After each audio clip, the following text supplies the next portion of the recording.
me glory. I'm on top of the world, and I'm never coming down. You can't touch the sky, no, with your feet stuck to the ground. And as I'm taking flight, I cheat the afterlife. I'm gonna live forever, 'cause the legend never dies.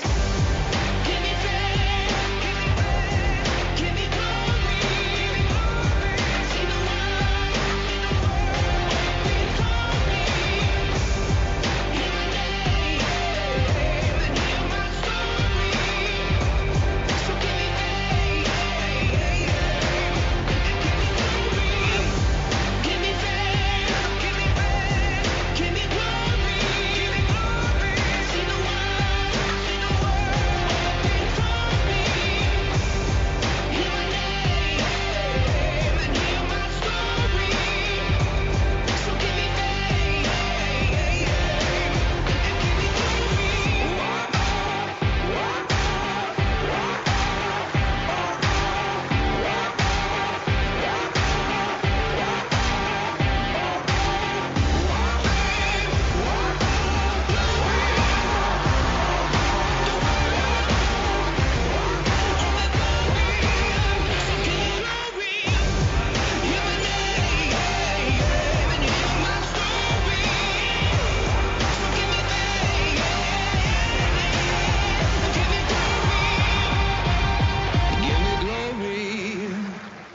Since the dawn of esports, players and competitors alike were crying out for a title to take the reins on a global scale.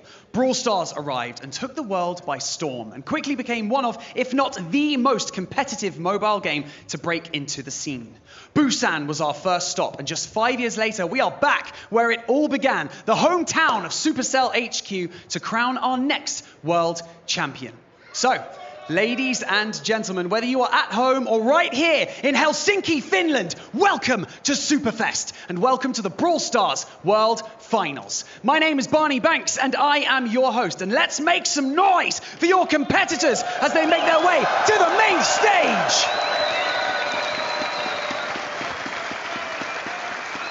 Kicking things off with SK Gaming.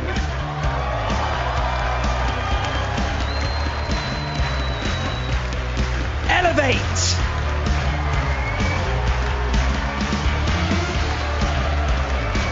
Foot Esports.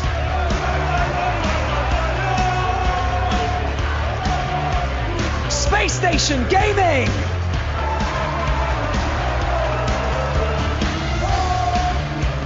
Pioneers.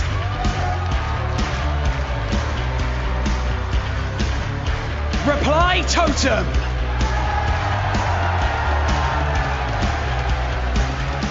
Crazy Raccoon.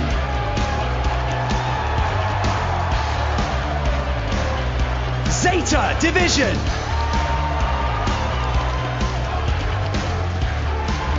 Luminosity.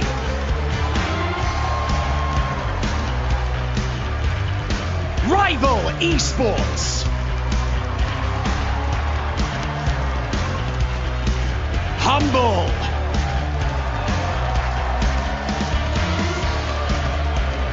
Eternal Fire.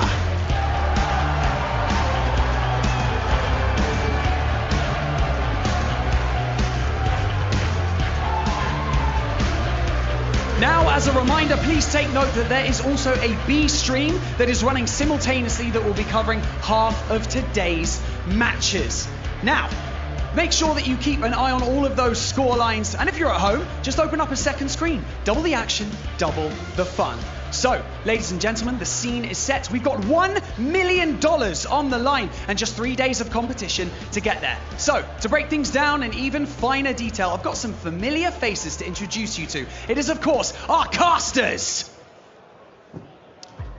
Thank you very much, Barney. Yeah, you've given a pretty good synopsis. I'd like to think we'll fill in the gaps a little bit for you over here at the casters desk. Hello.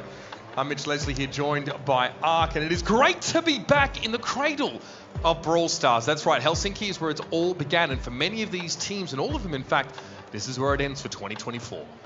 I cannot wait, just to say first and foremost, the crowd is rowdy. I hope that continues through all the days we have, but what a setting. A fantastic set, isn't it? It really is the best venue we've ever had for Brawl, and I cannot wait to see how the teams kick it off. It's a packed house here for the Brawl Stars World Finals, just as it always has been. Let's dive in then and talk a little bit about how our tournament is supposed to work. We have gathered the 12 best teams from around the world, and they first on day one will play through a group stage. 4 groups of 3 teams. Only 2 groups can advance, and they will be playing best of 3s throughout these groups. And then, of course, that'll take us through to our quarterfinals. Of course, the most important time of the Brawl Esports calendar. Let's check out that juicy prize pool. $1 million up for grabs in this tournament. For first place, 400,000. That is the Lions' share. For second place, 200,000, and then whistling down from there from third through fourth, 80 grand, fifth through 8th, 40 grand, and then 9th through 12th place, 20 grand. No one goes home empty-handed here. That's right, even 20 grand, nothing to sneer at. Here are your groups, folks. Group A features Elevate, SK Gaming, and Foot Esports. Over on Group B, we've got NA's number 2 seed Pioneers, Space Station, and the much-loved Replay Totem. Group C is a doozy. Crazy Raccoon, Zeta Division, and Luminosity. We are looking at no less than 6 previous world champions in that group. And Group D features Rival Esports, Humble, and fan favorites Eternal Fire. Group C really is the group of death, in my opinion, but every single group there absolutely stacked. And of course, we'll be losing one of those teams from each group today, going into what will be our day 2 bracket formats, where we'll have the winner of Group A versus the runner-up of Group C, and then the winner of Group D will face the runner-up of Group B. The winner of Group C then will face the runner-up of Group A, and then the winner of Group B will face the runner-up of Group D. In simpler terms, Groups A and C and Groups D and B respectively will play across, with top seeds playing against number 2 seeds. Now, if you're joining us here, hopefully it's over at the event site. Event.brawlstars.com is the place to be to get involved with all the action if you couldn't make it out to Brawlfest itself. You can vote, connect your Supercell account, and give yourself the chance to earn some fantastic in-game goodies, including star drops, pins, and a hypercharge if you make it to the end of that road. So make sure you get your predictions in. We've done so. All of us, as casters and broadcast team, have put our thoughts forward, and we are pretty united here in our predictions. We all feel like SK Gaming will be over Elevate in that first game. I tell you what, though, these are all tough to call, many of them, in fact, but the only difference is here, Ready Set thinks that Foot Esports can take down Elevate in that match 3 of Group A arc. I mean, Ready Set definitely trying to get his foot in the door there to really just branch away from all of us, but it's a really tough matchup, let's be honest. That one very hard to call in terms of that kind of 50-50 split, and I don't blame him for it. Foot Esports knocked out Tribe Gaming to get here in the LCQ to get their golden ticket, so hey, I don't mind it. Absolutely. You can see, though, we definitely are on the same page in many of those predictions. Perhaps you guys have a different idea. We want to hear about it over at event.brawlstars.com. Now, we've set the scene, we've set the stakes, and of course, we've given you the ground rules. Let's head now down to the floor to properly get this party started. Yes, indeed. Thank you so much, Uber and Ark. Those predictions are looking very similar, aren't they? But you know what? Each of those groups, like you both said, is looking extremely spicy. But for now, I'd like to just quickly touch on something. The fact that you may see a little glimmer of gold over my right shoulder if you're watching at home. And that is because what would a competition be without a beautiful trophy? And ours is in the form of a Brawl Stars Championship belt. And it looks absolutely stunning. And I love it. Very on brand, isn't it? But if one of our teams wants this belt bad enough, all they got to do is just smash their way through 11 of the best Brawl Stars teams in the world. No easy feat, right? But like Uber said, it is time to get this party started and get our first match underway. So let's introduce your first 2 teams to the main stage, kicking things off with one of the most decorated teams within the Brawl Stars esports space. It is Joker, Yoshi, Lenan. They are SK Gaming.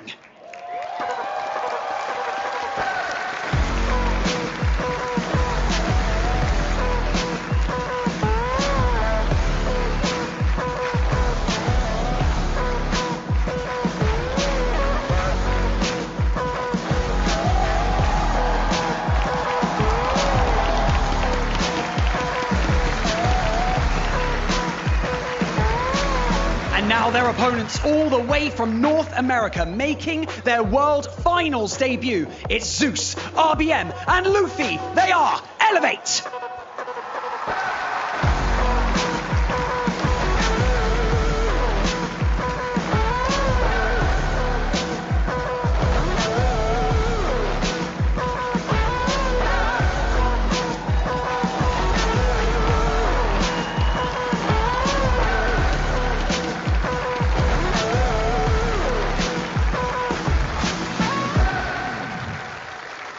What a game to kick us off here at the World Finals. Your #1 seed from North America going up against an SK Gaming team. And like Barney said, it's a decorated roster. Very well known, sometimes infamous, depending on the year. SK Gaming come out of their region as the #3 seed. But this is a star-studded lineup. It really is. I mean, what a way to start the year, finding out that Joker was going to be leaving Reply Totem for this squad. And again, it's the 5th year that SK Gaming have competed in the World Finals, and this man right here is a danger. He really, really is. Joker has had a phenomenal career so far. Of course, very, very good and accomplished on those very aggressive brawlers like that Max pick, and certainly knows how to keep his cool on the world stage. I really feel like, staring into his eyes, it's going to be a tough feat. In the past, Joker, the superstar of that Reply Totem team, but now on SK, seen more of a facilitator. Big voice in the drafts, real strategic mind for the game despite being quite a young age. Well, let's talk a bit more about their opponents. Let's talk about this Elevate roster. They come together here. It's the veteran RBM surrounded by upcomers Zeus and Luffy, and they blew our minds. For much of the year in North America, we really thought it would be a Pioneers region, but that last monthly final saw Elevate shoot up into first place, and this man on your screen, a big part of it. RBM has a score to settle. It was Joker that knocked him out of the World Finals in 2022, back when he was on Vatra Gaming. Exactly that. Paris World Finals, of course, did send him home. And RBM does have the most experience on this kind of roster. I mean, Luffy, Killer, and Zeus, it's their first World Finals. I mean, for Zeus, it's his first LAN. Yes. I mean, can you imagine that? I mean, your first event is actually the World Finals. RBM's only played 2. Pressure. Like, we're talking about this very experienced player, but only 2 lands to RBM's name. So the opportunities over in North America sometimes to get that LAN experience can be, just rough. I guess only the World Finals, really, that's the only opportunity you have to get them in. I think that's where a lot of the doubts have come in about this team, and even though we have a #1 seed from NA versus a #3 seed from EMEA, it's that experience at LAN in these high-pressure environments that makes us trend towards SK as favourites. I think that's fair to say. The way I see Elevate is much the way that I kind of saw Vatra Gaming in 2022.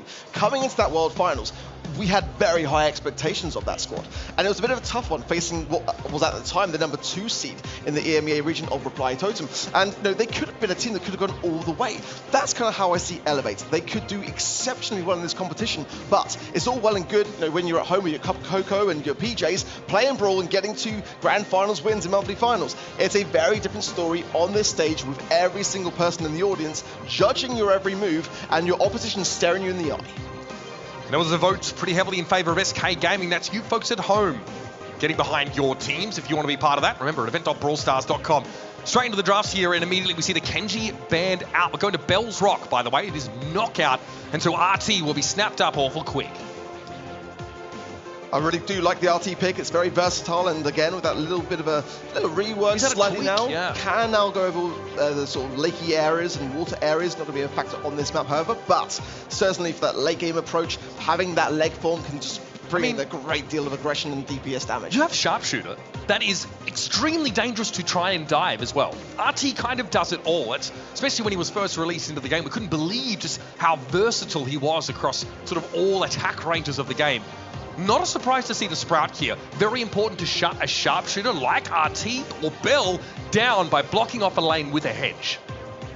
I like the way that things are shaping up for SK Gaming. The Bell is a very safe pick on this map and certainly can encourage that kind of clustering to occur when you're under pressure, and that's where Bell can really kind of thrive.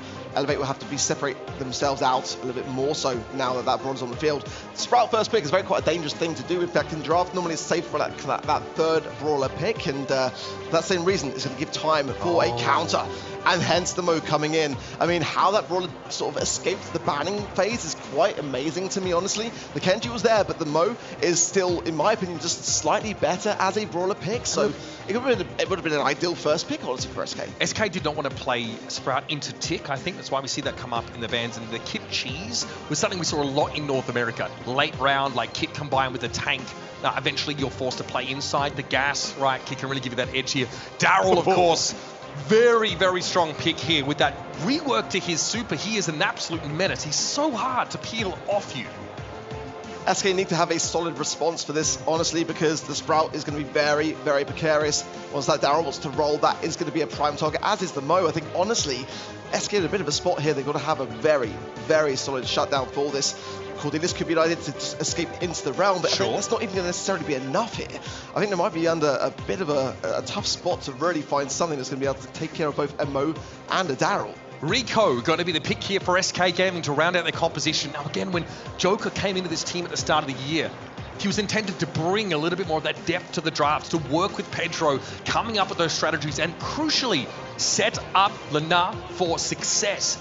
SK Gaming put a lot of resources into making sure the Schweizer of Lena can get out there and do his job.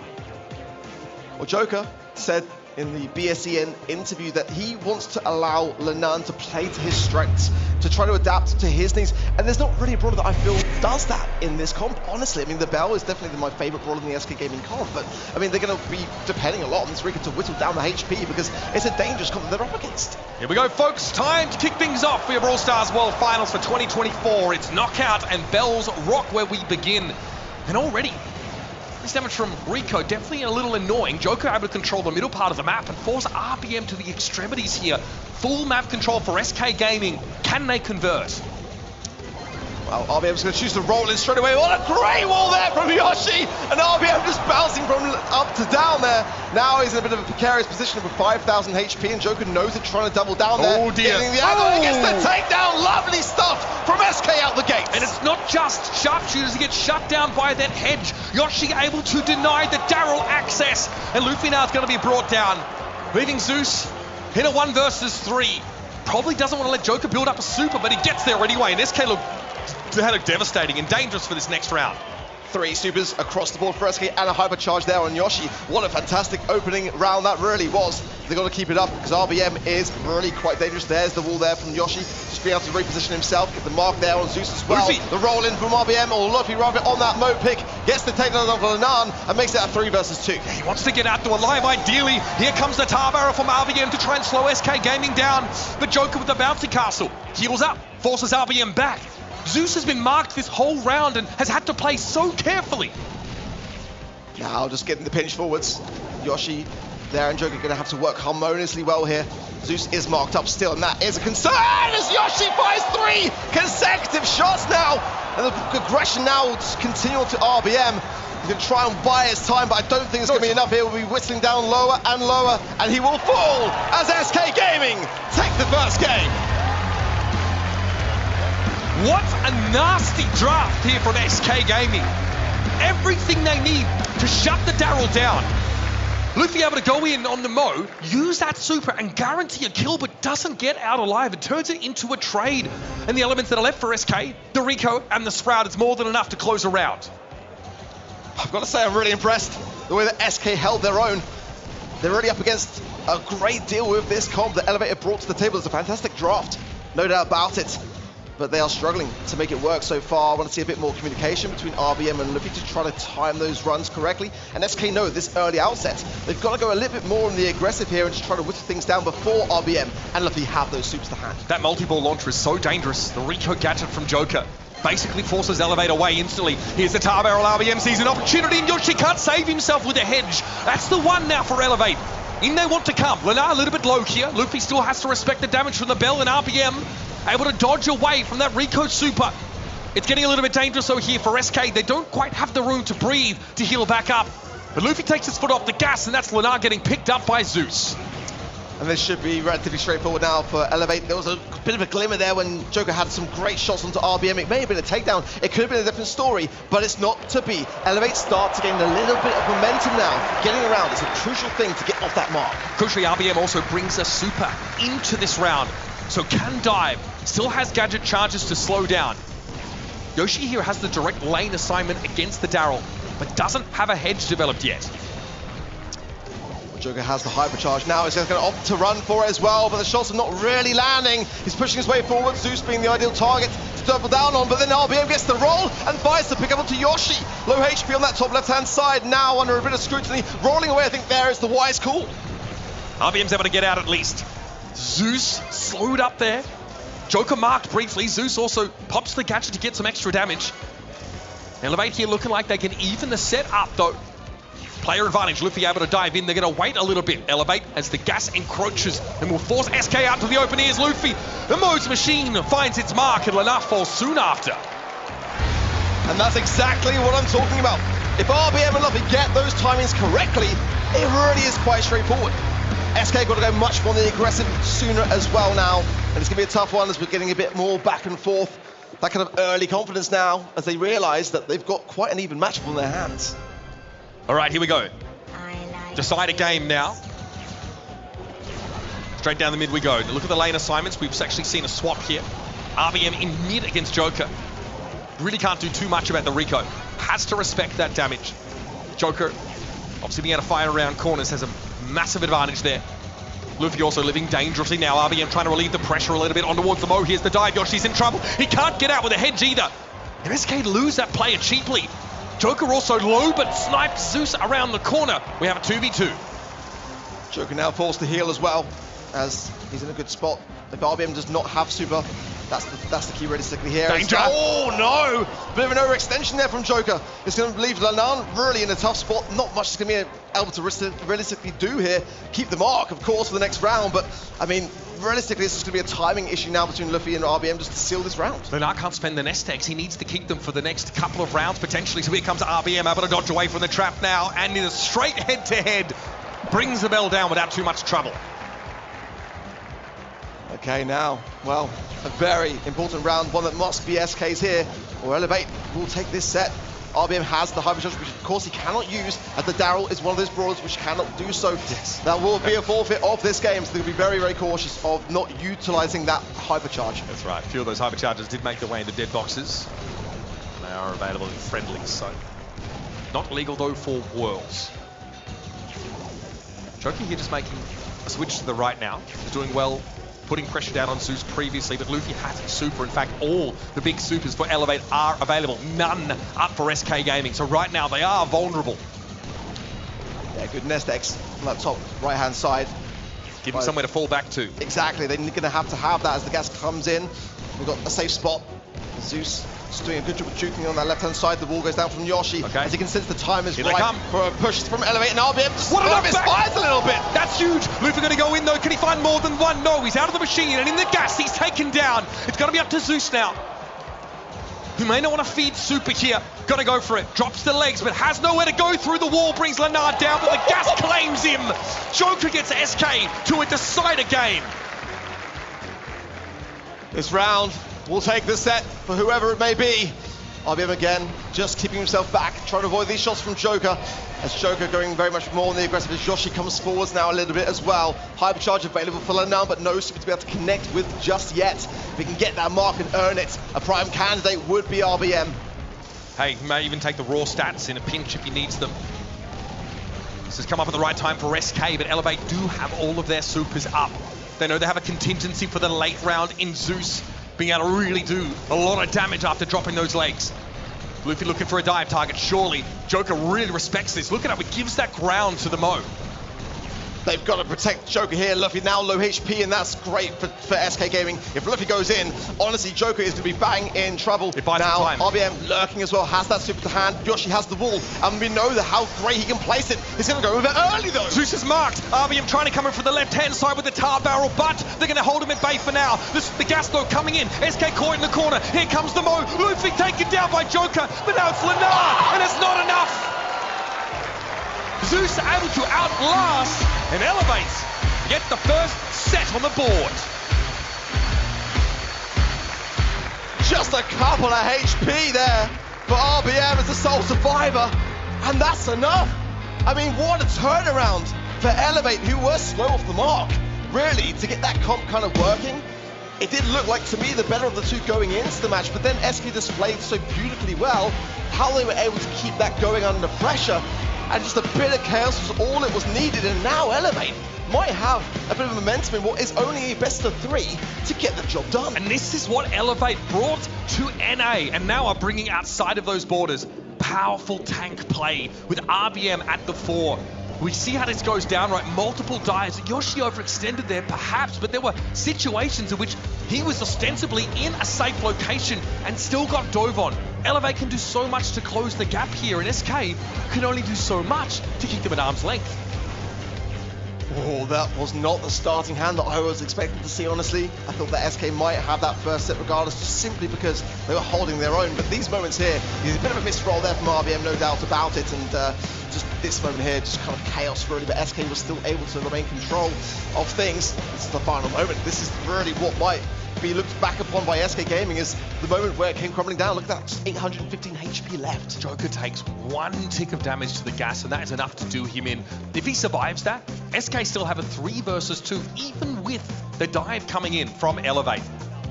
Pretty crazy stuff. Joker constantly harassing, constantly keeping RBM low on health. That's why, of course, he boasts such high DPS over the course of that round.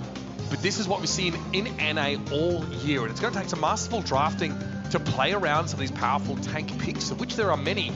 Do you want to dedicate a ban to some of these dive brawlers? Do you want to let Mo through like that again? I have to wonder if you might need to make a bit of an adjustment here to a team like Elevate. I mean, you know, I wasn't a big fan of the Rico pick as that kind of really solidified, tankier counter, to be honest. But to be fair to Joker, his DPS was the highest of all 6 players. So you've got to hand it to him there. But it was one of those brawlers that's not able to really kind of carry in those final moments. And Elevate knew that. Going into Brawl now as well, this is another great map for tank picks. And we've already seen, they are the specialty of RBM. So I think SK Gaming are going to have to tread very, very cautiously here. Certainly be banning out the Mo, which they are now doing. The Clancy as well as the Surge, the Max, the Kenji, and the Nita banned by Elevate. Loving those bans, all very much necessary. And a Gale first pick for Elevate. So powerful.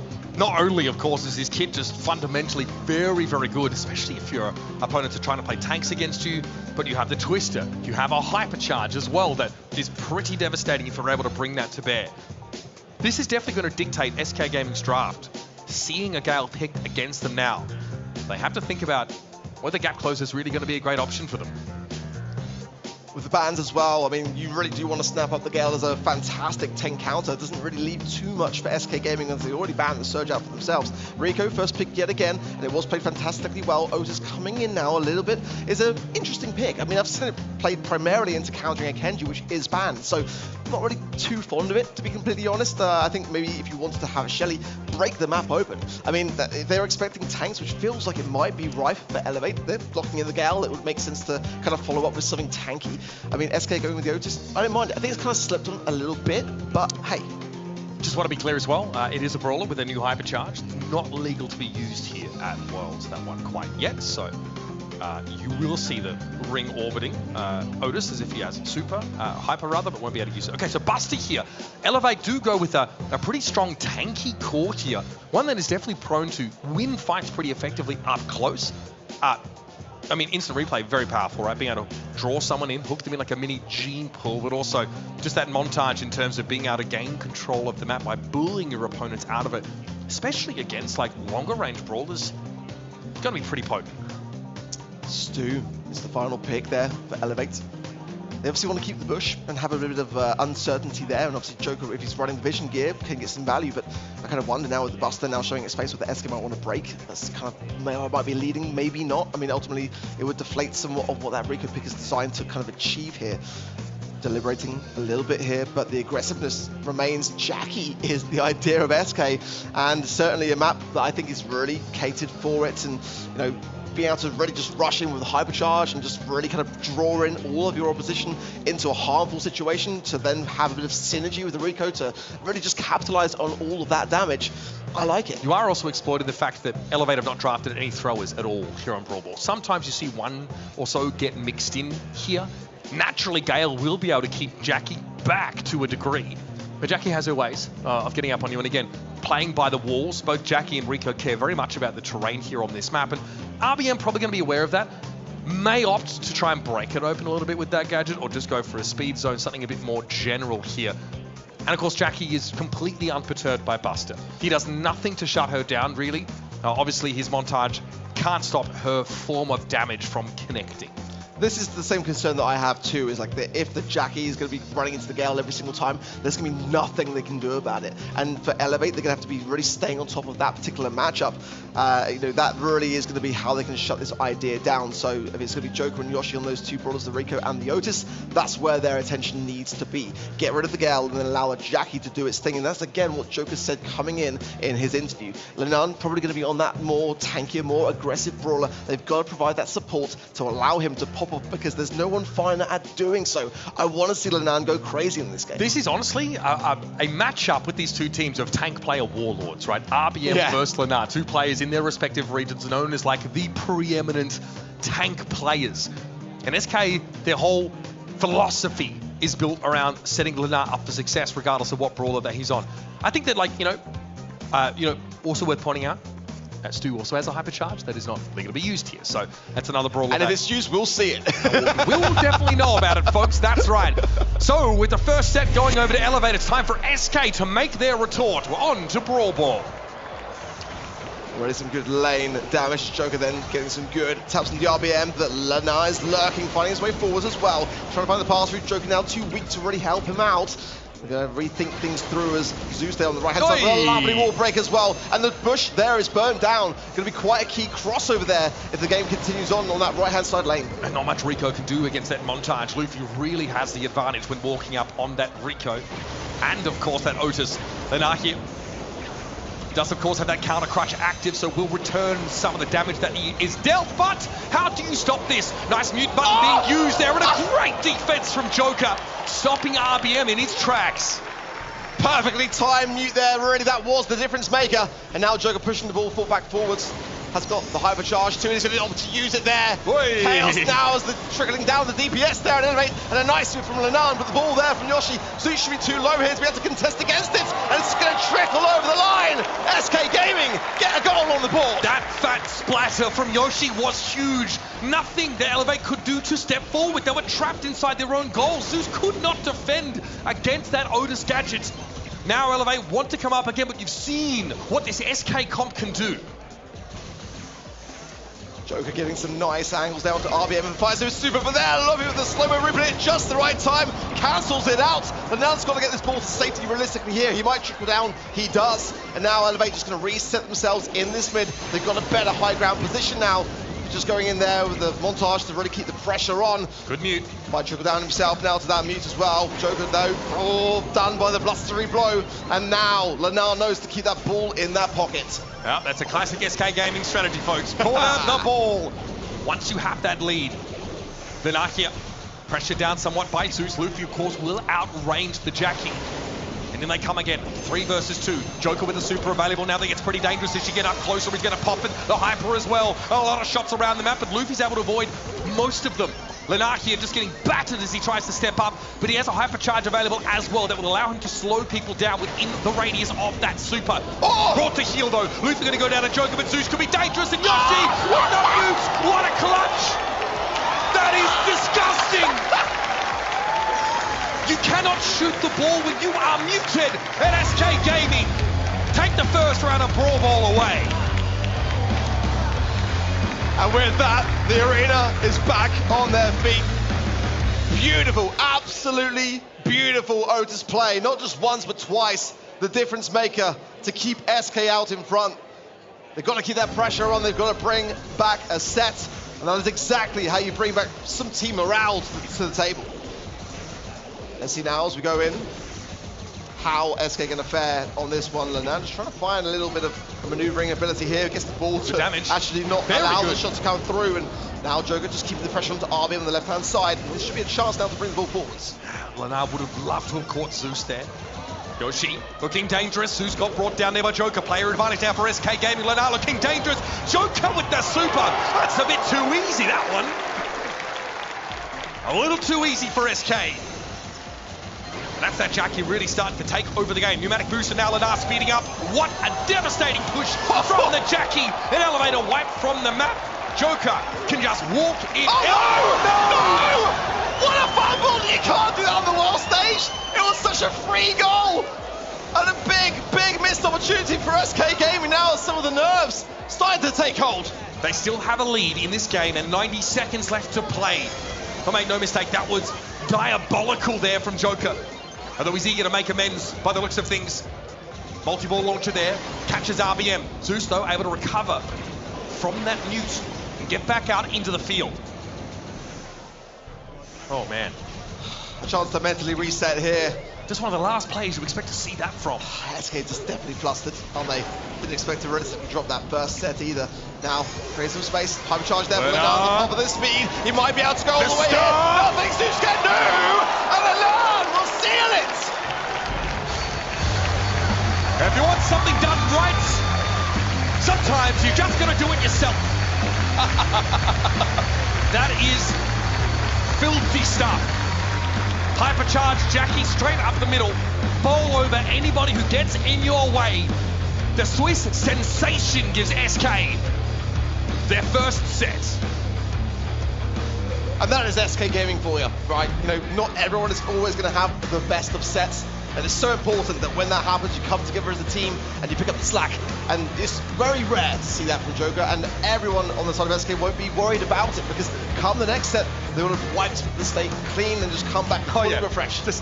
You definitely can't be dwelling on something like that. You can't. I've got to say, though, we kind of undersold the Otis pick at the start of this game. You know, the mute obviously just making it impossible for you to dispose of the ball at all. Look at that. Oh, that's going to haunt him. That's a doozy, folks. But is his heel now? Look at this. Dribble off the wall. Able to push up. Man, he made it look easy. Great finish there for Linar and SK Gaming. Get their set on the board. Joker with a whopping 492 DPS. Talk about facilitating. That guy, outside of the small, flustered moment, looked fantastic out there. That's a screenshot that I'd be taking. Oh, yeah. If anyone in the years to come brings that up, I'm just going to literally just be like, well, hey, 10 takedowns and that DPS. Right. Not Yeah, too if it gets shabby. into any banter with Firecrow on X, like someone I know, you can always throw that one out there to cover yourself. We've got ourselves a game, folks, here. Number 1, NA seed Elevate, and SK Gaming number 3 from EMEA. Leaving it all out there for us already. Couldn't have asked for a better way to kick off Superfest and the Brawl Stars World Finals. It's bounty time, though, for our decider set, folks. Shooting Star is the battlefield. This is where we'll find out who in this group will have the earliest of advantages. And Shooting Star certainly is a map where that RT pick could have a little bit of a factor. Angelo as well with that little bit of mid-lake. Angelo being able to cross and water is very, very powerful here. It allows you to undertake gameplay patterns that you wouldn't normally have at your fingertips. So RT Nani, common ban out on bounty. Max also taken away from Elevate. 2 sharpshooters plus Byron removed here by Elevate. And Byron combined with any other tank, but also his ability to turn a fight on his head is pretty scary. It's going to be Piper here for SK Gaming. I'm really loving the bans we've seen so far today, really agreeing with each and every one of them, and having 6 unique brawlers banned as well is going to make for some really entertaining draft too. And a Piper first pick, I mean, you know me, but that's my kind of go-to, especially on a map like this. But certainly, it's going to leave itself open to some controlling factors, also some potential throwers in the mix. There's not a single one banned. Gus, I love the way that Gus has kind of shone back into the meta now as well, and certainly the knockback with the shield, definitely a bit of a factor when combined with aggressive brawlers. Not going to be the flavor just yet of Elevate, going with the Gene, and of course Magic Hand can turn that balance, but I wonder if a third and final pick might be looming here with that Gus first pick. I mean, it definitely will be, but I'm thinking something of a tank nature potentially, right? Exactly. Or an assassin, someone who can really benefit from that Gus super, giving you that huge amount of shield, making you virtually unkillable. Kenji's open, Mo's open, those are Ay. brawlers here. Ay, Dios mío, that is terrifying. Yeah. SK Gaming, though, have only really shown their hand in terms of maybe wanting to put a sharpshooter on Lunar's hands. Tick here, very, very powerful on bounty. Can really cover this map. Also, a hypercharge that is pretty hard to avoid. See what the last pick here for SK Gaming to round out the composition. Pearl here. Brawler who really benefits from a slower game, able to build up that heat. Also, when push comes to shove and, you know, you get dove, that super is really, really strong. The Kenji to round out this composition. You called it Arc, we both felt like it would be an assassin to round things out here. Not only does Kenji have a star power that lets him shrug off the first hit he takes, a gadget that lets him heal an amount of damage he's taken recently, but he also heals whenever he does damage to an opposing brawler. It's pretty good. The ability to stay off the map and just remain completely invulnerable to everything as well is ridiculous. We knew it was going to be something along those lines for Elevate. I mean, SK Gaming's answer for it was Pearl. They seem quite confident with that being the ability to sit behind. Sure. But, I mean, the Kench into the tick into the Piper. I mean, I am very concerned for SK Gaming. So much pressure is going to be on Lenan to be able to hold his own here. Luffy though goes down early. The long-range game though for Elevate doesn't look nearly as good. They do have to get this Kenji within striking distance, which is easier said than done. Joker has a super that lets him avoid. Obviously Pearl has a super that really makes you look silly for trying to dive her at all. And Tick has last hurrah, at least with that survivability. In comes Luffy though, does land the slash. That's the gadget use. Luffy going to heal back up now. Poppin opens up the map a little bit more, but the pressure is starting to mount. In comes Luffy. Yoshi drops the tick head. Last hurrah used there. Luffy tanks it because his star power's busted. And now SK Gaming have a 3-star lead. I'm surprised, in all honesty, that SK are holding on as well as they have. It might not last. Luffy going in with a little slice there as well. Low HP now, and there's a hypercharge from Yoshi that will connect and land on the map, forcing then that little bit of area control in the mid. Hypercharge as well available for Joker here, and that needs to land as RBM might try and get that magic hand to connect. He can jump away, he can evade it, but Yoshi can't say the same on that tick. You've got to knock that shield off Luffy when he gets close. He has 12,000 HP with the Gust shield, plus the mitigation of that shield could be even more. 15k effective HP potentially. Luffy's getting closer. He knows he's going to go for it. 30 seconds left in the round here. Lenar has that shield from the heat, and Joker now has nowhere to go. It's going to have to be a pop. Who's going to save the Piper? Joker's in trouble now, and Luffy brings him down. Elevator's still behind by 2 stars, and Lenar is healthy. SK still have that lead. Elevate now got the blue star and the magic hand available for RBM, but he's going to be together. And there, Luffy is low HP, he will go down as soon as he lands. 9 stars for SK.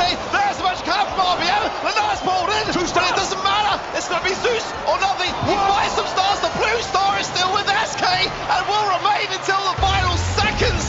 It's match point for SK Gaming. And just a little thing, but Yoshi throws some mines down at the location that Kenji left when he went for his super, knowing that Luffy would return to that spot and go down. He was very low as he went for the super, and as soon as he appeared again, he was blown up. Oh man, it is a game of inches here, Ark. So much pressure, you can genuinely feel it in the arena as it goes deadly quiet all of a sudden. Luffy low. Very low indeed. But got no healing from it. 4 stars for him already. We've barely started. He's head first. Zeus in a bit of trouble now. Oh, the Piper is looming, and Joker's able to take an easy elimination on the Gus. Now you've got to make something happen here. But Luffy doesn't have a Gus super to play with. Has some gadget charges, I suppose. It's dicey. But Elevate need to get slicey. Let's see now, looking on the left-hand side, rather just looking to push his way forwards. But again, Lenar's been so consistent as shutting it down. A pop of the gadget will keep Luffy in the mix, and the magic hand connects, and he comes in, but he's got to get out. Perfect timing, and Elevate survival, but they are still behind. And the magic puffs though kept Luffy standing. He did well to return to the side of his Gene. But Elevate need another super here to set up that kind of kill. They don't have it. It is relatively easy for Gene to build super with his poke damage, but it takes a long time. Time Elevate may not have with 47 seconds on the clock. They're looking to go on the aggressive again. They can time this right now that RBM has got that super to hand. It'll be the perfect time to bring things balanced and even with 35 seconds on the clock. It's going to be tight. Hypercharge is available to everyone there on the side of SK Gaming. Here it is. Yoshi gets pulled in. No time for a response as well. Zeus is low, but far enough away from harm. And it's now going to be 25 seconds for SK to bring back their lead. They lost it. Elevate just have to stay alive now. 1 star lead, and it's the blue star difference. Joker's looking for a shot, but has to be careful. Getting too close would be his demise. In comes Lenar. Hypercharge available. They get Luffy. That's enough, but Lenar gets caught out by the magic hand. He has the super though. He's able to take a 1-for-1 trade, and that keeps SK Gaming in the lead. And they will take this first match. Oh baby, that one was close. What a victory for SK Gaming, because Elevate started to put the pressure on. They really did. Great draft. So much fate was placed in that Pearl pick, and it had to suffice enough to stay on top in this group. Cruel Elevate really did bring a fantastic game, and it deserved to be that close. Love that comp from Elevate. Really requires you, though, to take some risks, to be hyper-aggressive. Look at these mines thrown down there just briefly by Yoshi. Magic Hand was able to catch Lanai out. This is that first round here where Zeus is still searching for that final elimination. He needed 2. Perhaps if he goes for a target with 3 stars on them, then they can flip things there. Leonardo, I mean, even though he got hooked in by Gene, he had super up. He says, I don't think you want to do this. Hits that super, takes the Gene down, and secures a 1-for-1 trade, which is exactly what SK needed to stay ahead in the game. This is that final fight. Nice hook onto the tick here. You see them trying to back away. Elevator ahead at this point. This is where it all falls apart for them. Now went crazy. I mean, you don't really want to be pulling him in for starters, but nonetheless, I mean, you've got to get those goods and give your team something to run back with. There you can see again, 7 takedowns for Lenan. He was playing fantastically well so far today. I really hope that continues forwards, just keeping things, really evenly matched for SK to be able to get the job done, and it's not really necessarily the role that he would always tend to play. So I've got to give that man a great deal of respect and a great amount of DPS along with it. Yeah, look, a great responsibility on the shoulders of the Nakia Luffy. Yeah, 50 again, but you are only dealing damage within these smaller windows as Kenji. You need to get a good engagement. And if you get poked down too much before you can access the enemy team, it's going to be tough. Lenar MVP, pretty well deserved. Again, is the player who is set up to step into the spotlight for this SK team. Requires a whole lot of resources and infrastructure around him. Joker with top DPS over every single set in that series for SK Gaming, quietly getting the job done, making sure that Nala could be the star that he needed to. For Elevate as well, they got the set, and that could be a differential later on down the line. So if you have any kind of 3-way ties, you've got to consider those things as well. So I think a very commendable performance from them, certainly when you consider just how many of the squad have got their first World Finals here. Only RBM with the 2 World Finals appearances, including this one. So, I mean, I was expecting them to maybe not be able to be as confident against a team like SK, and they proved a lot of people wrong so far. This now means that Elevate have to at least beat Foot Esports to get out of this group, which is by no means a sure thing. They look incredible, but having a look over the groups in general, we've seen Pioneers take Space Station to task already in that first match of Group B. That, of course, is the number 2 seed from NA. They look very, very good. Already, though, we're starting to see now the cream rise to the top. SK Gaming might have been number 3 seed from EMEA, but that region is deep. Quality teams, all of their representatives here have the potential to take their groups entirely. So it's something you've got to look out for. Great showing. I'm really impressed with what we've seen so far from our teams. SK Gaming, the magic is back. It always seems to be here. They looked a little bit more nervous than usual, I'll be honest, on a couple of occasions. But again, as we said, going into that third set, this is where a team like SK can really thrive, because they have that confidence in each other, knowing full that they can actually just bring each other up and get the best out of each other. How was your prediction? Did you get it right? I'm pretty sure all of us had SK Gaming down, but I was not very sure of it as soon as we got into game. Event.brawlstars.com, that's where you can get your predictions in for the rest of these matches and participate to win yourself some great in-game goodies. We're going to go to a break, folks, but we're just getting started here live from Superfest. More from the Brawl Stars World Finals after this.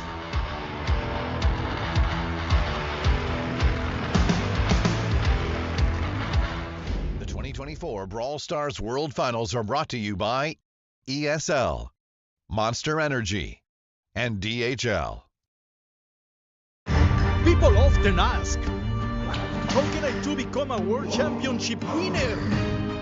What must I do to get Arms of Steel and Fist of Fury? The answer? Gimnasio Primo! You will learn to summon strength, summon asteroids, and serve a spicy jalapeno knuckle sandwich to even the strongest of brawlers. Fight with el fuego in your heart. It will not be easy, but as El Primo once said, no pain, no gain, no glory. Gimnasio Primo. It's showtime. Once upon a brawl, a new evil emerged. A handsome young minstrel who once charmed crowds, now fallen to darkness, his smile but a shroud.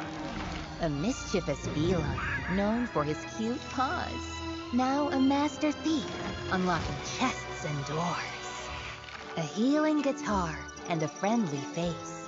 Now a flaming skull, kindness gone without a trace. A delicious cookie baker, one of the best. Now a haunted castle, a ghoulish guest. This automaton once served juice. Now with his sword, your head he'll make loose. A knight turned into a nightmare. Nani and Peep now only want to scare. A fairy tale ending? No! A scary tale beginning!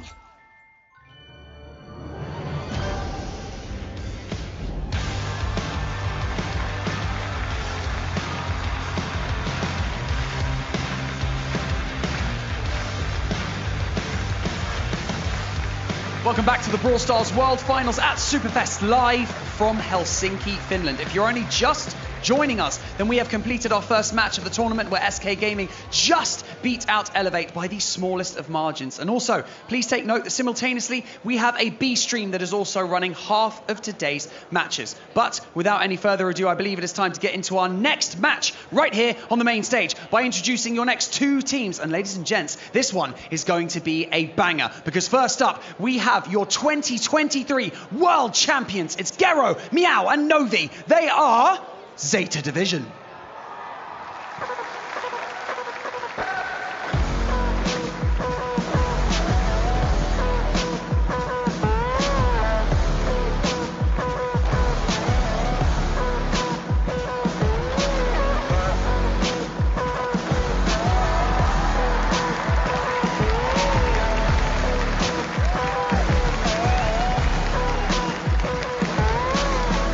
And their opponents, the best team in the APAC region and arguably the world. But let's see if that's true. It's Tensai, Shitampo and Moya. They are Crazy Raccoon.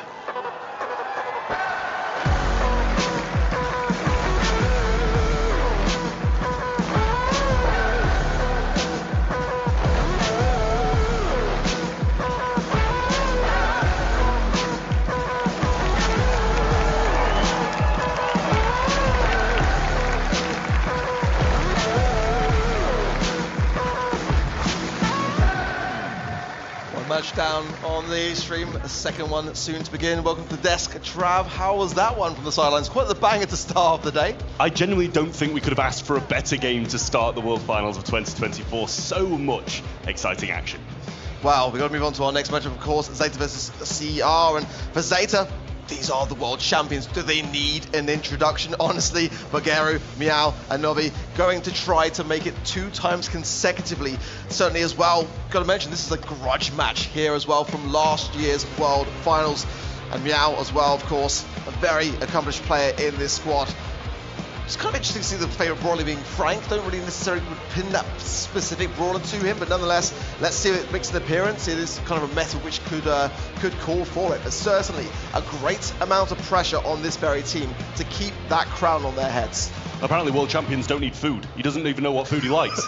Question mark on the food. He doesn't even know himself, never mind us here on the desk. But yeah, what an absolutely incredible team Zeta Division have been all year long and in previous years as well. But let's talk a little bit about their opponents. Crazy Raccoon. And we're about to find out what happens when you pin world champions against world champions Tensai, Shitampo and Moya. And yet again, they don't need much introduction themselves. This is the #1 seed coming out of the APAC region. Of course, Tensai being the only player in this World Finals to be a 2-time world champion.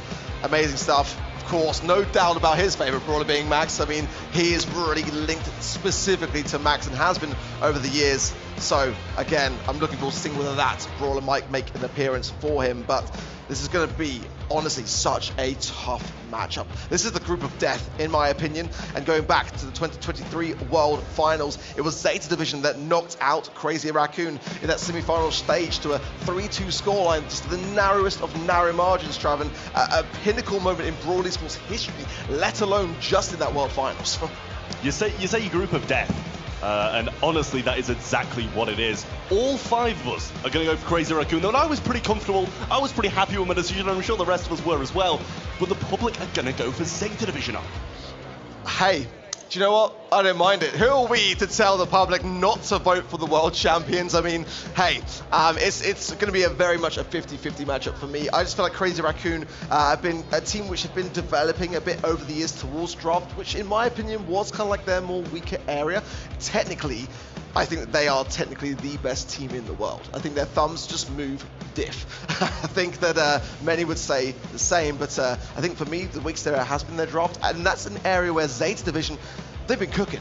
I was chatting last night to Latox, and there's some serious math, some serious algorithms going on behind the scenes. I'm not going to divulge too much into their secret strats, but it was very fascinating to hear how they are approaching the draft, and they think they cracked it. And this is the thing as well, Zeta Division, they've been so back and forward for the past 2 years. They'll win a monthly final, or they'll go out in the first round, and that's the story for the Polish boys.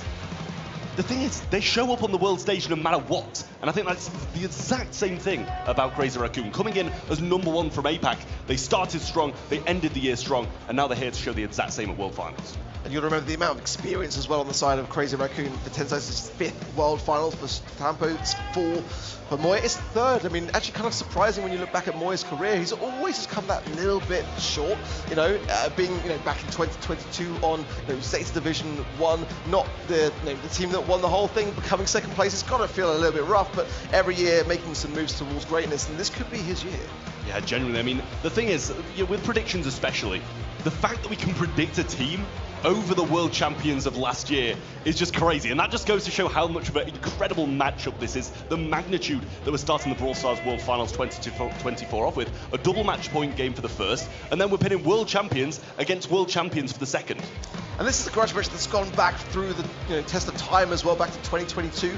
Back then it was Geru and Naui on the Chazmak Gaming EU roster that faced Moye and Tampo in that World Finals, losing to a 1-3 scoreline. So some of the crossovers still remain to this day, and certainly, I mean, there are going to be so many eyes to see how APAC as a region is faring against EMEA, especially as we watch today the closeness between North America and EMEA. I want to see whether APAC are kind of back on top, as it's been a bit of a while really since that time has been. Zeta Division, of course, last year lifting that trophy and really turning some heads as a team which are very much kind of keeping themselves to themselves and just playing things out through their thumbs and making their experience count in the games. They're very similar teams in that regard. They're not going to be too much in each other's faces. Yeah, both teams exude so much confidence, but they do it in different ways. We've seen Crazy Raccoon 2-0 down in World Finals, laughing, having a bit of fun, full faith in themselves. Whereas Zeta Division are the complete opposite. Yes, they still have that confidence, but they're ice cold, showing no emotions, and they know they've got a leg in every single game. But hey, we did see a little bit this year, right, on social media where Zeta came out of their shell. The kind of silence that they've had throughout the years sort of disappeared this year. We saw some back and forth, shall we say, on there, and that was an interesting dynamic that we hadn't really seen from that team. So maybe we're seeing a little bit more of a shift towards them being more outgoing this World Finals. Who knows? I would absolutely love to see that. A bit of Zeta Division coming out of their shell and just running across the stage, having a bit of a shout across, trying to intimidate the opponents, rather than just doing what they have over the past few years and be the norm. Bells Rock in Knockout is going to be our first match. Let's see how close it was, and it wasn't even close, guys. Top seed out of APAC versus Zeta Division, and it's 67% going the way of the Europeans. And Zeta Division are the #2 seed coming out of EMEA, which historically has always been a region that has just been a little bit of a cut above the rest, and that's just not me saying it. That's a lot of people thinking it. As we go in now, then let's check out the bands. The Kenji on both sides, the Grey and the Angelo, the Tick and the Mo. Definitely the two main offenders there for me being the Kenji and the Mo. So great to see that they are already out of the mix. Looking back at the interviews as well in the BSCN magazine, when asking Tensei as to how he thought about those two brawlers on a scale of 1 to 10, he put down Mo and Kenji being a 10 as being the worst offenders. So no doubt in my mind that Crazy Raccoon were going to ban those two at least. And another first pick, Sprout. It's a very risky time in the draft to do so. I said in the previous set as well. What are your thoughts? Yeah, honestly, I'm not too sure about the Sprout being a first pick. Yes, later on down the line, we've seen it so many times as a third pick when the other team lacks the aggression, lacks the ability to throw over the walls. I think it's absolutely incredible as a late pick. As a first pick, very, very uncommon. But then again, we've seen Mo and Kenji slip through the draft so many times already, so honestly, I'm not even sure what I'm expecting through the drafts in this competition. We're going to see the Gene as the first pick coming in from Crazy Raccoon, though. I do like that. It's been a bit of a while, I feel, since we've seen it on this map specifically, but RT has been in and around the meta as of late. Once he kind of got that rework to the gadget, the ability to kind of snap in between your legs and the long-range mode has become a lot more fluid. And certainly a great pairing as well with that Gene. You know, their leg form is going to just dissipate your opposition immediately so I do quite like how Crazy Raccoon are approaching that one. For Zeta Division, a chance to respond to things. They've got the control, they haven't really got the range, and that's kind of where I'm seeing things at the moment. I wouldn't mind a Bell, but Gus is probably better, in my opinion, as well, to have the opportunity to maybe share that shield with a tankier brawler. But, you know, it's not going to do the greatest amount. The RT going to be playing more defensive if that were the case, but hey, they're going to think about it. And I think Pearl's not a bad shout, has got that range to be able to keep things at bay, and also, as we know, that overcooked ability can be devastatingly quick at taking down your opposition. Yeah, the Gus works for me, the Pearl.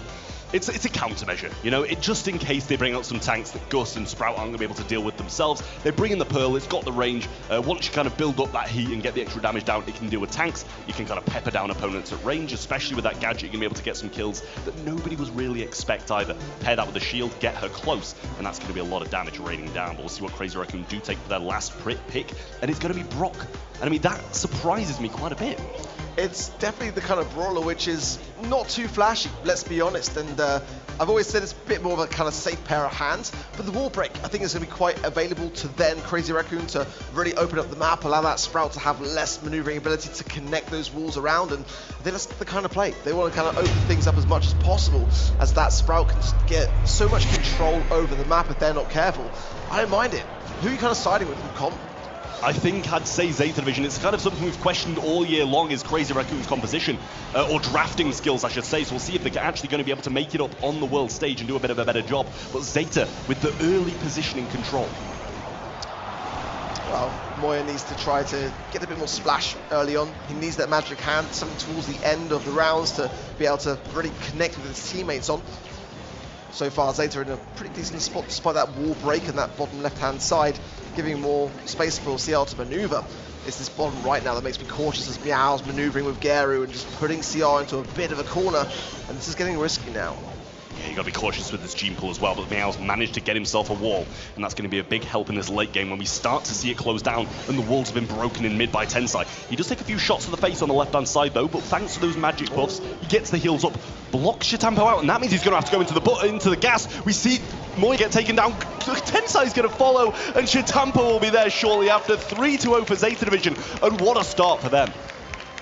Really clean, really methodical, despite some great taps from Shitampo there as well, and the Hacks gadget combo just was not enough. Great start for Zeta Division now, but Moye has got the magic hand, and Shitampo has got the leg form also. Tensai with the rocket brain, and now it's starting to be Crazy Raccoon that are getting a bit more of that mid control, forcing back Zeta Division. Hypercharge now available for Meow too, but there's the hand from Moye, and a swift takedown, making it a 3 versus 2 now. It's the exact answer we needed from Crazy Raccoon, and they do just that. Shitampo has the legs as well. If it gets to late game, he's going to be a big help in these closing seconds. Pearl on the left-hand side going to be doing more of the same on the opposition side, though. Still got a shield, but it's got a question of whether or not they're going to use it. Big hits coming in from Tensai, managed to make a connection with both of them, and it looks like they're looking for the gas as their answer, but Shitampo will deny that, and now we will follow in shortly after as we see Crazy Raccoon even the score in round 2.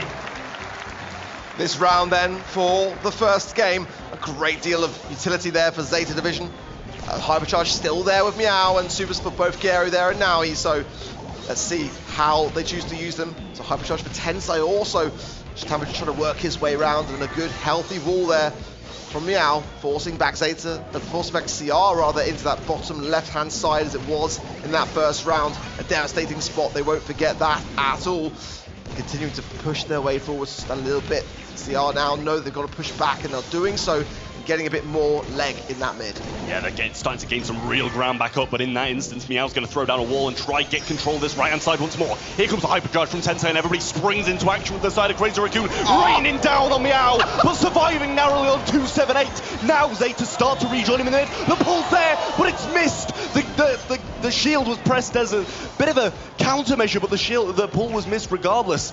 Now he, over the right-hand side, is marked up, has to be a bit cautious about how he plays this out, but now the hyper charge comes from Moye, extra speed, and there's the Vengeful Spirits as well. Round the right-hand side, now he gets a dirty hit with the super. Moye goes down, Tensai all alone, can he get it done? Gets one, but the gas doesn't hit in time, and Zeta Division take game one. There was nowhere to go but up, and straight into a Sprout shot. A very close affair. CR just coming just that little bit short there. Going into this next one, gonna have to just rethink slightly. So close, but Zeta kept the ice in their veins, claimed the first game now. Need to see a little bit more of an adaptation, a bit more confidence being displayed here from Crazy Raccoon as they were getting pushed around just a little bit too much for me. Could have gone either way, though, let's be honest. I mean, Meow just playing it so cautiously towards the end there. Did end up saving the gas, but in the end, outlasted his opponent with a nice hit. Another one of those rocket fuel goes down. Actually tries to use it to get a kill rather than breaking down some of these Sprout walls. That's not the route I would have gone, but now chooses to pivot and go for that wall break on the bottom side where Meow is lingering. Ooh. Good rocket rain connection there from Tensai. And that is exactly the bit of a breath of relief that they can now gasp. All tap with this low, but the pickup is there from Moye. Lovely stuff. A 3 versus 1 is not something that CR are going to take lightly. They'll be able to just keep things together, get the job done, and get that round on the board. Seemed maybe a bit of overconfidence in there from Zeta Division as well. Went so aggressive and got picked off one by one by the side of Crazy Raccoon. So might need to kind of revert to the default settings of just playing this one a bit more passively and allowing the Sprout to do the work in the late game and the mid game. Kind of allowing them to just have this patience at the start. Well, Moye is certainly going to want to connect with Meow. In the meanwhile, it's the Tampa that gets the finding of Geru, making it a 3 versus 2, exactly what Crazy Raccoon wants to have going into this one. That first round in the bag.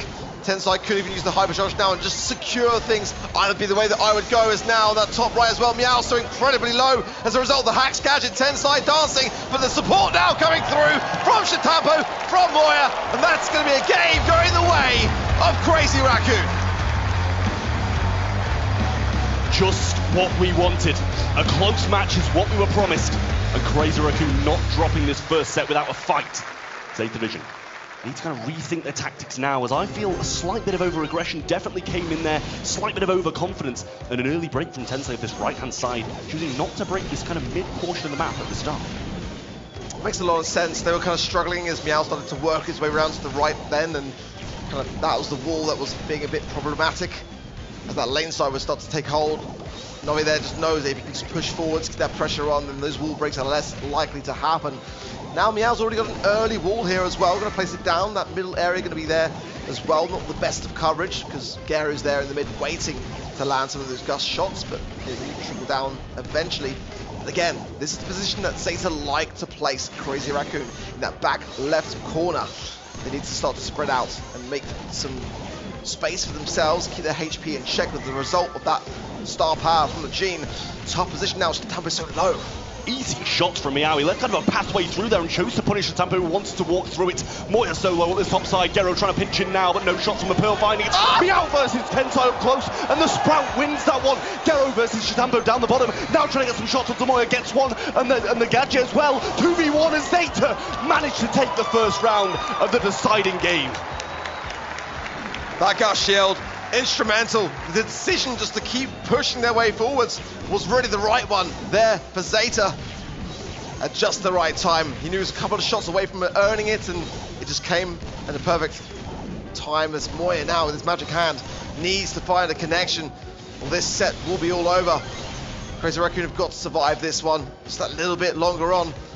He can just kind of pair things with Shatampo and get that immediate takedown. Doesn't really matter who he tries to pull now. The Sprout comes down, will provide a little bit of coverage, but not really the best of them for Meow. But the map's so open now, he's not really got much choice. Still got gadgets though. There's the ball. Meow gets caught. The shield's wasted from Geru as well. Tries to catch Meow as he's been getting dragged in by Moye, but is unsuccessful in that.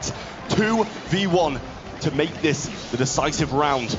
CR need to get this one in the books and ready to move on to the next. Down goes Naui. Gus going to retreat into the gas, and it's a deciding round to see who takes this first set. One round for the set, and there's a hypercharge there for Tensai, one there for Meow on the other side of Zeta 2. The Sprout wall is going to be a big one to start things off. keep the pressure on the side of Zeta. Tampa not really using much of the leg form. Look at these two hypercharges now from Crazy Raccoon for both Tensai and Moye, staring down the barrel of Zeta, getting a much better position as a result of it. This hypercharge in the Gene, though, we've seen it not pay off, especially with a Pearl on the other end of the field. So that placement's got to be perfect, but already getting a good foothold in this mid on the side of Crazy Raccoon. I mean, Zeta Division is so scared, regardless of having 3 supers, because a Gene pull with hypercharge and a Brock with hypercharge is going to be a lot more devastating when you're trying to push up the map. Gero rotating around the right-hand side, still got a shield in hand. We have the hypercharge from the Sprout, but what's that in comparison to the hypercharge from the Gene? Tampo finding some shots. Down goes this wall on the right-hand side. Moya not really in range of trying to get this pull. He's going to stay and focus on the Pearl. Well, the gas will not be far away now. Time is ticking, a wall goes down, but there's a double hypercharge on the side of Crazy Raccoon! A trade on both sides now! A 2 versus 2! Shatamo finding Meow there, Gero is low as well, but the shot, that second one from Tensai did find it! Everyone is so low! Who is going to be staying left standing? It's a rocket! Double kill for Tensai! And Crazy Raccoon as a result will claim the first set! Tensai gets 2 and throws his hands up in the air in celebration. Zeta Division look on. The world champions of 2023 are behind in the first game of 2024. But what a back and forth affair. I mean, really and truly, could have gone either way. It was a slow start there for Crazy Raccoon, as Zeta really did keep the pressure on the earliest moments. They started to adapt, they started to learn along the way as to how to beat their opposition. And it is wall breaks from Tensai. That Brock pick, again, not the flashiest, but certainly one that was just the right call to make in these final moments there as well. Chaotic, to say the least, but nonetheless, CR at the beginning, definitely more than nervous. That was just clutch there from Meow. I mean, a few pixels away from the gas. I think we could be going to a third and final set again on this one, honestly, because Zeta won't be taking that one lying down. Yeah, I was honestly so surprised to see those kind of closing interactions as frequently as we did. Zeta really wouldn't have been wanting to go into those late seconds with the Sprout. And how many times Meow got pulled as well? He gets pulled in, Gero wastes his super. There's so many mistakes, I feel, from Zeta Division. As I mentioned a few times now, a lot of overconfidence. Look at that shot from Tensai, that's just gorgeous. How perfect that has got to be to hit both of them there, or the game could have gone very differently. Yeah, 8 takedowns there for Tensai, and I think absolutely deservedly so. DPS across the board, though, let's be honest, pretty evenly matched. Certainly a bit lower on the side of Novi, but I mean, you'd expect that playing the Pearl. Your job is primarily to kind of stay there and get cooking and trying to time your strike. But nonetheless, I mean, whew, what an instrumental Gene pool as well at just the right time for Crazy Raccoon. Because if that had been a miss, I mean, there's no doubt in my mind that that was a Zeta Division set. And I mean, what a time to get it right on the world stage when it matters most. Yeah, I will say there were so many instances where the Gene made the big difference, but so many kills out of Tensai as well, being that man who's going to assist the damage when the pull comes through. And we saw it, you know, towards the end there, I started to kind of question if it was going to be a win for them, because the Pearl got the super in when pulled in. We're heading on to center stage in Brawl Ball. We've seen it once today already, and it was an explosive game. It really was. I mean, it's such a great map, honestly. It's just perfect for tanks, perfect for coverage. And then the decision as to whether you want to leave that bush and keep that unpredictability. Crazy Raccoon banning the max. That's got to hurt them. It really has. A little bit of a sting to the heart there for Tensai, who we know would love to get his hands on it. Kenji is actually open here. The Mo ban, the Clancy ban, and the max for Crazy Raccoon. And the first pick of Surge is a fantastic one, honestly, for Zeta. I do love to see it. The Luban, the Nita, and the Otis from Zeta. We are seeing a little bit of an Otis rise up. Well, not one that I was particularly expecting today coming into the World Finals, but I have noticed that Otis is definitely good in certain brawlers, so I don't mind it necessarily. And there is the Kenji. I mean, it kind of had to be, honestly. I mean, again, Crazy Raccoon saying that they really value those two brawlers as being the most problematic in this current meta makes a lot of sense. I mean, regardless of how many kind of counters you throw at Kenji, he's going to be able to do something in the game regardless. And especially with Mo off the table, which they themselves accounted for, they're the ones who banned that out, is definitely going to be very hard to face. With no Mo, as many tank counters as you want to bring, Kenji's going to be able to do something. I like the Surge pick, though. It's so versatile, very strong. They're going to take the Gale away from Zeta Vision as well to prevent that extra countermeasure. I wish I cut you off. I was literally going to say it. It had to be. It really did, because if they didn't do that, they were leaving themselves so open for a big, big problem. I mean, certainly the Surge is already a good brawler into Kenji anyway, so, I mean, I think Zeta has still got a pretty decent opportunity here, but you've got to pair the biggest 10 counter with your Kenji, so good drafting from Crazy Raccoon. They're willing to take the risk into the Surge as well, which is definitely displaying some confidence for me here. And Zeta Division, if they want to choose a tank, they're going to choose a tank, and it's going to be a Frank again. As we saw as well, going for the players of Zeta, definitely a brawler which they're quite happy to pick up, and it's a bold one. It really is. I mean, I don't necessarily like his chances against the Gale though. I mean, it's my boy Meow's favourite brawler. Exactly. So, who knows how who knows how well he's going to... Yeah, you're kind of like, oh, okay, they've taken out tank counter. We'll just go a different one. But no, they actually go, okay, we're going to take your tank into a tank counter. It kind of baffles me a little bit, but I'm sure Zeta Division know what they're doing. They're going to get the stew along the way as well, and I do like that brawler. A very versatile, mobile brawler is going to be a big help for Zeta Division against these two kind of... Kenji's got a lot of mobility, but Stu can still get away.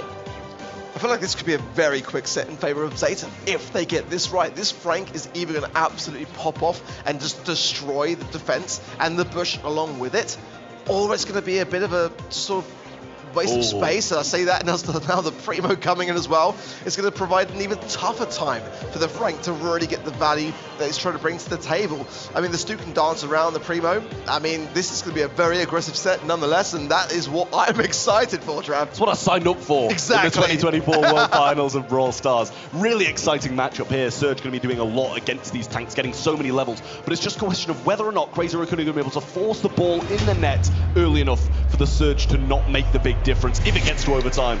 I'm liking my chances with Zeta Division here, but off the start, Tampo trying to move around this left-hand side. Good shots early on from both Gero and Naui. But Mao's going very aggressive. Should be able to pick up Tensai here. Thrown over his shoulder, though. Survives it out just a little bit longer. And a missed pass from Naui. But he is going to surely pick up this ball and get the goal. He misses it! Caught by Moye. And I can't help but feel that's a fumble. A tense scenario there. One that I feel Zeta should have been able to handle. Meanwhile, Crazy Raccoon now pushing their way back forwards, and Tampo there giving a great amount of scrutiny to Naui. Almost found a triple kill, let's be honest. Moye trying to find the gap between the legs and thread the needle. Still enough is the defense for Zeta. Good defense from Zeta, but CR had a chance, couldn't quite execute it though. And a hypercharge, ready to roll now for Naui, but who's in his face? It's Tensai on the Primo, gets one, hypercharge there, he's ready for the pass forward, goes in on Meow, gets the kill, and the Kenji's there too. CR take goal one of game one of Brawl Ball. Very back and forth, but now the Frank hypercharge is there for Novi. He's going to be going straight towards the ball. If he gets this off and pulls it off, nice catch and pop as well prior to it.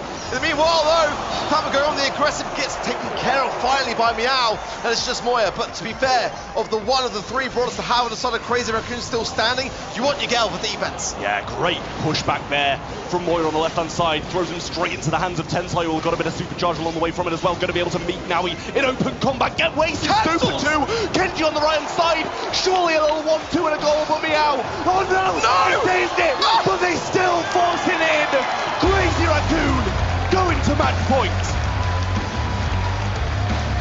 They're starting to make this look easy, and it shouldn't be looking this easy against the reigning world champions. Zeta are on the ropes. They've got to find an answer. The Frank is strong. I believe that they can still survive this set, but they've got to start making these moments count, because Crazy Raccoon have just got all the momentum in their favor. Kenji going in, not going to find a lot from it as well, and the gadget was used along the way. Stu trying to make some mobility of the right-hand side work now as well. Paired up with the Frank, who's going to be in range of Tensai once more. Thrown over his shoulder. Pretty much lands him directly onto Stampo.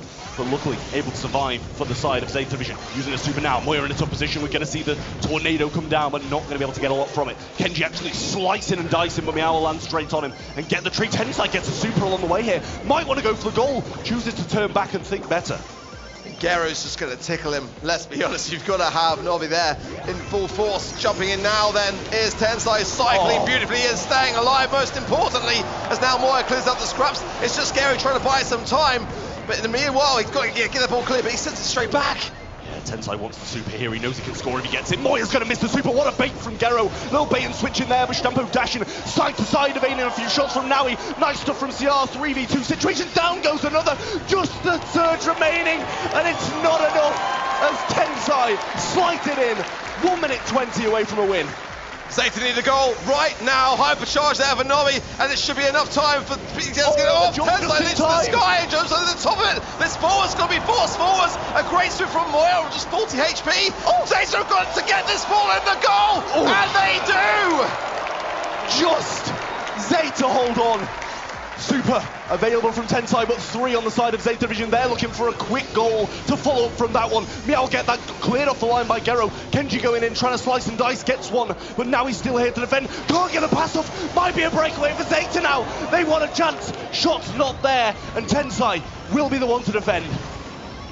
So tense as now Crazy Raccoon joined this for the defense. Navi's got to heal up now. So much really pivots on this Frank pick, being able to make something happen here, but Tensai is the thorn in that very idea.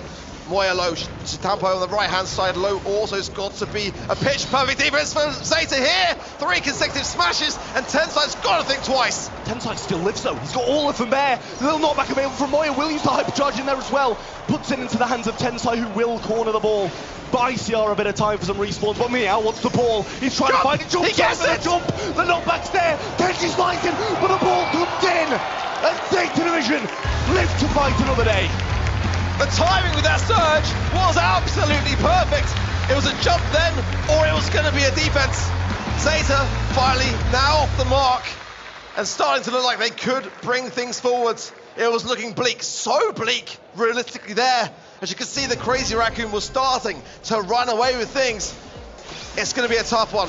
I feel like they are struggling against this Kenji. No doubt about it. They've proved to themselves, most importantly, that they do stand a chance in this set. Gero gets tossed over his shoulder. A little pass forward for Kenji, but he gets the ball. Oh, An accidental pass into the hands of Gero. That was either the best accident I've ever seen or the best play I've ever seen. Unreal stuff. Sometimes all you need in the world stage is just a little bit of luck. Meow going in, but Moya has the last say. It's Gero and Naui pushing themselves forwards now.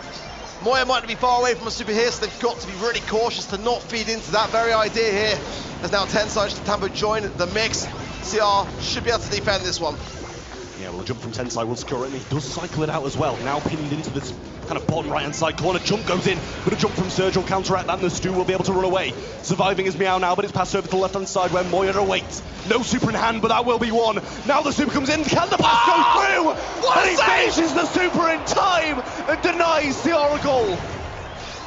An instrumental save, but now with Tensai coming in with super and the hypercharge, this can be forced through here. Meow comes in and actually makes the final save. It's down to Navi. Can he survive? Nice twister there from Moya just to ensure it. As Crazy Raccoon will equalise with a goal. 1 goal for the win, or 1 goal for a set number 3, and that will be decided. Hypercharge gets through. Massive from Naui, but still nothing for Zeta, and they look to try and find another opportunity.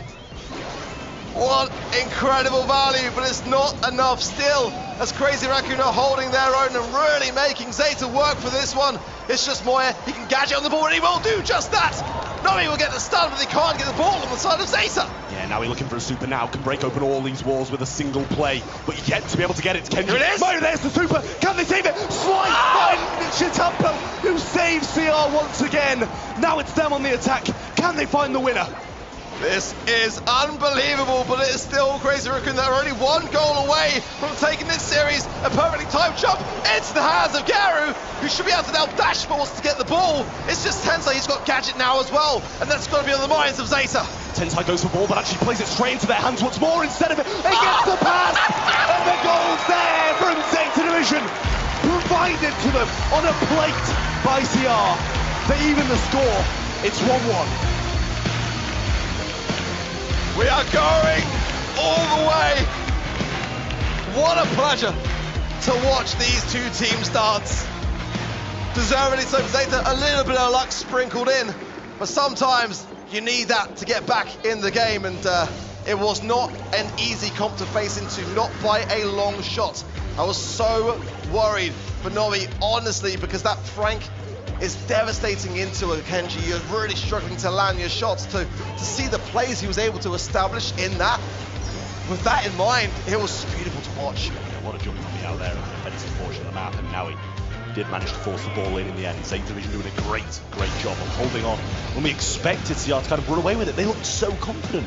They were there was the fumble, yeah, crazy. Just landing straight at the feet of Geru, and Crazy Raccoon couldn't really recover from it. Definitely weren't expecting it to be the case, to be down so quickly. That was a beautiful pass too, really was. I mean, oh my goodness, we've got to talk about Meow in that matchup. 18 kills, 521 DPS is crazy. It makes Tampo's 14 kills and 440 look actually miserable by comparison. Crazy stuff there from Zeta. I mean, what a matchup that was, and we expected no less. We saw the comments and we're like, okay, they're doing a little something. They're going aggressive. We're going to see some great games, and that is exactly what we saw. Sweating. I'm sweating after that one. I need to wipe my head. They're sweating on the stage. We're sweating on the desk. But, I mean, what a spectacle. It really, really was. I mean, we knew coming in when we saw the draft in that game, it was going to be spectacular. And both teams there just proving that to be true. A wonderful draft. We've got to give our blessings towards it and a lot of credit to it as we move in to what will be the decider here. It's going to be Shooting Star as the map, Bounty, of course, as the mode, and a very important draft now. A huge decision in what I said from the beginning is the group of death, in my opinion. Will Crazy Raccoon get their revenge after they were taken down last year by this very team who went the distance to claim the crown and be declared the Brawl Stars World Champions of 2023. The bands are in, the Max, the Sprout, and the Kenji for Crazy Raccoon, the Sprout, the Tick, and the Angelo for Zeta Division. Yeah, well, we saw the Kenji come in last time. It was kind of, it was okay. It freed up some room for the rest of his team, but didn't do the most. RT will be brought in by Moye as the first pick. It's one of the more versatile ones if they choose to bring something aggressive, and I kind of don't expect it now Kenji's out of the way. It can do both. It's best of both worlds. Certainly going to have that ability to now hover over the mid as well, which I really do like for RT. Makes a lot of sense when you look and consider the design of that brawler. The Zeta Division, certainly a lot of ranged options here. Byron hasn't really made a play yet today in the draft. I'm really kind of hoping it does come through here for Zeta. Gus is their first idea. Definitely very much now a first pick worthy brawler in the meta as well. So really great stuff for Zeta, starting hand already in motion. But certainly they've got to consider the amount of range control potential as well. If they want to go for a potential thrower along the way. Bell, Piper, that kind of thing is very much my flavor, but Byron, gives us a bit of flexibility to combine with a tankier push or a speedier push along the way as well, so wouldn't mind seeing it. Yeah, well, I do like the Gus as a first pick. I will say Nani adds that kind of sharpshooter that you wanted to see, and also kind of does well against the rest of the sharpshooters with that extended range, kind of sprays out at the end and makes it really, really tough to dodge if you're someone like Moye or someone like a Piper, as well as that RT, obviously. So we'll see what Crazy Raccoon do have to answer that, because Gus and Nani are two incredible picks from Zeta Division. We know the draft is something that Crazy Raccoon have been struggling with for the past few years, all the way throughout these monthly finals and through last year. They get carried forwards by how good they are, how mechanically skilled they are at this game. But the draft does need to be a big, big part of it, and Gene is what they think is the answer. It's a nice pick for Zeta Division. Having that Nani really kind of deters Crazy Raccoon away from the Piper idea. It's such a hard counter into it. So they were thinking it. They've now got to reconsider themselves. With the Gene then coming through, just allowing more healing off the back of things, and being able to make that power play with the magic hand, of course, can be a huge turning point in the back and forth. Third and final pick now coming in for Crazy Raccoon to round off this comp. Going to be going with the Grey, a brawler which, again, first time seeing today, I really quite like it. The ability to really go in at that moment of weakness on your opposition's side with the TP, get your goods, get back out again as well if you're playing it, and the technique of Crazy Raccoon really does lend itself perfectly to a brawler of that very nature. I mean, we could be in for a real treat if we see some Grey plays coming through. For Zeta Division, they might be opting potentially for a Pearl. We've seen that kind of combination with the Gus come in. Ooh. Penny. That is a bit of a controversial one. Certainly one that's coming forward a little bit more in the pro scene, but we've not been a massive fan of it here on the desk. Yeah, I mean, with that extended range, it does allow itself to be played on a map like Shooting Star. Yeah, albeit not probably the best brawler for this map. But then again, I think Grey over the other side is another one of those. You know, it's kind of, you know, it's okay on some maps, but when you need range, you don't go Grey. And when you're faced with a Nanny and a Gus who have that range, I feel like that puts you a bit of a disadvantage. I think Zeta Vision might have what it takes here. Interesting stuff. Well, either way, this is where it's going to be decided. A missed walking cane there by Tensai to start things off. Big taps though from Tampa on the right-hand side onto Novi, and there is a gadget there, the Hacks gadget, bringing Novi down so low there, forcing him back, and continued aggression. Tampo's not done yet, but Novi still stays standing. Another Hacks gadget, 108 HP. They just can't kill him. Yeah, relying on Moye to come in and get a shot in, but it never arrived. Very difficult for him there, and only one return to sender was used in that process. Meow, gonna be marked up, not gonna be able to find the second shot. Now that comes down. I'm not sure Tampo can really reach that through the map, and a lot of damage rolling on in. Meow so low, and that mortar shot is gonna be missed. Pull gonna be used on the mortar there. Don't really want to overextend for it, and they do remain in a bit of a deficit of stars. The blue star is deciding so far, but Zeta are in their spawn and not got the best position. Yeah, I don't mind that pull. I think it opens up the map a great deal. The Peep does find a connection down in the bottom left. Tampa as well, just continuing that aggression. Salty Barrel not going to be doing too much there, but it might be something of a bit of a defensive maneuver on that top right later on down the lines. Gero having that shield, such a great thing to have on the defense. It's just the blue star so far. To be coming around, it's going to cycle, finds a connection onto Moya, but Moya stays standing. Zeta Vision holding well under the scrutiny, it must be said.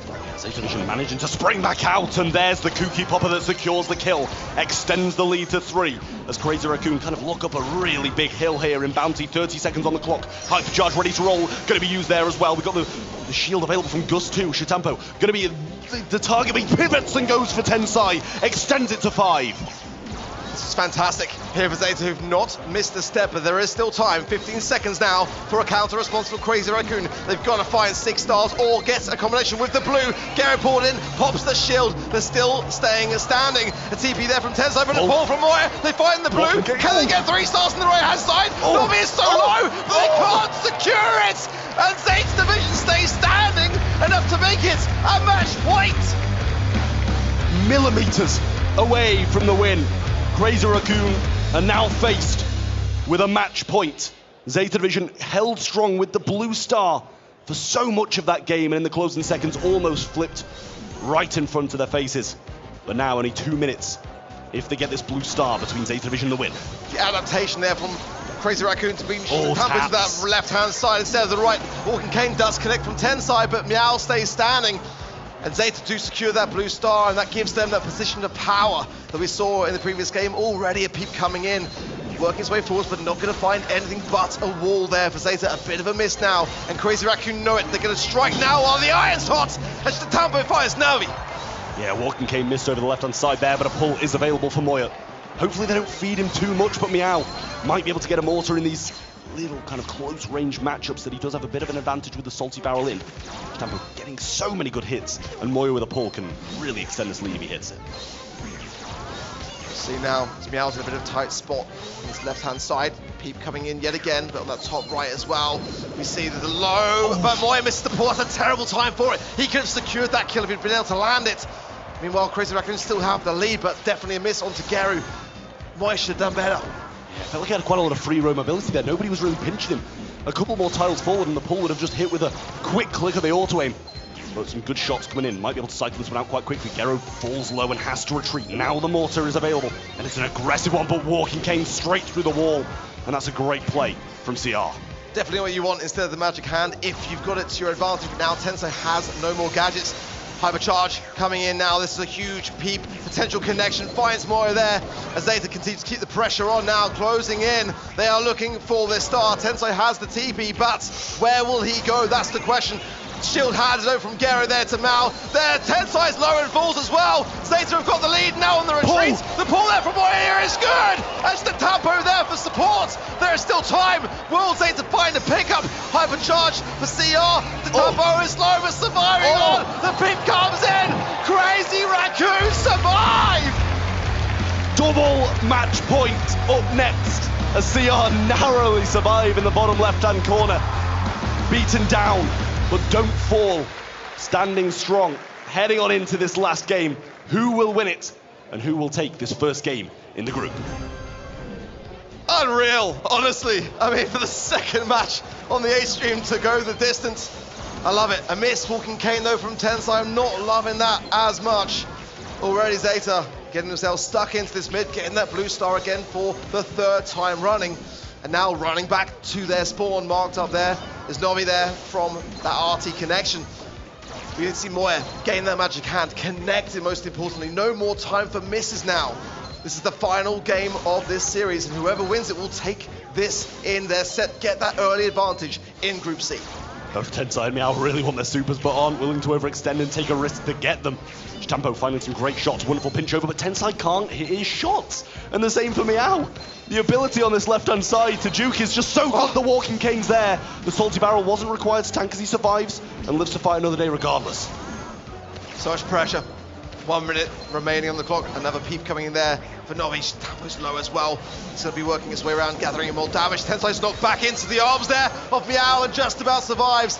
Good, solid connection, but Tensai kept his cool and did not TP away. And Novi there so low, the shield is keeping him alive from that Gus. And a perfect TP there, but Tensai couldn't get the follow-up. But one takedown is all that CR need to gain the lead.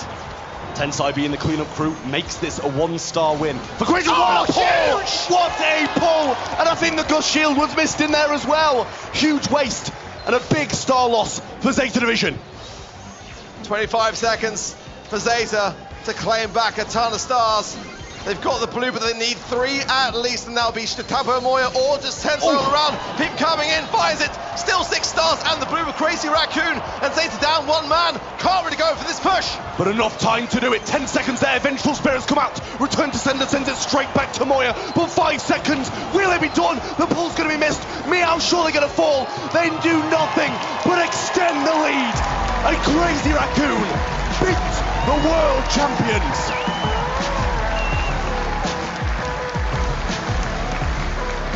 Back and forth all the way, but Crazy Raccoon get their revenge. Who can forget last year when Zeta Division knocked them out of the 2023 World Finals to a 3-2 scoreline. Now, Crazy Raccoon put the world champions on the back foot in the earliest possible moment in Group C. It's just really not a position you want to be in, taking those early losses in the groups, and I'm well aware that this is the group of death. People are going to be taking losses, and pretty much every single game is going to be considered an upset. But when the world champions lose in their opening game, it's a big story, and what a pull that was as well. Just beautiful, beautiful stuff from Crazy Raccoon all the way through. The pinching ability that this team has, the mechanics is just unmatched. I mean, here at Tensai got all 3, I would have jumped off the set, honestly. Unbelievable, just a couple of pixels away, but that was Moye's redemption arc really for me. Definitely had a bit of trouble connecting some of those pulls, but did land the ones that mattered the most. Stampo as well, as we said, coming out of the gate was just absolutely tapping on that RT pick, despite a huge healthy amount of DPS there for Novi. Just wasn't enough to carry then Zeta through, and Novi he just carried with those peeps. He really did cycle so many to the table, it just wasn't enough. And for Crazy Raccoon, what an amazing result for them to start off their day. I mean, I think we've got to touch on that, Penny. I don't think it can be ignored. Real tough stuff for Zeta Division. Not the best of drafts in the closing set of their first game. Tensai getting the MVP, and I think that is fair to say that is well deserved. You can see how much it means to them as well. Just huge smiles. I mean, going back to 2022 though, I mean, they were smiling in the potential defeat that laid upon them as well. So realistically there for Crazy Raccoon, they're always smiling, but nonetheless, I mean, a massively important victory for them and a challenging one to say the very least against the world champions of Zeta Division. I mean, what a way to start things off. We've had so much incredible action. So take a little recap now of those groups and see where the score lines have landed. It's been already unreal, Trav. I mean, here we have it. We saw SK Gaming take down Elevate, and Pioneers managed to beat Space Station in quite a swift 2-0, I will say as well. As we just witnessed now, Crazy Raccoon beat Zeta Division in that final double match point. Humble were victorious in Group D over Rival Esports, and I think that's fair to say that I was kind of expected. We're looking pretty good for our predictions so far today, I mean, honestly, it's rare I'm not looking good for my predictions. Oh, come on. You know, I'm loving it. I think, 4 for 4 maybe so far, so I think the majority of the casting team was aligned on them. I mean, honestly, it can still go either way for me. I mean, it's been that close. We'll definitely gloat a little bit, but nonetheless, I mean, when you look at the action that we've had, I mean, at any given point, it could have gone either way. But that is our second match down on Stream A. Plenty more where that came from. We're going to go to a very short break. You do not want to miss what follows. We'll be right back after this.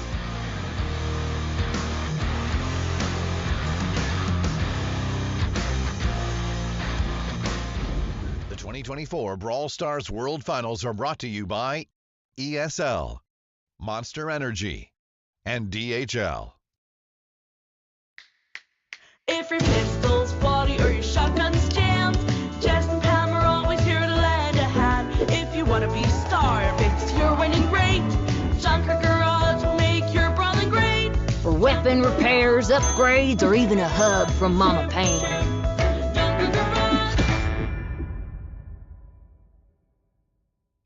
People often ask, how can I do become a world championship winner? What must I do to get Abs of Steel and Fist of Fury? The answer? Gimnasio Primo! You will learn to summon strength, summon asteroids, and serve a spicy jalapeno knuckle sandwich to even the strongest of brawlers. Fight with El Fuego in your heart. It will not be easy, but as El Primo once said, no pain, no gain, no glory. Gimnasio Primo. It's showtime.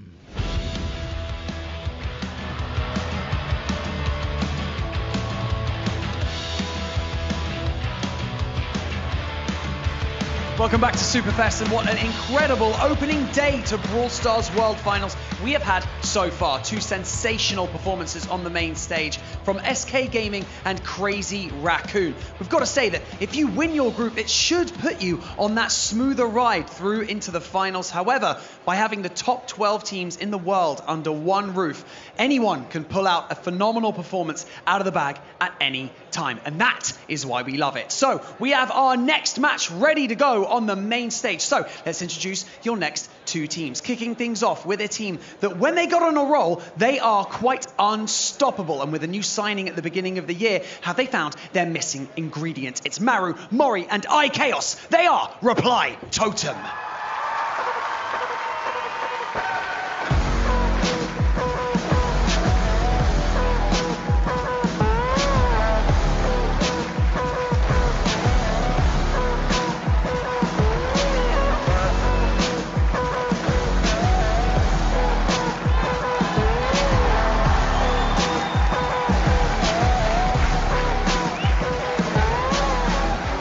Their opponents are from South America, bringing heaps of passion to the main stage, but can they maintain their composure? It is Kyodog, Firecrow, and Adinio. They are Space Station Gaming.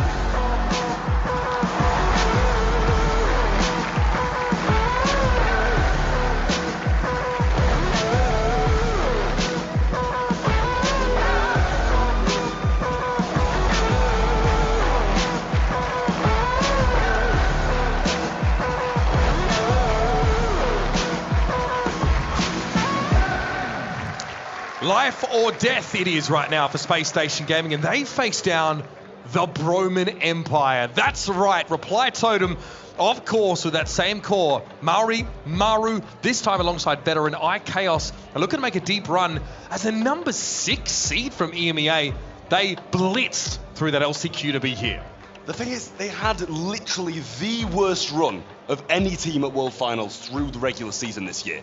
But as you said, blitzed through the last chance qualifier, and a lot of that was thanks to iChaos. Obviously, we know his favourite brawler. We know it's Rico. We know. And how incredible it is on that brawler. But generally, the amount of mechanics and team play and experience especially, that's the selling point for Totem Esports. 100%. And iChaos is definitely an individualistic kind of player who really looks to try and take the game over. It's a tendency we've seen on all of his teams in the past, SK, you name it. Going up against Space Station Gaming, though, these guys got absolutely clapped by Pioneers. It wasn't a close series. Both sets went 2-0, but this team is stacked with experience. South America, blessed with great representatives here. Firecrow, one of the most feared players around the world. they've just not been able to show their quality yet today. And that's the thing, we knew Pioneers were going to come out swinging, or they were going to crumble under the pressure. And so far, it seems like Pioneers are the team. So much support in the background. Can't tell who it's for, but honestly, I think Reply Totem have a big fan following here today. I mean, they are loved, no doubt about it. We're in Europe, of course. These EMEA teams definitely getting fans to turn out here. And of course, Reply Totem boasts the only player to qualify for every single World Finals ever. Chaos has attended 5 of those 6 that he's qualified for. And that, again, is a team stacked with experience, because Maru, alongside him, have also played in some huge games. Reply Totem have definitely had eras of dominance, eras of being feared and respected as the top team in EMEA. They've fallen from that place. But it doesn't really matter what happened during the year, Trav. It's about when you peak, and this will be the right time for that. Exactly that, and this is the thing. Not only do they have the experience that lands, Maru and Mori especially, and yeah, we can include Chaos in this as well, they just excel at lands. Not only do they have the experience, but this is when they are at their best, and we saw that through the last chance qualifier, dominating a lot of the big teams and big names we saw in that competition. And on the Space Station side, especially Firecrow and Adinho have been together for many years, going back to that INTZ roster, right? In 2021, they made it to the semi-finals of the World Finals before losing to Na'Vi. And then in 2022, it was that Zeta Division 0 team that beat them in a 5-set banger to eventually go on and win that World Championship there. So this Space Station team, want to be clear, stacked with quality. Haven't quite shown us what they're made of today, but it's something worth looking out for. Firecrow is an individual, mechanically gifted. Really the perfect foil to someone like Chaos, right? Feared for his play on Crows, his favorite brawler, but his Piper, his Colt, a lot of those really mechanically intensive brawlers is where he's been able to shine and take over games in the past. I mean, as well, speaking on Space Station, the year that they've had through the regular season, it was so far up at the start, 2 monthly final wins in a row, kind of putting foot completely in the shade at the start of the season. Then they started to drop off. The mid portion of this year really wasn't the best for Space Station. They took a couple of losses to foot in those finals, but when it mattered, when they knew they wanted that direct qualification to World Finals, they showed up once more. And that's what they need to do here right now. They need to play, they need to win, otherwise they're going home.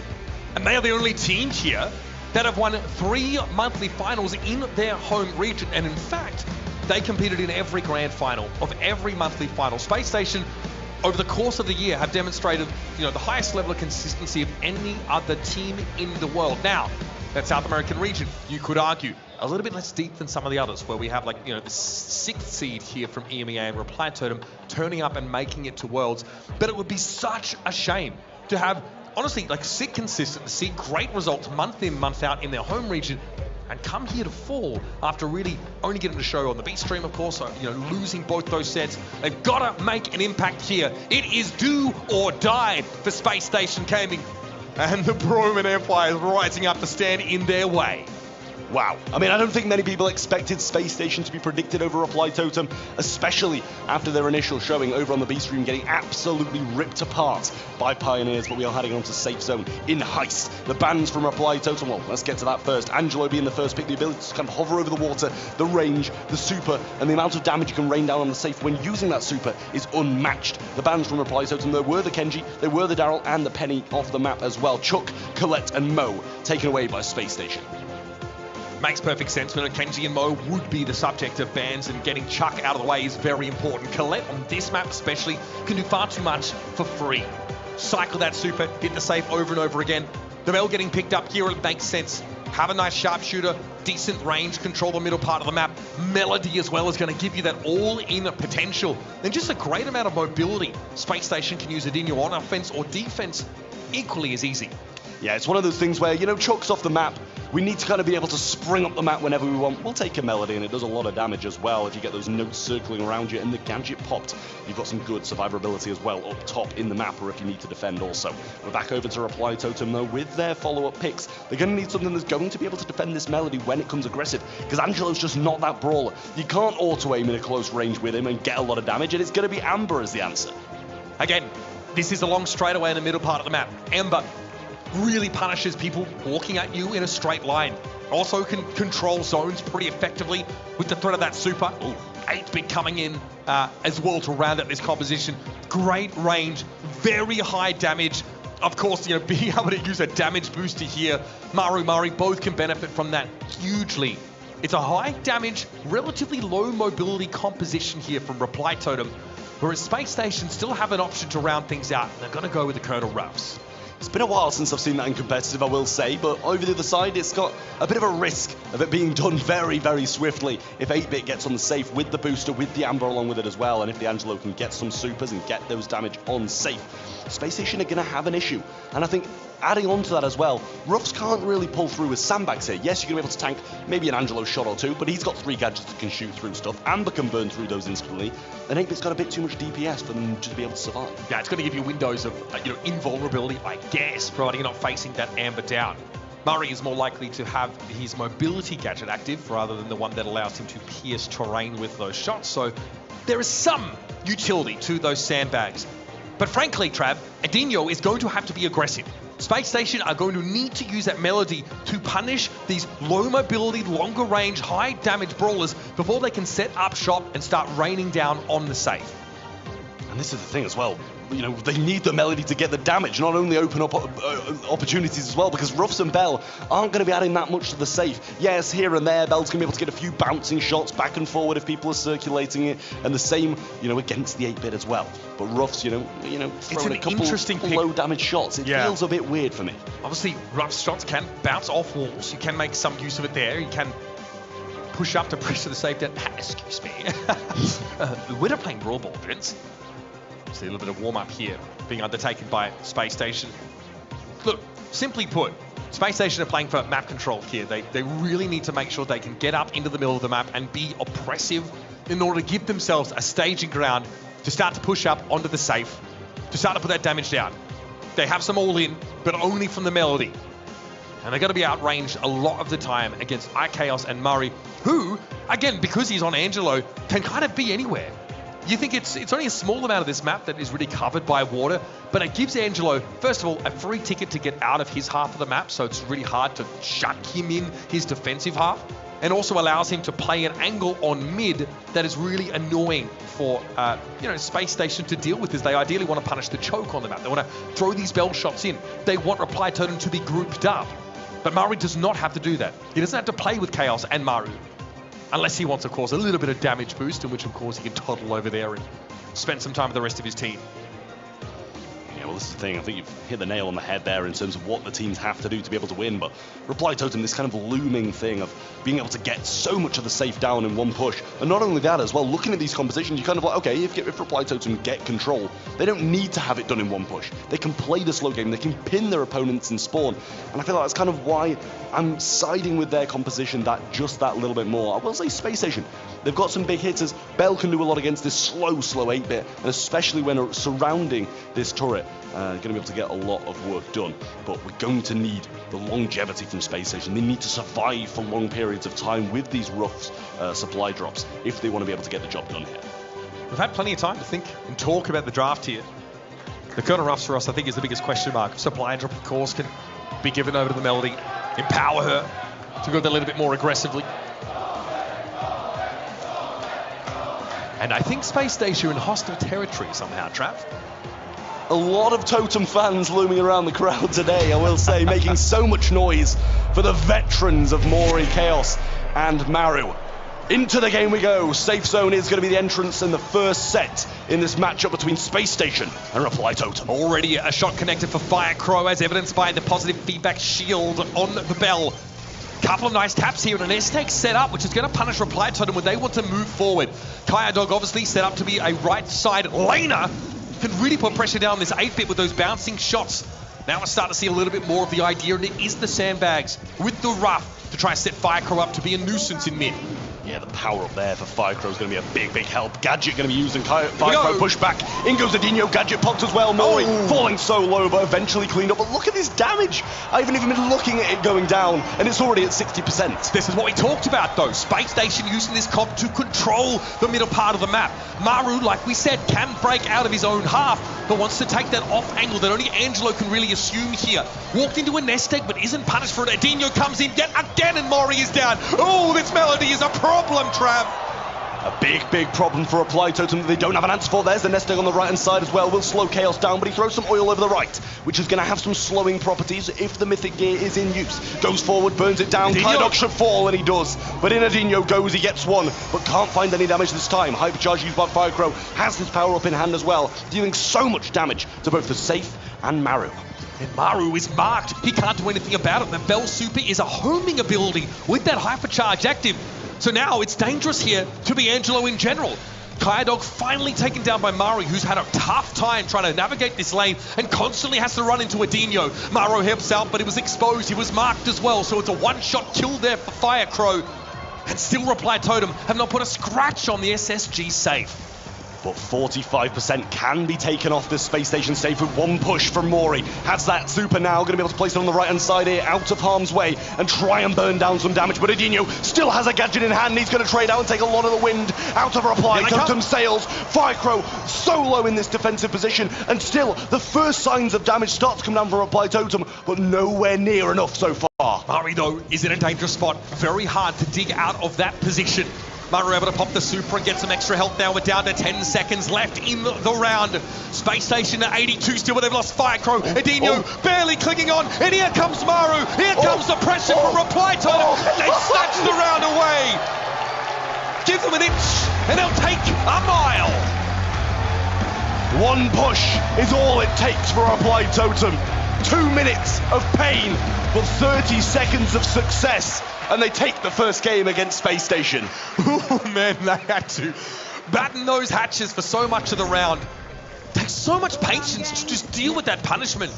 Come back and pay it back with interest. Well, Totem are going to be looking for a much better start. Regardless of the win, they did not look comfortable in that first game of Safe Zone. Maru, assuming his position over this left-hand side, going to try to keep the range and not feed the Melody Super as early as last time. And this time for Totem, much better positioning and an early kill as well. Maru as well doesn't have his jump gadget. He is using the wall penetration ability.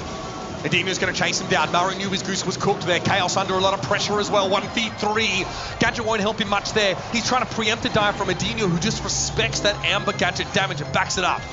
Yeah, Kydog almost brought down after picking up that supply drop as well. Adinho going forwards, but uses that last shred of super. You get 3, and only 1 remain for him, but a bit of burn down damage comes in as well from Maru. Gets that as well, and Chaos's positioning is flawless. The same thing happening to Space Station as last game, but this time much earlier. This is exactly what Reply Totem are looking for. And I've got to hand it to Maru. He is not allowing Adinho to bully him on this left side anymore. Maru plays from inside the super, gets healed up, and of course can threaten Adinho with huge amounts of burst damage. Adinho wants to come forward now, but as you mentioned, Gadget's going to be important for Melody to get in there, and she needs 3 music notes to have that shielding. So here comes Adinho, comes in, 2 notes, Maru getting pressured away, but Adinho has not really touched the safe. Able to get the 1, but Maru staves him off. Cycles the super back, but down he goes. Chaos now moving forwards, trying to pick up Firecrow before he can get to this super. Does make sure he doesn't secure it. Adinho trying to power through, picks up that power up along the way. Now making the move over the right-hand side, but runs out of supers. Can't make his way towards the safe just yet. And a good pinch between Mori and the respawning player will be a big help to Totem. Adinho's in trouble here. Very compromising position as Chaos eventually burns him to a crisp. Maru with the hypercharged super means he can move with it and get healed up. Virtually unkillable within that window. Now playing from within the damage booster. That terrain gets broken up by Kydog's supply drop. 26 seconds left in the round and Kydog is taken out of the game. Chaos wanted to come forward, but Firecrow had the taps to bring the Amber down. Not the time to go down for either of the teams here. Mori going to try and bring down Adinho before he can make the push around the right-hand side. 3v1 and Kydog all alone. 10 seconds. Goodbye to him too. And Reply Totem will add to their lead and take set number 1. Oh, buddy. What a statement to make for Reply Totem. We questioned the comp a lot for Space Station. We were proven wrong early, but the power of that 8-bit Amber Angelo combination for Reply Totem gets them over the line. Triple Maru jersey in the crowd as well. Paying pence to what Reply Totem have just showed there as well. Beautiful stuff from them. And now just 1 game away from not only knocking Space Station out of the Brawl Stars World Finals in 2024, but in turn securing themselves a day 2 as well. How would that work for Space Station? Win 3 monthly finals, come into Worlds looking like the best team in your region, and immediately get dunked Reply Totem looking dangerous though. Don't be fooled by that number 6 seeding they've been given. They come from a region that forges incredible rosters. And I got it, man, Murray looks sick. I'm gonna be honest with you. He really handled Adinho. Once Reply Totem got a feel for the tempo that Melody wanted to bring, they played just outside of Adinho's range. Maru didn't give that ground for free, threw down supers for the extra health, and dared Adinho to come up and challenge. I mean, you can see how much Adinho has done for this team, but all of that was in game number 1, and Reply Totem still managed to secure that as well. And these are the reasons we question the Ruffs. Yes, you're going to be able to provide some power-ups. He may have assisted in some kills from Adinho, but 2 kills himself, it's just plainly not enough. Not at all. I mean, we know what the Ruffs are supposed to do there. We get an idea of it. We see it play out. Supply drops are used to open up the map a little bit, set up some of your longer range brawlers, maybe allow Adinho to benefit from the empowerment of the supply drop itself. But that Master Fletcher gadget use there by Angelo, the pick off right at the start of that second round, really set the tone for Reply Totem to take it away. Now it's best of 3, folks. So Hard Rock Mine has to be victorious here for Space Station, or they are headed home. And I can't help but feel confident for the side of Reply Totem now. All of the crowd here in Helsinki backing them as well. Feel a very limited amount of Space Station cheers going on. And Gus is going to be the first pick for Reply Totem on Hard Rock Mine. This is definitely a pick to maybe set up another brawler for Reply Totem. It says very little about what the plan is going to be for their composition. Gus in and of himself, pretty powerful. His super knocks opponents back, whether it's used on Gus or one of his teammates. And Cookie Popper always represents kill potential when you least expect it. Space Station need to be very careful of that third balloon that hits. Here comes the surge here. Very high damage brawler, one that can really dominate a side lane. Yeah, it takes tanks out of the mix, which is kind of what you tend to see coming in down the lane when you see Augustus the first pick. Penny going to be rolling back on in. Not got the highest success rate so far, and we do keep on, it keeps on coming back, and I'll keep on questioning it until it proves me wrong. Yeah, we've seen it on Heist, fair enough. I guess we've actually seen it on Out in the Open in the past, right? That Heist map we just saw, excuse me, to put pressure down on the safe and make it hard to actually defend it. But here, might even see it be a mid-pick. Salty Barrel used quite frequently. So here's that tank that we sort of saw Reply Totem telegraph here, picked into the surge, no less. Yeah, we kind of expect to see that staved off because of that first pick from Space Station. It's not hard to pivot when you're with the Gus. He's capable on his own regardless of not being able to provide a shield to a tank. But they're just going to run the Daryl straight into the surge. I mean, who can blame them? With that rework, giving him 2 rolls for each super he earns, it becomes a much better brawler. Nita to go along with it as well. Not only is that a great pick on the lane, but it's a great pick to take away from Space Station 2. It's also, it just represents a huge amount of pressure across the map. The Clancy gets picked up here. Well, again, at level 3, probably the scariest brawler in the game. Does an unbelievable amount of damage and gets an empowered super as a result of that. But, you know, seeing the Nita coming in, hypercharge, of course, legal here for Worlds, means that Bruce is a real threat, especially with something like Faux Fur, you know, to reduce incoming damage. Reply Totem are making a real gambit here for map control, trying to shut Space Station away. But as soon as they get rolling, as soon as the Surge gets levels, as soon as the Clancy builds credits up, that's when Space Station will be at their peak. They're playing 2 brawlers that get stronger in the long game. Yeah, Clancy. Definitely going to be a big help against the Daryl, and the same goes to be said for the Surge too. I just still have to question Penny mid. Yes, it's going to be okay against the Gus. It's got some more range thanks to a nice little balance change that Penny got. But is it going to be enough to stave off the Nita Bears? Yes, splash through them, but the Daryl rolling in as well is just such a big thing that you've got to account for when you're playing that mid. I mean, that is a brawler much like, you know, Clancy, that doesn't want to be run up on, that doesn't want to be pressed in close quarters. Again, we like the look of Reply Totem's composition, at least that's the vibe I'm getting for you here, Trav. Space Station have access to 2 of the highest damage brawlers in the entire game, and Penny's no slouch in that metric either. But this is gem grab. This is about having a safe mid and keeping them alive. Reply Totem want to push up the side lanes with their tanks, be really annoying to duel against, and you'll see early in the game, they're going to have such an advantage in those matchups. They need to really snowball those and make sure Space Station never actually get into the round. We're going to need a quick win for Reply Totem if they want to be able to win this one, because Surge and Clancy, when powered up, are going to be devastating for the Daryl. And the same goes for the Gem Carrier as well. If you've got a level 4 Surge with Hypercharge running, the amount of range, the amount of spray that can happen with that Hypercharge, on top of the brawlers, like the Penny who's going to be able to splash through this Bruce, like the Clancy who's going to be completely leveled up by the end of this game, I'm sure, against the Daryl. And if not, something's gone wrong. This, of course, is Reply Totem's first outing for 2024 Worlds. Regardless of the result in this match, they will be facing Kansas City Pioneers in their last game of the group. That will be a blockbuster, but this one promises to be spicy as well. We're jumping into Hard Rock Mine, folks. Space Station must win this set. Chaos picking up an early gem off his side. Maury, and over the right side, Maru's just going to stay nice and safe on this right-hand side, stay out of the way of Adino's shots, but now he's sneaking up, finds some great shots and a little bit of an overextension, but he's earned a good amount of that power-up. Yeah, gets good damage, almost to silver, but Chaos snipes him away. Here comes Maru with the tar barrel for the slow. Kyodog at least has to level up for that invulnerability frame and avoids being taken down. But Maru can do that over and over again. Totem are well aware they need this early win, and that's why they don't mind feeding them early on. Kyodog getting some great shots in, wonderful stuff in the back lines here, thanks to that Gus shield as well. Penny finds a couple of connections, but Maru will go straight for him, grabs 2, and that's already 7. Yeah, it's so hard to deal with this Reply Totem comp. Maori both just taking up residence inside SSG's bushes. Maru walks away with a potential for, what, 14,000 health from that Gus shield. Has picked up a couple of gems, doesn't want to give them away too cheaply. So Maori now will be the prime aggressor here for Reply Totem, but if they just play the slow game, pick up the gems that only spawn on their side of the map, they'll have a countdown.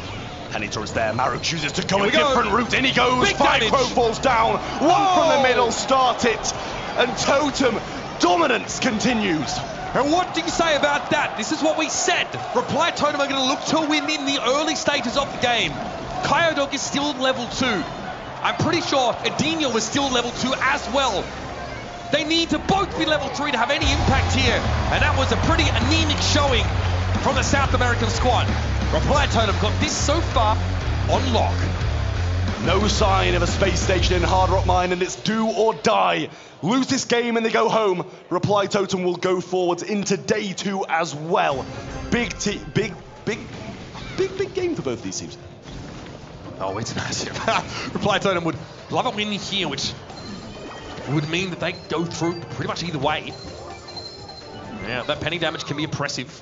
Chaos bears the brunt of it and allows Firecrow to start Space Station off with a 3-gem lead. Well, already doing better. They've picked up more gems than they had in the entirety of their previous game. Reply Totem pinching down now on Adino, tries to get a bit of a look in. Gadget going to be used and not find any connection. Slight waste there. He just needs these levels, but Maru has the roll on this right side, goes in with the tar barrel. Adino going to be caught in it as well, slowed down and killed. Mortar already, but Maru's just going to go for that. Say goodbye to that. Okay. Was short-lived. Nice turret, bro. Notice there, Adino tries to use his gadget to get extra credits built up, but he's not ready for Maru, who's now starting to flex on him a little bit. Showing off the mechanics behind the boxes. Firecrow's been pulled away from the middle of the map as well. Maru is running some deadly interference, and he gets a kill there as well. Sheer audacity. Slight lead, but down goes Chaos. The mid is completely open now. Bear barreling down this left-hand side, trying to leave these gems. They don't want to pick them up. They'll wait for the Gus to come back and reclaim them, but puts himself at risk instantly to do so. Maru's going to pick up some as well. Here comes Maru. He's in a great spot. But Adino gets level 3. He managed to get value off the gadget that doubles his incoming tokens from damage done. So now Clancy is at his strongest. Kyodog also level 3.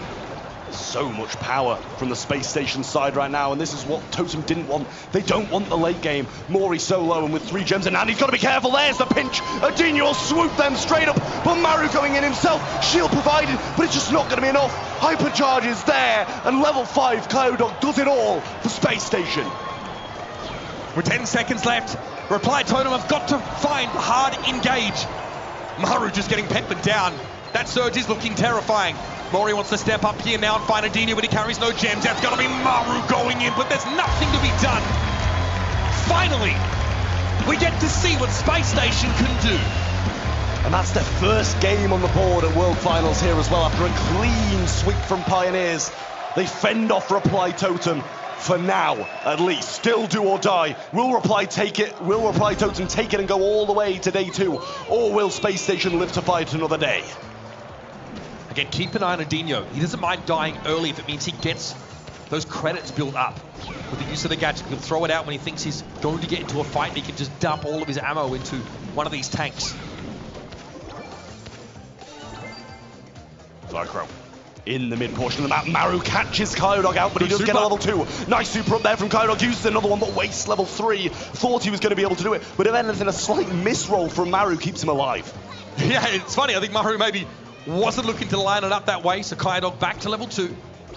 Edinho, his star power gives him half a level in terms of credits. That's why he has it. So he's only really hit one shot so far. Maru does not want to give him free damage at all.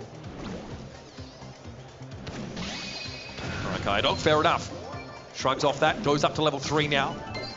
Looking a little bit more dangerous here through the map as he clips Chaos. 4 gems to Chaos's name, nice little dodge. Kuki Poppy used. Maru wants to try and follow up on the damage. He gets Kyodog, resets that level a little bit more. And Maru not going to stick around. Maru's now been able to slip up that right-hand side, and Edinho is really struggling to find damage. That Clancy looking more like Plankton right now. Maru drops, but job done. Reply Totem even in gems. Mori with some great positioning, but on the flip side, Kyodog's got more of the same shield provided, but Maru with a beautiful roll, 4 hits. Ficro in a compromised position, but eventually Mori's cleaned up. Edinho will move up the right-hand side and try claim some of Reply Totem's territory. And he's very close to level 3 as well. Edinho about to become an absolute menace. Pops gadget, Mori sees it, doesn't actually hit him, so nothing gained for Edinho during that window. Now the pressure mounts and Chaos cleans him up. Super available, in goes Maru. 15,000 points of pure HP, folks, and Kyodog is feeling the pressure. Maru moves up, now forced to back away a little bit, and Edinho is barely alive. Here comes the bear.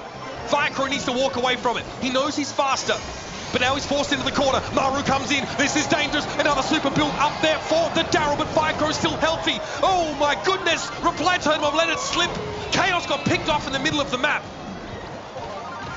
Space Station living to fight another day, but down the bottom, Edinho will pick that up, and now countdown starts for Space Station. Kyodog jumps over a shot there as well. I think they can't even it from mid either. That's only 10. They need another one. They need a reset. Maru gets a super, but he falls down. Totem can't get it done. Chaos so low, he goes down. And Space Station will drag it to set 3. Oh man. The 2-1 gods say not today. We're going to keep it rolling. Every match a banger so far here on day 1 of the Brawl Stars World Finals. And Space Station Gaming, the #1 seed from South America, gets into the game. Refused to fall. I want to see this back. I was expecting Totem to walk over them, but eventually Chaos went down in the back lines of Reply Totem. Must have been a great pinch from Edinho coming in there as well. Wonderful stuff from Space Station to be able to turn this one around of what looked like a Reply Totem win. Again, if Space Station have the ability to control the pace of the game, if they can drag it out like this, then they're going to be stronger. Pound for pound, their brawlers just hit harder. Once Kyodog gets to level 4, Edinho here, he's gold. So every shot comes out, double shots come out. Also, that super hits very, very hard. Kyodog at 298 DPS over the course of the set. Devastating stuff, finding 8 kills. That surge continues to prove lethal to these tank-heavy compositions. 10 kills for Maru is absolutely huge, and especially on a losing side as well. 10 kills on a losing side is not something you expect to see from a tank, and how many times he went in, got the kills, but eventually it doesn't matter. Once Space Station were powered up, it was out of Totem's reach. Tough game for Murray, I think, in general, on that meter. Constantly outranged, constantly trying to deny value away from the Clancy. But that means sometimes when you see that gadget pop, you can't really fight him, you can't walk up on him.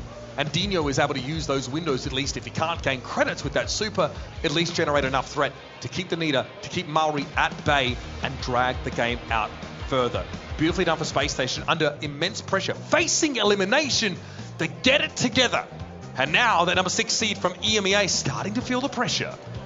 We'll be heading on to open business in Hot Zone to decide this one. Space Station want to battle out. They want to get this win. Reply Totem know that if they win this one, they go to day #2, whether that be in the first or second seed. The bans are in. Kenji, Larry and Laurie and Mo over the left-hand side, and the first pick of Clancy for Reply Totem, whose bans will be the Stu, the Mortis, and the Frank. Once again, Clancy means you want to play for a longer game. Some game types in Brawl Stars simply are longer by definition. They tend to be dragged out a little bit more. Yeah, some key bans of Frank obviously getting taken away. We saw Pioneers look second best over on the B stream. They looked absolutely terrifying on that brawler, showing us exactly why he is so powerful. Saw it obviously in one of the earlier matches here on the mainstream too. Mo, Kenji, Larry, and Laurie. Gonna get a lot of bans over the course of this tournament. Surge the answer here from Space Station. Another brawler who only gets stronger as time passes. Well, onto the second pick for Space Station now. It's kind of, they've split what brawlers Space Station in the last one. They're both probably going to get powered up by the end of a hot zone game, which just lasts for such a long period of time when you're fighting over one zone like this map will be. What will Space Station add to it, though? That is the question.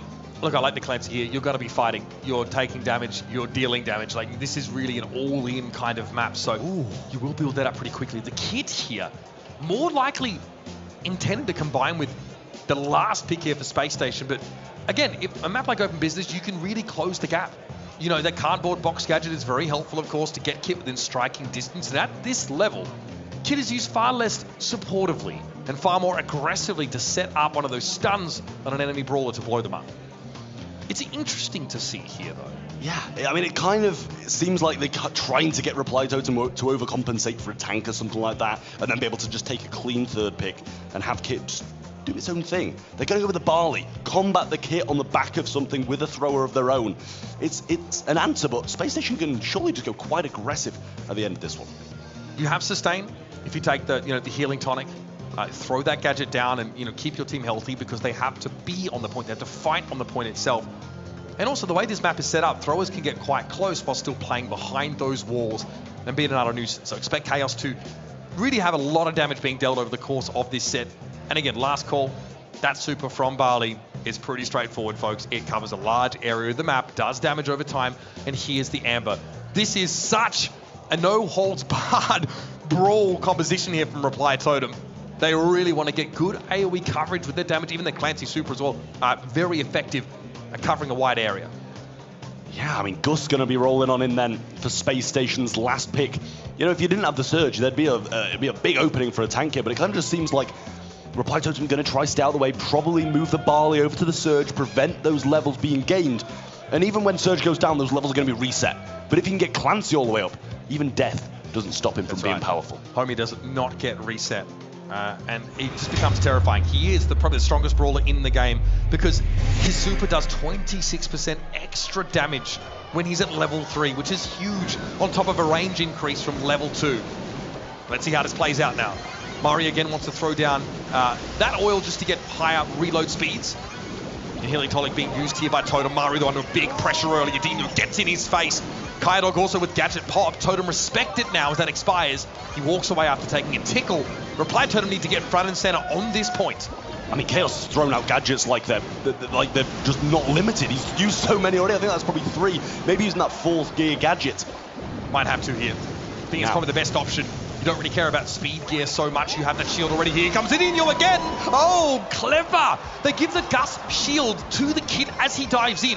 Makes him harder to peel up one of your brawlers, but that blows up in Space Station's face.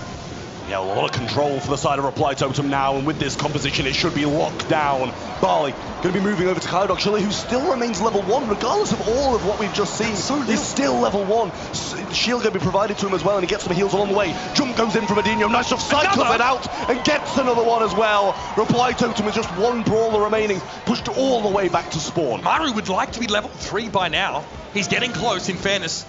The Space Station now can make up some of the deficit they just suffered. Maru wants to move forward here. Chaos needs to land these shots, and if you overextend, Kit is going to hit you with that super.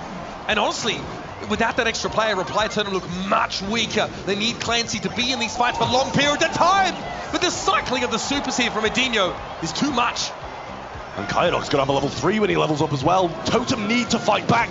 This running away from them. Kaidog jumps in on the Barley, tries to keep them at bay. They kind of need to ignore him, but at the same time they can't. It's ticking up, but they get them off the zone. Hypercharged Barley goes in, pinned in a corner, but Chaos will fall regardless. What a shot! Steps on that hypercharge by accident, and now it's a battle for the mid. It looked like Kaidog might have been able to survive that. This would look very different had that happened. Here's Maru, their level 3 finally. Adinho going to dive in. They blown to smithereens. Space Station Gaming. Where have you been all day?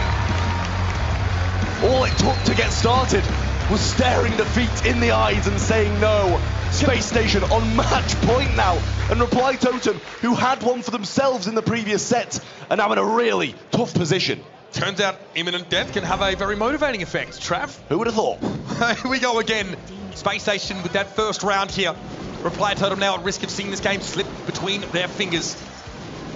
We see again, straight away, healing gadget being used there by Chaos. Adinho dives in, but the follow-up isn't quite there. He has to get it done himself, so that results in a trade, but elsewhere, Kayadog just wins out against Maori. I mean, what a start for Space Station again. Totem backs against the wall now. They need to get this happening. Another gadget being thrown out there by Chaos. Adinho super in hand. Kayadog can use the gadget as well. Super thrown out over the right-hand side to the left by Chaos. Not really finding too much, and more healing provided. They've got to get on the point. Reply Totem haven't started accumulating any of that capture progress yet, and this could be ugly. That's the third gadget used from Chaos, and it barely gets his team through the fight. He doesn't want to step onto the point either. Kayadog is daring him to challenge. Looking absolutely dominant right now in this surge, and Chaos just gets flattened. I mean, it was almost 50-0 before Totem even stepped on the point, even thought about it. Kayadog level 3 over the right-hand side has got some pressure and can keep Chaos back for now. But eventually he's fighting, he's battling out. Shield used on himself by Ficro. Super rains down from Mario, but the jump from Adinho will say no to that. A super, the last call from Chaos, tries to fend off Kayadog. But still, at this long-range open matchup, he doesn't stand a chance. Chaos needs to stand on the point, which is not where Barley wants to be, but with the lack of teammates, he has no choice. Maori wants a bit of that extra reload, but Firecrow's hitting awfully hard, and Mari's going to go down here. Time is short. Space Station with a huge lead, and they're continuing to extend it. This is getting dangerous for the Broman Empire. Totem falling apart. Maru got this level 3. Needs to use his super. Kayadog gets shielded up. They stay on the zone a little bit more. 16% is all they need. A super thrown out from Mori now. Pushing them back bit by bit. Adinho trying to get a little bit of a super. Needs to jump on someone. But the hits from Kayadog are so influential. Trade, hypercharge, and Space Station gonna wait for the opportune moment. Good coverage with that hypercharge from Chaos. Reply Totem clawing their way back into the game, but Space Station is 16% away from having victory, and in they come once more. Adinho gets the trade at the very least. Maru goes for the super, but nobody out there to be impacted by it. Kayadog backs away, gets himself that hyper, looks to try and take the fight, but that shield's about to expire. Reply Totem have almost caught up. It's now 4% separating these two teams. And Maru is looking dangerous, throws the torrent out. Firecrow trying to get around the corner, but Reply Totem, they might have this one. Adinho dives in. Mori on the point. Reply Totem, hold on. What a comeback for Reply Totem.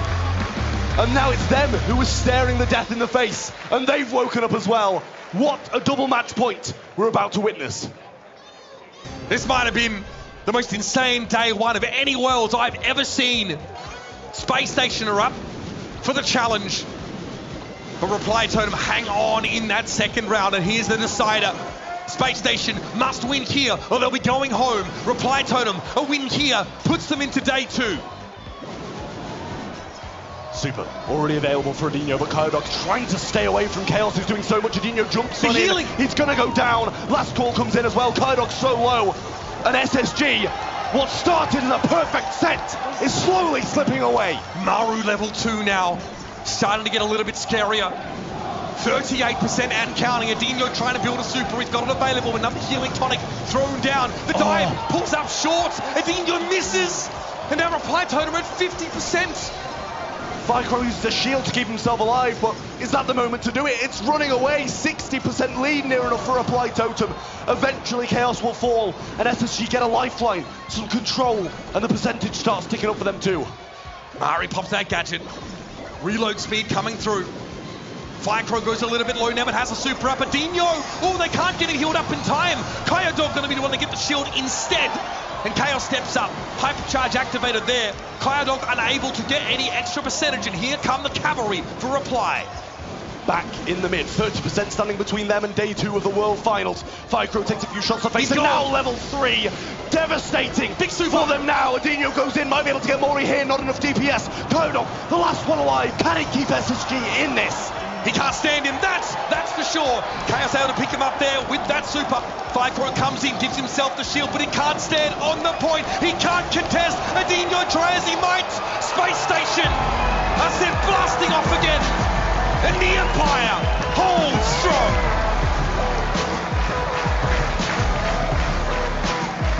What started as smooth sailing for Reply Totem ended with it going all the way. Eventually, they managed to be victorious and send Space Station packing. They've got themselves to day 2 of the World Finals, What seed will they be going in is now the question.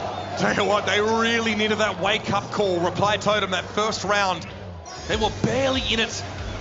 But what a way to come back into this game. They understood they had to play around that kit super, that dive in. Too much for them to deal with. Maru, as the games went on, he's able to build up that level 3 a little quicker and start to use it to pressure these space station brawlers down. Quite liberal with his use of that super. Again, you can just see how terrifying he is. And Chaos had to use every little bit of healing he had with that gadget available. And early were they popped. I mean, we saw on match point for Space Station in this replay.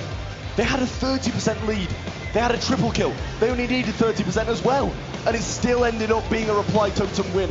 How hard they had to persevere through that. It's just unthinkable. In terms of kills, it's all Space Station. But Reply Totem got the time on the zone. Heartbreak. Firecrow 327 DPS, Kyodok with 15 kills, and still it was not enough. Reply Totem had to fight their way through LCQ. And honestly, there were doubts about them even there. Coming into this group, we knew that South America had sent some powerful, powerful delegates. But now, regardless of the result of Reply Totem versus Pioneers, they will make it to day 2. Seeding, of course, though, is a big difference maker. You take the top seed in your group, you play the second seed from that other group, and iChaos comes out as your MVP. Had a real tough job. As that Barley on Hot Zone, it comes out on top. Reply Totem setting themselves up for some big success here. They've got to beat Pioneers to top this group, and that is going to be one heck of a matchup. But Space Station, we do sadly have to say goodbye to them. They might have got absolutely decimated by Pioneers, but here against Reply Totem, some would argue they might have deserved the win. We've seen this, we've seen it in the Worlds in the past. These quality teams come out and unfortunately just stumble. It's really about how quickly you can get your motor running, how quickly you can get started. So that now leaves Group B with Pioneers and Reply Totem both having a win to their name. Obviously, Group A, in the meantime, SK Gaming were able to downput Esports and will be advancing from that group in first place. They've really shown us some great games.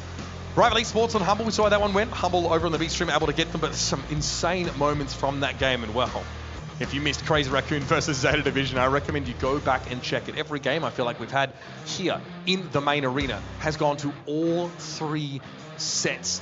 It's never been closer. We have the very best teams from all around the world giving it their all for our viewing pleasure. And if you're viewing, hopefully it's over at event.brawlstars.com, because that's where you can earn yourself some great in-game loot, including, by the way, a hypercharge if you can get that far down the reward track for voting and answering trivia questions throughout the day. So make sure you keep your eyes peeled. We're there. The B stream is going to be there as well. And we'll be back after the break. Take a deep breath. We're going to see more of the very best Brawl in the world played out for you right here.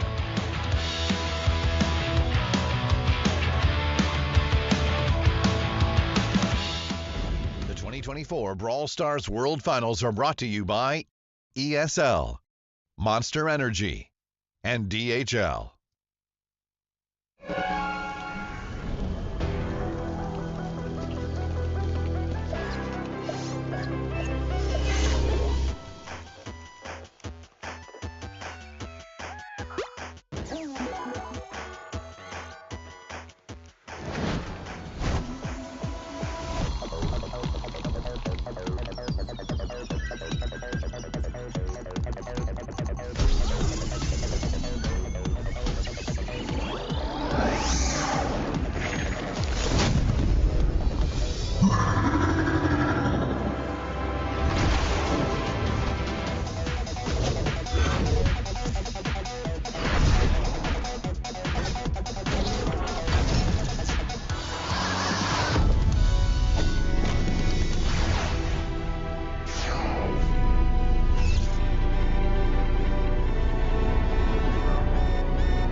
Funny.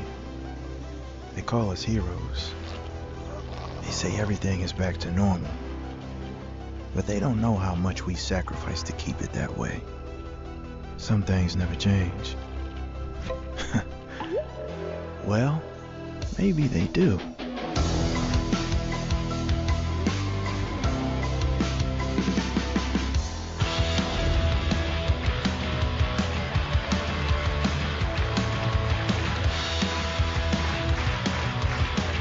A collision of regional playstyles, team comps, and insane individual plays. That is what Brawl Stars Esports is all about. Welcome back to an explosive day here at Superfest, and there is still plenty more to come. Mainly our next match. Our first team to step out onto the main stage qualified via the last chance qualifier. And that means that they knocked out many of the top contenders getting to this stage of the competition. Please welcome to the main stage, Gugu, Mebius, and Ope. They are Eternal Fire.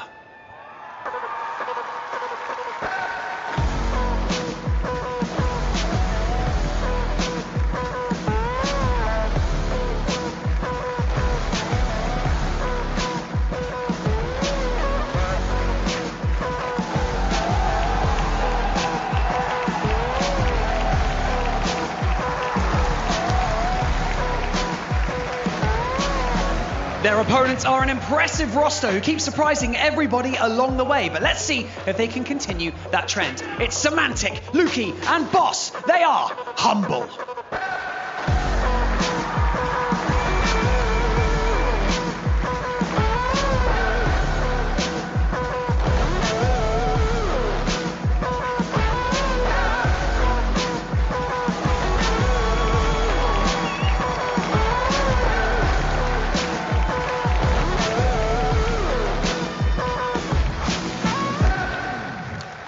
Well, folks, Group D is about to get real. Eternal Fire make their way to the stage for their first game of this group stage. I'm Mitch Leslie here, joined by Kenny. Mate, great to have you here. This is a banger. It's an inter-regional clash already. And there's a bit of bad blood there, if you remember Ope on SK last year, getting in the face of Semantic and Foot after they knocked them out of the World Finals. Time to settle the score. This one's personal. It's EMEA. It's a little bit of a revenge arc as well, in a sense. I mean, Semantic finally got his first ever win over somebody outside of mainland China, but I know he wants more.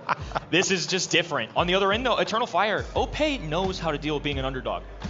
Absolutely. I mean, he was saddled with a lot of expectation on that SK Gaming roster and showed as a young player he really had what it took to be a great leader. These two teams, of course, they know each other really well. They're from that same region. But let's have a look at Humble, because I tell you what, coming out of EMEA as a #1 seed carries with itself the weight of expectation. Kenny, are they up to the task? I think so. At least that's where I'm going in terms of predictions. And they were the #1 seed in EMEA all year long. And a big reason for that is Semantic, the experience that he's had, especially considering this roster was kind of thrown together. I know they didn't expect to play with each other this year. This was kind of some leftover players who couldn't quite find their home, but they have certainly made something of it this year. Yeah, Semantic was, saying towards the end of last year, like, I'm trying to find a team that I really feel like can make a deep run here. So he turns to, this roster, of course, which has turned out to be fantastic. I mean, Luki, player that doesn't get talked about enough, the winner of the 2023 Brawl on Door Rookie of the Year award, young player but extremely talented, and alongside Boss, this team has really made waves in their home region. They recently played up against Eternal Fire. It ended up being a 5-set series in that last monthly final in EMEA, which Humble were able to take, but it was a close one. Eternal Fire have really grown in strides over the course of this year, but this is the time to come alive. This is the time to peak, and for Humble, it's a matter of demonstrating that same level of supremacy as we saw domestically. Eternal Fire playing their first one of this group. Humble on the B stream earlier narrowly caught a victory. Ooh. It came down to the wire, which is something I don't think a lot of people, including myself, expected. Humble, though, if they take care of business here and they go 2-0, they will be leading themselves to another day. That would be a big deal for this squad. I mean, coming out of the group in first seed as well is pretty darn important. They'll be taking Group B's #2. We're going into Heist first. Folks, it is safe zone time. And you all at home at event.brawlstars.com have Humble to take this game. And I'll tell you what, in the arena, the French support is pretty real. Now, shouldn't be surprised, because every World Finals we've had, the French turn out and make it happen. Jumping in here in just a moment to our picks and bans. What do we have on deck? Ope had to do a lot of the calling last year on SK Gaming, definitely got involved in a lot of that draft discussion as well. Whereas Semantic on Foot, yeah, I feel like he did a huge amount of it. He, alongside Drage, really put their heads together to try and craft the best comps possible. a team that wanted also to set Lena up for success. A lot of passion going to be shared on this stage, and the band's finally getting underway. A double Kenji ban. Really interesting to see this, especially on a map like Heist, where you don't always necessarily see that, but I think it goes to show the prioritization these guys have about this brawler. Yeah, I mean, absolutely terrifying. We've seen him in the hands of Crazy Raccoon. We've also seen him used by Elevate. Sometimes craft comps around the Kenji to shield him up as much as possible. Get Gus in there. And obviously use Kenji's incredible kit as well for damage mitigation and healing to jump in and get those key assassinations. So, Nani on, on a map like this makes perfect sense. These peeps come in, can put a lot of pressure down. Chuck, okay.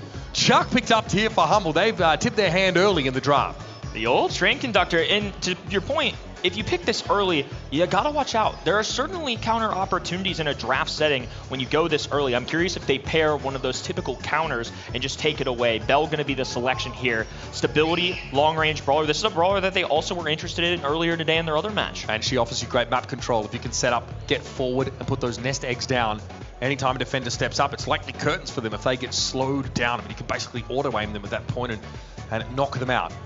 So for Eternal Fire, there's a question of how do we advance our own game plan and what do we have to answer a Chuck? In the past, we've seen Cordelius used to take Chuck out of the fight. Anything that can really pull him away. We've seen BB as well used defensively to try and knock him off course. Because once he sets up, once he gets those poles down, he can go back and forth over that safe and be a real problem. Amber, going to be locked in here for Eternal Fire. Chuck's also slowed down a little bit in terms of play rate at a professional level. I think people have just figured out better ways to deal with him. And I think a telling sign of that is there's a time and a place this year even where Chuck would have been in this ban stage 10 times out of 10. There's no way he would have even escaped it. The fact that he's even a selection option, I think, goes to show that pros are a little more confident in facing him, especially considered that EF had the first overall pick and deferred from selecting him. Goes to show that they're confident. Confidence certainly being exuded by this selection. A bull pick. I wonder if they want to all in. We see this a lot, actually. Teams, when they see Chuck, they realize, okay, we need to race against the Chuck composition. Dive on in, get more safe damage down, and no one better up close than Bull. Gugu gonna run it down mid and try and get in that safe damage as early and as often as possible. So Humble now, knowing this, have to ask themselves, what do we have to slow Bull down to knock him off course? Now they're having the same questions because they're dealing with the all-in potential with higher DPS than Chuck boasts. Clancy here. I thought we were going to have a short game. I'm conflicted because Clancy is going to be a great way of dealing with this Bull. I just feel like the overall composition, to your point, when we're racing with a Bull, when we got a Nani Peep where you can get a quick teleport to the other end, there's so many options for EF to get in immediately. They have Chuck, but Bell isn't necessarily a huge damage dealer. If they shadow this Clancy onto the Bull, I think it'll be super helpful because they got to get to that tier 3 and get it fast. Here we go, folks. Humble versus Eternal Fire. It's an EMEA clash between your top seed and Eternal Fire, who had to make it in through LCQ. Let's get it started. A lot of loud and proud EMEA fans in the stands here today. Mebius, Gugu, Ope taking the mid here. Semantic just flanking this left-hand side, trying to establish as many posts as possible. The sooner the better for them. Ope really getting aggressive here. Semantic though, choo-choo baby, it is time to dive. That's safe. Ope goes down to boss. That's a problem for Eternal Fire. They were maybe hoping to respond in some way, but Semantic does not get out scot-free. Lukey still remaining alive. Now it's a defensive opportunity for them. Here comes Gugu, right in the face of his enemy. Ope able to charge in as well. They're going to see Chuck the other way. Maybe he's there to defend it. Semantic gets out scot-free. Yeah. At least in the middle part of the map. Gugu is currently marked, so has to be careful. Lukey, okay, fair enough. Guarantees that hit here. Hypercharge popped. Ope's going to be a nuisance from that left corner, but he cannot strike the safe from that position. He will need to super out from that cover and go for it. Gugu here very durable while using the peep, so Semantic opts to try and double back and help out. The peep definitely connected onto the safe. Ope blown up, and Humble have a nice little lead early. I would consider that a huge failure. 3 members all sent in at once. They mustered 12%. That's a lot of all-in potential that failed there. And Boss is already level 3. He is hitting like an absolute truck, and Humble have the train as well. Yep, that's dirty stuff. Semantic gets on in, and Eternal Fire have been unable to answer the threat of this Chuck. In he goes once more. Good damage cycling that super, and Lukey should be able to finish the job here. That's all she wrote for our first round. Humble, convincing stuff. #1 seed from EMEA. This other team has been here all year long, and they haven't gotten close to the consistency of this other roster. EF really got to come alive here. I mean, that's just not going to cut it here at the world stage. They surprised us, I think, making it through LCQ. This Eternal Fire team really rose to the occasion. But they're going up against a team that really seems to have so few weaknesses. Rival were able to maybe expose some, but they had to give it their all. They still came off second best. Boss here yet to find a hit, but should be charging those credits up pretty quickly. Gugu taking a couple of those bell shots, has to back up from Mebius to make sure they don't bounce around. Semantic getting established here in game number 2. There he goes. No damage quite yet, though. Looking for the enemy side. Now Nani can charge up, go for this super, and just goes for a plain old simple kill. That'll do. One more Lukey. That's going to be enough. Ope marked up and brought down. Gugu now wants to come forward. Semantic just ignores him. He's playing his own game out here, folks. Ope, full-time defense for him. And Lukey's able to avoid the rest of that amber damage. Humble have map control. Another big mistake there. I mean, Lukey not going down cost him a little bit. Boss, Semantic still staying alive. And the chip damage just keeps pouring in. This time, though, he's been on the other end with a shotgun brawler. Yeah, Ope is on full defense. He is not allowed to leave the safe for any stretch, apparently. As Eternal Fire have already fallen behind by 28%. And Semantic's in the mix again. Doesn't mind going down here. Boss, in the meantime, is just charging up. He's now rank 3 already. Mebius feels the brunt of that Clancy damage as Ope tried to charge in and open up the map, but he's marked and quickly brought down again. The Bulldozer not doing a lot of destruction right now outside of a few walls. He's doing no ice safe damage. Things are just getting scarier and scarier here. Humble just making it look so easy. The nest eggs as well. Ope can't do anything about them. He walks into them, gets slowed up. It's the easy pickings for Boss, who right now is the most fearsome brawler on the field. And only 22% left for Eternal Fire. They are in deep trouble. And they're fighting the clock as well. Another charge in from Semantic. 7,000 HP, all that remains. And now it's EF's turn. They have to get to the other end, but they're not surviving. Humble clearing the stage here. Just a few more shots, and that's all zero. Humble up 1-0. And that is how you put Eternal Fire on notice, folks. Humble utterly extinguished them in our first set. It's a composition where they tip their hand early in the draft, Kenny. They show that chart. They say, here's our game plan. What are you going to do about it? And they answered it with bull. And unfortunately for them, I don't know if it was a holistic draft composition, if it's just a little bit of jitters at the big world stage. It was not clicking in this set number 1. Eternal Fire just seemed to be caught off guard, didn't have an answer. It was either Chuck charging in, Boss meeting him with some heavy DPS, and honestly, Lukey, the mechanics looked unbelievable out of this guy. So many dodges, so many connections, the damage amplifier to bring down Bull. It just felt like they were ready for anything. Yeah, man, getting to 1v1 Ope there, in that sort of second round really set the tone for me. Doing a lot of those hypercharges, guaranteeing marks against the Bull especially, really cutting down that durability. 462 DPS at 10 kills. Lukey is on fire.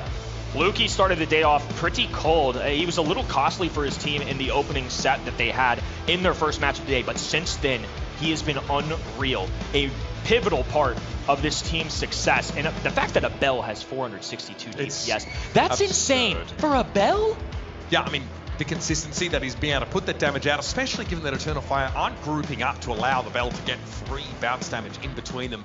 And their map control translating into those nest eggs being deployed makes it hard for someone like Ope to really get in anyone's face at all. All right, we're going to move on. Hard Rock Mine it is, and for Eternal Fire, they've just got on the stage. This is their first game. They aren't going to be given a lot of time to shake these jitters off. There's not a lot of room for error. I mean, especially in a best of 3, one bad draft, one bad set can cost you a day number 2. Eternal Fire obviously have this match and one more for the rest of the day, but Humble, with a winning set here, can secure themselves a guaranteed spot in our quarterfinals tomorrow. All right, Semantic wasting no time here and getting the Rico in hand. Big, very popular pick, rather, for EMEA. Saw Joker showcase it in that first game for SK Gaming against Elevate earlier on. Gus has been popular, especially when facilitating an individual brawler who wants to go aggressive, but again, Kenji's have been banned out here. Mo also banned by Eternal Fire. I like the Gus response. I think this is a good mid, and Rico on the other end, a heavy damage dealer. I feel like this is just kind of a textbook draft so far. I think we haven't gotten anything crazy yet. Obviously, we saw Bull last time. Chuck, specifically on Heist, obviously makes a lot of sense. That's really the only other time we'll see him. Chester, though, this is an interesting choice considering there's been no tank yet. Maybe they just believe in this or want to prevent Humble from heading that direction. Obviously, Chester is gotten so much stronger since that star power made his first shot to 150% damage. Now, he can really nuke you down very quickly. If he can hit it, that is. Clancy here for Humble. So, once again, bringing that one into the fold alongside the Piper. There, folks, is your mid. You've got very oppressive side lanes here in the Rico and Clancy, providing Boss gets going. And then, of course, the Piper to lock it down through mid. I think Chester's a great mid-range brawler. Very powerful. Really hits very hard, but there are no matchups where he has a clear advantage. I think the Piper into the Gus as well. Honestly, going to be pretty solid, but a Sprout in return. This is clearly to mess with Rico, to mess with Piper, and obviously Clancy, maybe not traditionally seen as somebody that's countered by throwers, but he can't get over those walls. They don't have a wall break outside of a Piper super. This is either sneakily the greatest thing that Eternal Fire could have come up with, or it's going to be another pull pick for them like set one. Lukey also doesn't want to be using his super to break walls when that's his escape tool. Should Eternal Fire put pressure down on them? Last chance saloon for Eternal Fire. They must win this series. Otherwise, Humble will be through to day 2 in top seed. Sharpshooters taking off in the mid. Ope, a man to watch out for. Gonna be laning this Rico. I think that's wise. Even though Rico can get these bounce shots, if Ope can just get that opening super, get enough damage to kind of isolate Boss or put them in a spot where he's pushed back, it's really gonna help Eternal Fire claim some of these mid gyms. Yeah, Ope definitely needs to take some risks in order to do damage here, though. You see him stepping up, and that puts himself in harm's way. Boss wants to stick around. The super is devastating, and yep, those shots will bounce. Beautiful double kill for Boss. Oh, and now they've gotten a huge reveal in the mid here. There's only a single patch of grass left. Semantic still working on getting to tier 2, but Lukey and Boss tearing away the left-hand side. Hypercharge already available for Boss. Humble don't need Semantic to win that lane right now, with Boss looking so oppressive here. Hypercharge built up. Lukey as well wants to pressure Mebius away. Has it hypercharge as well for the extra base stats, and Gugu loses out on the right. This is looking grim for Eternal Fire, folks. Make no mistake. Lukey with the bounce away, even has more distance, and a clearing from Clancy. Semantic putting in work. Ope just juggling the enemy brawler on the other side, and Lukey pinning and chilling out. Not even close here. Humble and EMEA's #1 seed are simply a game away from a day 2 at our World Finals. They don't break a sweat. It hardly seems like a break in stride for this Humble team. And hey, they're probably happy with that after the close call that was Rival Esports earlier on. But Eternal Fire come in here with so much crowd support. Well, they are at threat of being quenched here straight away. Bold pick out of Sprout. We're going to need to see it do better here if they want a chance. Lukey once again tapping. Goes for 1, 2. They get 3. Gugu off the board immediately. This gives Semantic more room to pinch onto mid. Get some credits built up. He has the dash gadget available, so can get a little bit close to Gugu here. He just wants those credits. Boss again, oppressive. Ope not been able to do anything about him on the Sprout so far. A bouncy castle gadget used there for the Rico, but Ope brings him down. Lukey still left alive and well. Semantic, a dash forward. Mebius just going to forcefully play a little around the rosies. Lukey breaking all those walls of a hypercharge. Another frag, a big-time takedown, and now a 7th gym claimed for Humble. So Ope's starting to get into a bit more of a powerful position, but Boss can still circumvent this wall. It might need to be transplanted away. Semantic goes in, doesn't mind going 1-for-1. He is still getting stronger. Ope's in trouble. One shot for Boss would do it. The singular gem that EF have been able to gain goes loose. And Humble are already at 9. This is a problem, and the next one spawns on their side. Semantic clears the mid. 10 gyms now available in a blue team countdown here. Humble counting down from 15. All they got to do is hold the line. Lukey, nobody inside of him. Eternal Fire, a valuable LCQ performance, but the #1 seed from EMEA will have no issue here, taking care of their fellow rival. That was a game that could have been an email, honestly. Eternal Fire show limited resistance here. In fact, the onstage Pyro living up to their name more than they were able to. Humble here, happy to end their day 2 with a quick one. Rapidly dispatching Eternal Fire and now throwing them to the wolves. That is Rival. Hungry, maybe a little rabid after coming up short against this #1 EMEA squad. I think it's a big deal for Humble, too. They started off a little slow. It came down to the wire in a matchup where they were expected to win. But you know what? They came out confident. When the big stage, the bright lights went up, this team with holistically not a ton of LAN experience. Lukey hasn't had a lot. Boss, really only one appearance. Semantic's been here for several years, but he's got ghosts from his past. Conquering those on day one, establishing control, and running away with the #1 seed is exactly what they needed. Here are your stats. Boss looked incredible. Ope tries to pick the Sprout and do a little bit of work with those hedges, but ultimately got clapped. Deadly Rico play here, and we talked about the first couple of picks of this draft. We felt like they were pretty standard, pretty straightforward. Safe mid in Piper. Clancy, a threat that only continues to get, more dangerous as the game goes on. And the Rico, very nicely done for Humble, and frankly, business as usual for this team that over the course of the year has showed the greatest consistency from their region. They'll take #1 seed in this group, which means that they take on a 2nd seed from Group B. Now, we don't know whether that's Pioneers or Totem Esports yet, neither of which promise to be easy matchups for them, but man, it's hard not to see them as one of the hot favorites in this tournament. And now Eternal Fire, questions raised, because the only team they have left today is Rival, who were so close to beating Humble, and Humble just decimated Eternal Fire. And they don't have a lot of time here. I mean, you get one little match of the best 2 of 3 to kind of recoup. And this is a team with a lot of fire, a lot of flair, a lot of emotions. That was something we did not see one time on that stage. I'm concerned for him. Lukey as your MVP here. Young player out of Germany. Well-deserved Rookie of the Year last year. And was pretty incredible on the Bell especially. We'd loved to see that on that first map. Really insane damage numbers, like 450 DPS on a Bell. Almost unheard of here. I get a feeling there's much more to this Humble team that we've even begun to see. But they'll be put to the test. Make no mistake, when they come back tomorrow, of course, make it into the quarterfinals. Oh, buddy. I mean, that is a brutal showing. I barely got settled into this game, and Eternal Fire probably haven't had a chance to build up their stage legs either. And frankly, I'm worried for them. That Rival matchup, I think they're going to be underdogs in that game. Let's recap our groups here.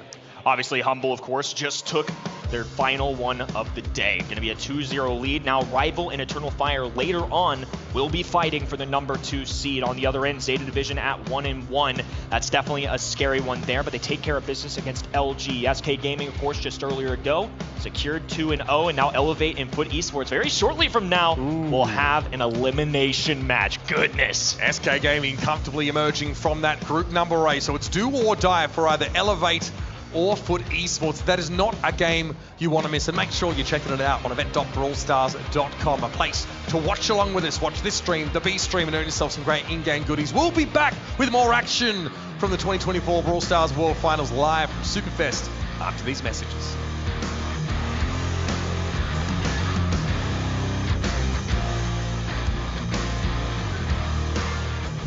The 2024 Brawl Stars World Finals are brought to you by ESL, Monster Energy, and DHL.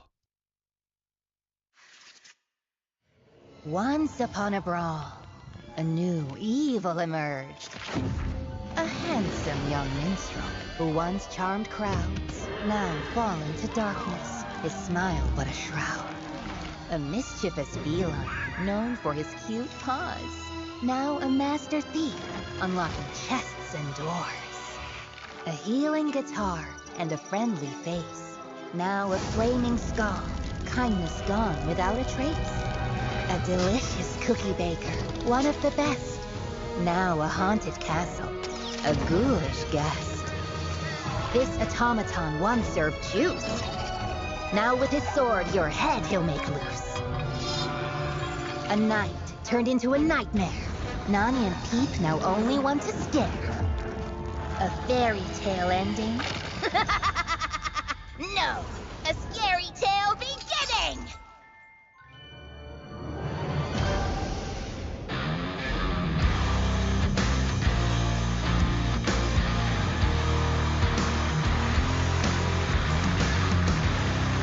Welcome back to Superfest and welcome back to the main stage as the smoke clears after a dynamite performance from Humble. But we are going to keep the ball rolling and introduce your next two teams for their Superfest debut. And not only that, this next match is an elimination match. One team stays in the competition and one is sent home. Your next team to take to the main stage qualified via the last chance qualifier. So put your hands together for Motep, Jubilio and Pekka. They are Foot Esports.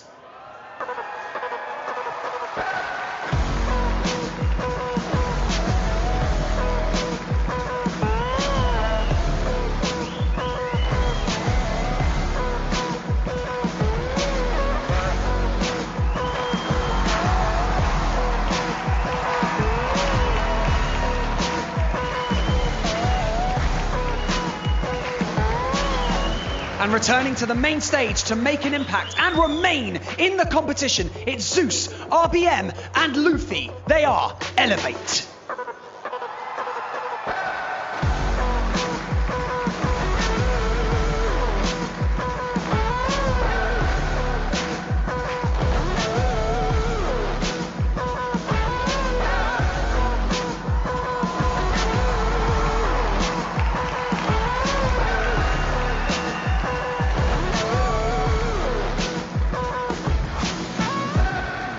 Foot and Elevate both on their final life here in this tournament, both falling to SK brutally earlier, Kenny. It's going to be a tough one here. Elimination matches coming early in this tournament. It's hard to survive. In our group stage, it's coming down to the wire. Starting things off, of course, going to be a Foot Esports, a phenomenal roster that made their way through LCQ. A flawless performance at that. Looked amazing. They only dropped a single game along the way. That's confidence right there. They 3-0'd Toxic Lotus on that second day. Let's focus in on Pekka, though. Such a huge player for the roster. In fact, they used to be called FA Mini Pekkas, sort of a symbolic mascot for the roster in that way, and always making crazy plays. This guy's been one of the best in his region for a long time. I'm always impressed with his mechanics, and it seems like when success comes, it's always alongside his team. Well, we look at this Elevate roster, we try to isolate a player that is the MVP of the roster. We look to Pekka, but across the way now, let's talk about Elevate. This squad used to be just Zeus, Luffy, and Killer, but in May with the disbanding of the NA SSG roster, we see RBM join the squad, and they immediately won the following monthly final. I think it's safe to say that this guy's been an impact player. I hope to see him bring out his favorite brawler today. Lord knows he's so darn good at those tanks, and that's something that I am definitely anticipating them in terms of the strategy category. I love the reminder that his favorite brawler is Ashe, because just a couple of years ago, we were looking at the two best Ashes in this Ashe meta. In North America, we see Killer as one of those, RBM as the other, and now they've banded together on this same squad. Now, when we talk Elevate, historically as this roster, these players have actually made a stab at qualifying for the World Finals before. Last year was remaining 7. They nearly made a World Finals. They were in 3rd place in that NA East region. So they've come close to making it to this stage before. And they've shown us that they can make it happen on the big stage. RBM specifically, coming into today, hadn't gotten a set victory at LAN. Now he's gotten his first. Did eventually fall to SK, but now it is all or nothing. And they've proven that they are capable of the task. 0 in-person wins for this squad, and yet the entire casting desk is riding alongside them, except for one. Smart, handsome, maybe man. Reddy, what's got your confidence in Foot? I honestly think that this is just due to a little bit of intel that I got on the side. Coach Roll has said that they see Elevate as the more beatable team between Elevate and SK. And as we can see by the fact that SK took down both of them, hey, that might actually be a very real prospect. Are they isolating Elevate as their pinpoint precision target to eliminate from the World Finals? We'll have to find out. It's all starting on Pinball Dreams. Number 1 seed from NA Elevate. If they go down here, would be devastating, not just as a team, but as individuals. RBM has been here before to lands multiple times, whether that LCQ or Worlds, and hasn't really picked up much to show for it. On the other side, when meeting Zeus, he's just a joyful young man. He's so grateful to be here, and you can sense that on this team. Getting that number 1 seed, being here in person, it means the world to them, but now they've got to put pedal to the metal. They're facing off against a team that was flawless at LCQ, and to be honest with you, even though they were the number 2 seed in this region, I think there's a lot of us here that kind of expected them to be better than SSG. No, seriously, because Foot, they actually almost overtook SSG in that final month, and even when you roll back the clock just to July, even though they fell in that last monthly final, they managed to overtake them in All-Stars LATAM in a LAN setting. So there's some debate, some speculation as to whether they were actually the better team. We'll have to see if they make it happen all now. Kenji as a first selection out here from Foot Esports, and what most would say is the best brawler in the game. You're never going to be upset with that. The fact that he escapes the ban phase is a little bit surprising. Brawl Ball going to be a very solid mode for this guy. He needs no explanation, right? He's got great attack. He can heal himself. He can go indestructible for moments with his super. And then on the other end, well, I'm just going to play it simple. It's just a simple max. It's a great brawler. It's a good support character. It's going to be associated with a solid anti-tank mechanism. That's going to be Nita and Bruce the Bear. I'm liking this draft so far, but I honestly got to say, I'm just a little biased towards what I've seen in the past. This is what I've seen work previously. Now, when I look at Elevate's draft, though, I think they're leaving themselves quite vulnerable to a throw over here. Now, thankfully for them, Foot Esports have banned out a couple of key throwers. This Frank, though, should be able to walk all over Elevate. But here's the thing. If the Nita is executed correctly, then they will be able to stun it. This is interesting. They grabbed the Rico alongside it. Lots of health points on the Foot Esports side. Do Elevate commit to another, I was going to say anti-tank. Nope, forget that. Let's go with the most aggressive tanky brawler possible. That's going to dive right in and counter this Frank pretty well. As far as tanks go, though, this guy might actually qualify as anti-tank. He is the tank that counters tanks because he is able to toss up this Frank in the air. He's able to use a hypercharge to send him airborne to stun him in the middle of committing to his own stun. Let's get it started with Elevate versus Foot Esports here on Pinball Dreams. Fist flying here early on. Elevate looking for the pass. Pekka with an interception. That honestly was probably enough to stop a goal, but there's more to work with. Zeus holding on to a super. Bruce now touching down on the map. And Jubileo tears open the entire side. A stun goes through. He needs to grab this ball, but he's swiping away. Elevate on the prowl early.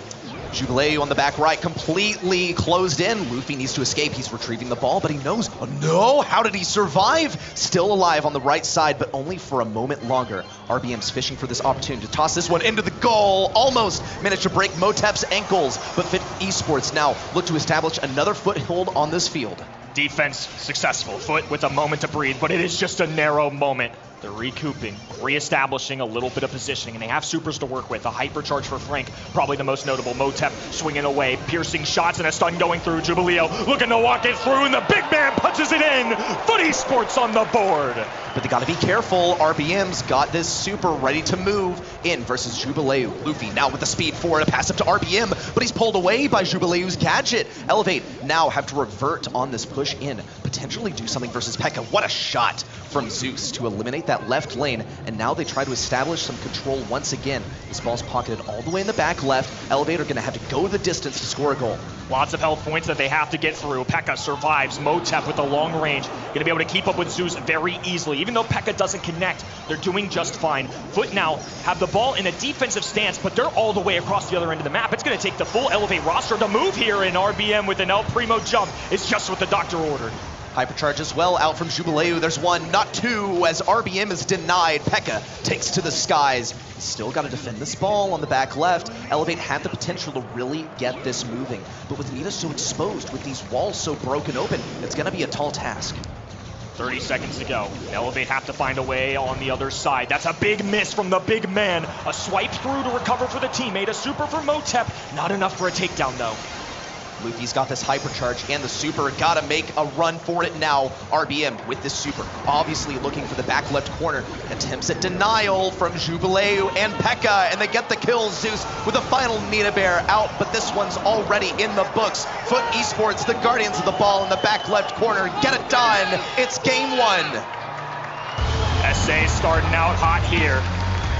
This one felt like it was going to be close, and Pekka alive and well on the stage. Goodness. Talking a lot of jive up there, and he certainly backed it up in that first one. That's that kind of confidence that you can only get from LAN experience. The thing that Foot single-handedly waves over Elevate here. See what they can do this time. If they can replicate that success that they had in the last game. RBM already pushing forward into Jubileu. There's a super out, but it's going to be just a trade as Motep gets the elimination with a gadget. Motep creeping forward, Luffy looking to play a little defense, and P.E.K.K.A is on the prowl, diving in, looking for some heals, has a super, makes the tap and a connection there. Motep going for the bounce. P.E.K.K.A rushing over RBM, destroys the wall, and alongside it, any hopes of getting that goal. A stun onto RBM is disastrous. Definitely a missed call. We see the hypercharge in from Motep. All means of defense eliminated except for Zeus. And without a bear, there's no way he stops this. Foot Esports, lock it in. Foot Esports got a live crowd here in the stands. Lots of XA cheers right now, and Elevate need to shut him down. Bruce the Bear stunned. A super coming in from Motep, clearing the entire side. RBM trying to dive in out of desperation. P.E.K.K.A looking for one. Luffy with a kick away here. And P.E.K.K.A in complete control. Motep now juggling the enemy side, and Zeus gets the kill that they needed with the ball available. The stun just enough, and Elevate survive once again. They're going to have to push through this Frank somehow. It's such a difficult task. They haven't really been able to accomplish that so far. Maybe they can with the speed. Here comes the Leader Bear in. RBM up to the skies, flying elbow drop. Kate cratering down. A missed open net. What a disaster. Definitely a blunder, but they will recover. RBM going to accept this ball from Luffy and score the goal, evening our game score. It wasn't perfect, and they ended up wasting a super, and now RBM without one. The entire other side releasing everything they've got. A full house in terms of supers, but Elevate, they're the ones charging up. Jubileo looking for ball, a takedown there, and now the red roster, an opportunity to respond. Frank pushing forward, has this super, a pass to where P.E.K.K.A would have been. Now here it is from Motep, denied at the gates to the goal. RBM tries, but there's no stopping Foot. It's set one to Foot. Big moment for SA. One set away from making it to our top 8. Would be an absolute tragedy for North America. The #1 seed showing up here today and getting swept under the rug. That would be something else. For a player like Zeus, who's been fighting for 2 years to make it to this stage. In fact, he almost did last year with his roster's remaining 7. Luffy also denied him previous year at his Vanguard. Their spot sniped in the final moments in 2022 by Stamina Esports. This is the dream come true, simply to be here. But it might well turn into a nightmare if they cannot punch through Foot. SA have had some tough opponents along the way too in the past. 2023, P.E.K.K.A, Motep, Nouns group losses. Who was it to? Number 2, STMN. Number 1, Zeta Division. Just some of the best teams, so there might be more in the tank than these guys are leading on. And goodness gracious, 15 kills out of Motep. 5, 6, 8, brother, what's going on? You want to talk about gas left in the tank? I'm looking at tank #1 from Elevate. That's RBM. He's making most of the moves. Now, let's not forget that Luffy's getting great utility here as the Max, but into something like a Kenji, the Frank, just getting run down. Max isn't really known for her ability to deal damage out here, right? She's providing the value to Primo to get him on to Frank, such a key player for the enemy roster, but even then, Primo's only getting trades with the Frank, and the Kenji's tearing up everything else. It's just a tough draft to swallow there. I think if you don't have enough anti-tank measures, there's no way you're going to come away with that one. Max is a great support character, and Nita, an excellent answer for that, but it's just not enough at the end of the day. El Primo is a great answer to Frank, and I felt like Foot on defense were just impenetrable. There was no way they were pushing through. There were so many times where it was this close to being goal. Shoulda, coulda, woulda, and it wasn't.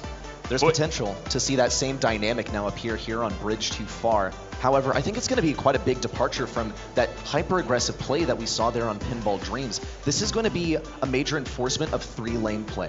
A little bit less synergy, more getting the mechanical diff. But if you break down some of these walls, you get some pesky stuff in here like an Eve or an Angelo, then it's entirely possible to combo on the lanes. And I look to Angelo ban on the side of Foot Esports to nullify that, but I still think Eve is definitely a major contender here.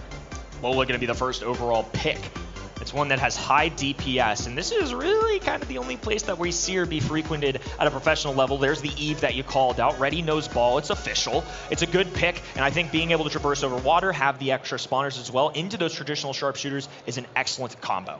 I think it's also not a bad reaction to this Lola over here, because usually as Eve, what you really worry about is, hey, am I actually going to be able to hit any shots? Because she can get outranged by some of the very meta picks over here. I'm looking at long-range damage dealers. Colt, absolutely one of those. Brock is a bit of an interesting one as well, because while we understand, yes, okay, you know what, you're Brock, you shoot the rockets at the safe, you got Incendiary, it's your passive now, you're going to deal tons of damage to that safe, especially with the super. But your shots are slow, man. If you cannot enforce that long-range play, then you're not going to be hitting those. Well, we got some pesky spawners, so let's get the pesky rat on the other end, one of the best brawlers in the entire game. He can be played just about anywhere, and that's something that I definitely found when watching these professional scrims, that he's not always banned, but when he's not, he's almost certainly picked. Once again, though, I think he suffers from the same things that Eve can, except more so because if he is not outranged, then he's going to be fed tons and tons of damage. Here comes Bo. That's unusual. Here's the thing with Bo, though. He was never bad. He was just off meta. I would say that Lola actually falls into the same category. But at least with Lola, your super, your kit is going to be conducive to getting more safe damage. Bo over here, he can block off a lane, but it's not like he's going to be churning out nutty DPS by it because someone's got to trip that mine in order for it to deal damage. I would say the good news for Bo, too, is there's not a ton of long range on the other end. I mean, all the sharpshooters have pretty much been removed. There might actually be a chance. Foot Esports, one set away from day 2 aspirations. #1 seed from NA needs to come out here and make a showing. Foot Esports debating whether they're going to double stack this left lane over here. Jubileo now opting to take the mid lane versus Zeus. Instantly tapped twice. Fighting a max range Brock is a very difficult thing to do. We'll see Zeus gradually pushing on that left side, trying to line up these shots, but in mid-range, it's nigh impossible as Brock. His shots are simply too slow, but check out Luffy on the right side. He's gradually trying to win this lane forward, but neither team has actually touched the enemy safe just yet. Zeus low HP, and he's forced to defend here. I mean, P.E.K.K.A encroaching on this left-hand side. RBM forced away, and the Mechanical Warrior from SA has a super ready to go. Bullet Storm going to be a great ally, a gadget to keep him alive, and Motep even getting in on some action. The Bow, the surprise pick, getting a few chip shots. Also denying this bush on the right side. Luffy can't really easily traverse it. We'll see if Luffy's actually aware of that positioning at all. Well, the Ego goes for it, trips one mine. Luffy definitely knows that this right lane is a no man's land. On the left side, P.E.K.K.A actually got some significant damage. We see RBM with the kill on a Jubileo, and now finally, Elevate make a meaningful connection onto the enemy safe. And they're going to need a lot more of them. They've got complete control of the map, and now Luffy's even in this corner. A little switcheroo there as well. Luffy, just goes down. Foot will survive for a moment, and Zeus running for the hills as Foot look to make a response. P.E.K.K.A just gauging how much distance he wants to keep versus Zeus. We see this lane swap is actually quite successful for Elevate so far. RBM got some nutty dodges, but in the end falls. Could be an opening for P.E.K.K.A now to push down this mid lane. Jubileo able to seamlessly lane swap with him, thanks to the presence of that water over on the left side. We'll see RBM now attempt to charge forward, but he's stopped. Here comes P.E.K.K.A in with the hypercharge super, connects onto the safe. One takedown at the safe as well, but Jubileo still opting to hold back and just try and get some more health. Pivotal shots coming in from Zeus. Now RBM burrowing his way under the water. I never thought that would be possible, but this is Brawl Stars, baby. And now Elevate are moving left hand in. Hypercharge galore. Rockets raining down from Zeus. And the Lord of Thunder made it count there. Drive time here as we're counting down to the last 15 seconds left in regulation. P.E.K.K.A getting a huge laser onto that safe, looking for more. Zeus and RBM assessing whether they can absolutely commit to the enemy side. It's 17-17. Zeus trying to defend, needs a takedown on P.E.K.K.A. There it is. Motep manages to punch through, but it's 7% remaining on Foot Esports and safe, and Elevate get it done. There they are. It's about time. We saw a little bit from them. We saw glimpses, but never a complete game. Now, granted, they barely squeezed by with that one, but Elevate Gaming, I felt like we're in control for more of that than not. Foot Esports, though, still trying to claim a set here. They most certainly want to end it right here, right now. They don't want to push this one to a third. Elevate have already learned from that last round where they're swapping up the lanes, but the same goes for Foot Esports. In fact, it's mirrored about that middle access. We'll see Motep now trying to make a push on this left side. Seems to be going so well so far, as long as he doesn't have to play max range against Zeus. He's dropped down to just 500 health as he continues to heal. RBM also on low health. He's got great dodges, but he doesn't have much range to work with. Motep holding down the fort on the left-hand side. For somebody with such long range, Zeus really is having a hard time keep up here. Motep has plenty of HP to work with, and we saw it earlier. He dropped these mines in the grass, so there's no hiding spots available. Bo has honestly ended up being a great choke point and a way to move Zeus or the other brawlers where they want him to. Zeus decided to expend a gadget in order to, oh my gosh, Motep out here with the remote detonation of the mines, gets to lock in some damage on the safe. Now retreats back to the bushes for a safe retreat where he'll occupy this lane once again, but it's a big issue because he can't support this right side. Luffy and RBM are absolutely tearing through the safe. Red roster in the middle / left-hand side. A bullet storm necessary. It will get the elimination. They're forced to play defense. A major runaway in terms of damage, though. Chip shots coming in from Foot. Bo has been putting in work on this left-hand side. Now they need Pekka and Jubileo to do some extra, but RBM just moves to the other end. Now he's got free access to the safe. He's got the tech too. He's on the exact corner of the safe to do 4,000 damage per shot. Just needs one more. Taken down by Pekka. The last life of Foot Esports in this set. They got to really commit to this push and keep Luffy from punching through on the right. That's going to be the responsibility of Eve. There's the takedown. Zeus, RBM, the Guardians of the safe. They need to stop this push in from Foot Esports, but it's not actually looking that bad for Foot at the moment. They're continuing this aggression forward and holding their ground. And they were forced to step on a mine. Bulletstorm coming through from Pekka. That's a super 5% separating these two teams. No room for error. Elevate want to extend the tripping of the mines, and RBM somehow survives it all. He's got a super. This has got to be it. There's a takedown on Pekka. Back in the regular form. Only down to 1%, but Luffy finishes it off. Set 2 to Elevate. North America putting in good work here. About time that Elevate show up on the main stage here, and now it's all evened out. In a best of 3, anything can happen. And to be honest with you, I really expected this to be pretty 50-50. Elevate have that lack of LAN experience, but Foot Esports, the number 2 seed from the region, not flawless. I feel like SA haven't quite hit their ceiling at an international level, no real grand finals or anything at the world stage. So we're still kind of feeling everything out. Everybody's certainly delivering here. When we talk Foot, when we talk SA, we haven't seen them win a match when it comes to World Finals ever since 2021 when we saw INTZ make a run for it. But Foot Esports are here to play, and they are here to make a statement. They're the second to last life for SA in the World Finals over here. But Elevate have managed to tie things up. Foot Esports actually look quite good here. Honestly, I think the Bo pick absolutely cooked. And Motep managed to be an excellent chef on that left lane too. We saw him win the lane repeatedly. Only thing is though, Luffy was still doing tons of damage. RBM, the team tank specialist, has dodges on lock. And once he gets on top of that safe, it is bad business. He was getting crazy damage, upwards of 4,000 damage per shot because of the Motep. The mid-season pickup, RBM, phenomenal work. 9 kills and clearly a damage dealer there.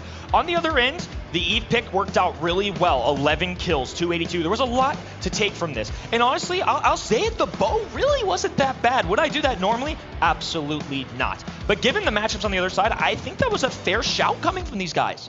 I don't think we got to see really all of Bo's kit explored though. Like we touched on it, we got to see Tripwire activated and get a kill as a result, but you got 3 of those gadgets, man. I mean, surely you're hoping to get a bit more out of that. So we see the counterplay that we needed to see against the Bo, keep the range, we're aware of the mines. Usually Bo just comes out as a surprise because a team is not equipped with that intuition to report the location of the mines elsewhere. We saw some creative mine positioning. It wasn't enough. We see Foot trying to cook with this draft. Pick something unexpected, off meta. It worked to an extent. It needs to get them the win. It didn't quite do that. I mean, it was few percentage points. It was close the whole way through. And granted, those Bo mines kind of covered those skinny lanes really well. That's one of the things that happens with Bridge Too Far. You've got water, which Neeb could navigate. And then on the other end, you've got Bo who can throw these mines down. You got nowhere to walk. They can kind of put you in tough positions where you're either going to get hit or you're tripping on a mine, or even better, I'll trip the mine myself. It's one of the things about Bridge Too Far is you have these super locked in lanes that are only a few tiles wide. You don't have really much of anywhere to go. The dodging is difficult, but we saw RBM do it. A much different dynamic though. When we move into Gold Arm Gulch, knockout also on set number 3. Much of a meta discussion, but this is the best way to finish off a match. Gold Arm Gulch and knockout in particular is such a nerve-wracking match point, match set kind of map and mode.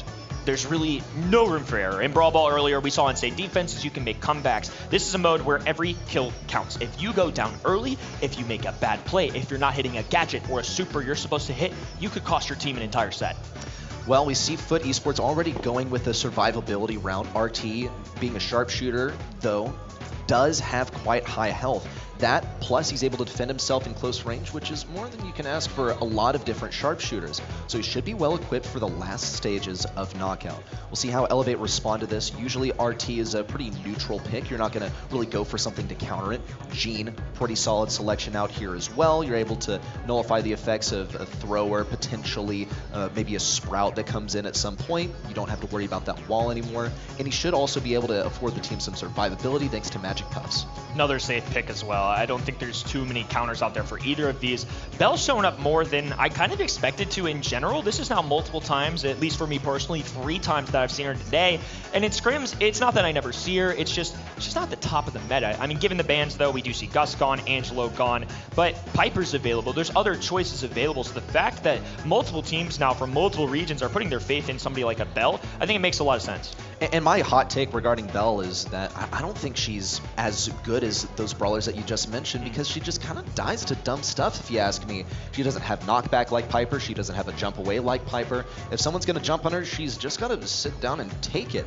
But she does have a star power that you can swap to, which can provide some utility there. If you run grounded, then you can prevent your enemy from reloading. But hey, if a Daryl's rolling on you, they're already using all 3 shots to kill you. So definitely one of those selections that leaves me scratching my head, let's say that. We'll see Tink across the way from Foot Esports. I think that could be a little weak to that Gene, especially with the pull on lock. And now they've got a Piper, which isn't great into Gene, particularly well into Bell. They've got multiple sharpshooter options. Tick is also going to be an excellent candidate to mess with long-range shots and throwers in general. Just do well into these sharpshooters. Gene is somebody that without a pull, really pesky to deal with. Bell can't get around a wall. I mean, sure, you can hit a bounce shot and go crazy, but that's only 1,500-ish damage. It's not enough to turn the tides. So now Elevate, I think, are going to have a hard decision here. How do you deal with this Piper? How do you make this comp work? I mean, you could go anti-Piper, you go the max route, that's what they decide to do. Okay, let's see it happen. We didn't see it work out so well when it came to Pinball Dreams earlier, but this is a much different game mode, okay? We're not getting run down, we're not really put in a deficit situation by the fact that we lack damage, because we have our damage dealers, we have our utility. That's what the Bell's for, that's what the Gene's for. But when I compare these two rosters in terms of damage, Foot Esports simply has so much more. The TTK is much more rapid. One apiece here, set 3. One team will stay, one will go. Number 1 seed from North America settling in now. Foot Esports on the other end, taking this right-hand side and trying to establish oh so much control. It's East versus West here on Gold Arm Gulch. Everyone get comfy, because it's going to be a long, long ride. Don't expect to see any early game picks. Not in set number 3. Not here on Gold Arm Gulch, but Foot Esports are going to try and get themselves off to a good start and avoid feeding as much of RBM Super as they can on that top lane. Once that poison forces everyone in, that's when we see the real action. This is basically the setup. Can I get Hypercharge? Can I get Super before that final phase? There's definitely an early game, a mid stage, and a late stage. And when that fog starts to close in, that's where we attempt to get to that later stage. Each side just looking to get that extra bit of utility. And honestly, nobody really winning this early game by a convincing amount. Well, once Motep gets his Hypercharge and Super at the same time, that's when it's going to get drastic. RBM towards the top side, actually gets the takedown, backs away into the poison. P.E.K.K.A with the elimination. Luffy trying to body block for Motep, actually sort of worked. P.E.K.K.A needs 2, Zeus locks it in. Whoo, audience gasping there too. That could have gone one of 2 ways. Real close call, and 140 HP will be the separator there. Foot once again taking to the right-hand side. Elevate gonna be sneaking through all this shrubbery, and Luffy's got a super. Zeus has a marker. That marker is gonna be pivotal, especially towards those in-games. It just adds up for extra damage. The double shot there, insane mechanics on the young man. P.E.K.K.A over here being marked by the Bell makes him 2-shot. That's super, super dangerous. Makes him an even better target if he gets pulled. Look at Motep though. Has that Hypercharge, tick super ready to go. Even pop the gadget. Last one of the game, by the way. Just cooking on it. You'll see he's still using this super and Hypercharge to create sort of an aura around him to get people to back away. Here comes the Hypercharge from Zeus. Remark on a Jubileu, already taken down. Gene trying to defend versus that Hypercharge tick on the top left, and completely undamaged. He stood at the middle of it. A little thumbs up coming in from Luffy. Love the confidence coming out. There's a little bit of a slow start. There's a lack of LAN experience here. But now Elevate are 1 set away, and now 1 game from moving on to day number 2. Elevate this squad, these players that so many times have just missed out on the chance to go from NA to an international LAN, have the chance to prove that they belong here. And Foot Esports need to undo this South American curse. They have not been able to get a match at Worlds in so many years. It could come down to this game, and Elevate are at match point, just one game shy of taking it all. There's regional pride on the line too. Foot Esports are the last remaining hope of all of our SA fans out there. Elevate holding strong right now. That's a nice tap coming in from Pekka. They're looking for chip shots from Motep, and now a gadget going down to just trying to ensure some damage. Luffy needs to be careful though, 582 HP. Pekka about the same on the other side, and now a rush to the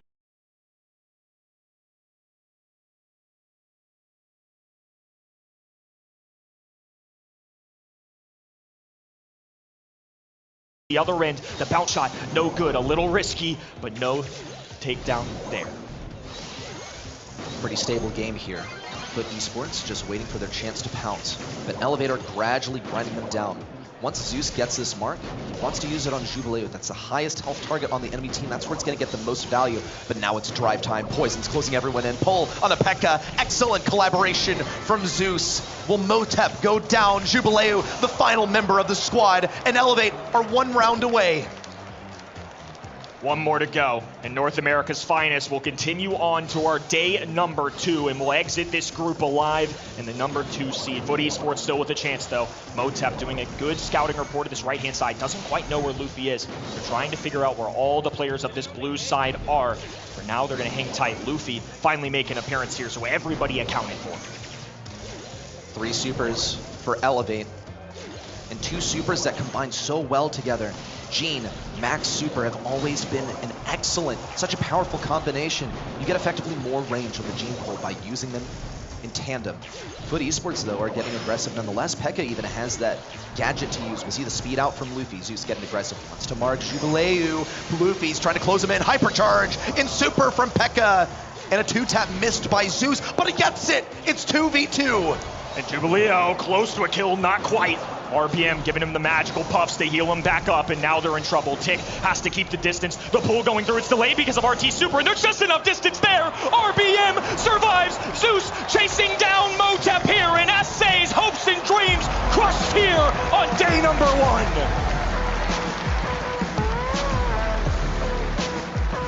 Elevate, the number 1 representative from North America, have put it in writing.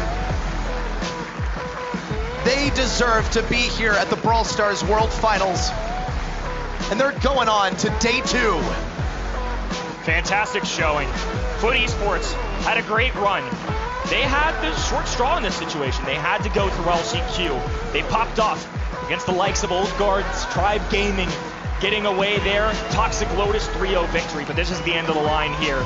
This is where things get tough, and ultimately Elevate, North America's number 1 seed and representative, will survive.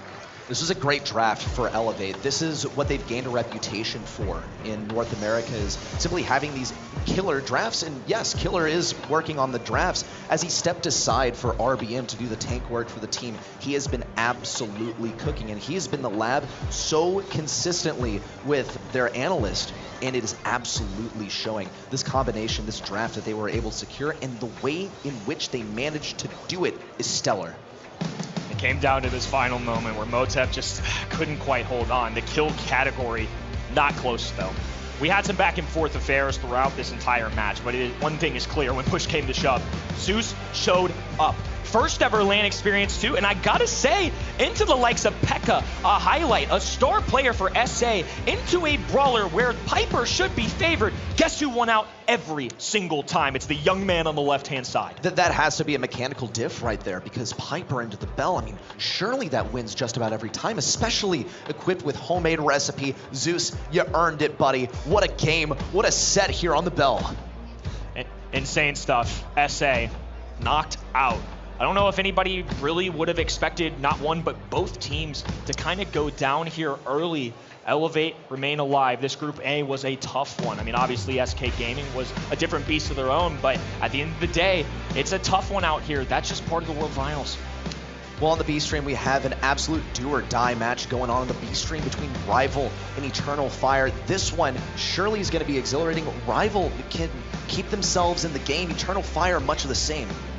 Looking at the results too, Foot missing the cut, Space Station Gaming, the other SA roster, no good. Pioneers will finish as the number 2 seed from that group, and we'll be making it on to our second day. Group C, one to keep your eye out for. Group D, we've got a big match coming up between Rival Esports, who surprised me a little bit. We got to cast them a little bit earlier. They were fantastic, and Eternal Fire on this side came out flat-footed. Humble absolutely crushed them.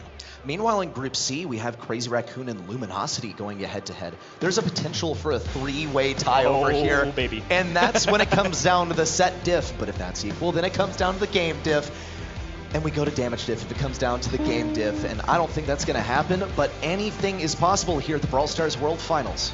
It's an insane day. And honestly, coming into this, the sentiment I got from a lot of teams, a lot of players, this is the most competitive year. This game gets harder and harder. All these fellas get smarter. They get better at drafting. The mechanics get better. I mean, heck, somebody like Zeus can come out of nowhere seemingly at a global stage. He's been grinding NA forever, and he just made good work there on this stage. Much to see from rookie Zeus happen on day number 2, but we still got more going on here on day number 1. Next up, it's Luminosity versus Crazy Raccoon. Make sure to lock in your predictions on event.brawlstars.com. We'll catch up with you in just a moment for another exhilarating match.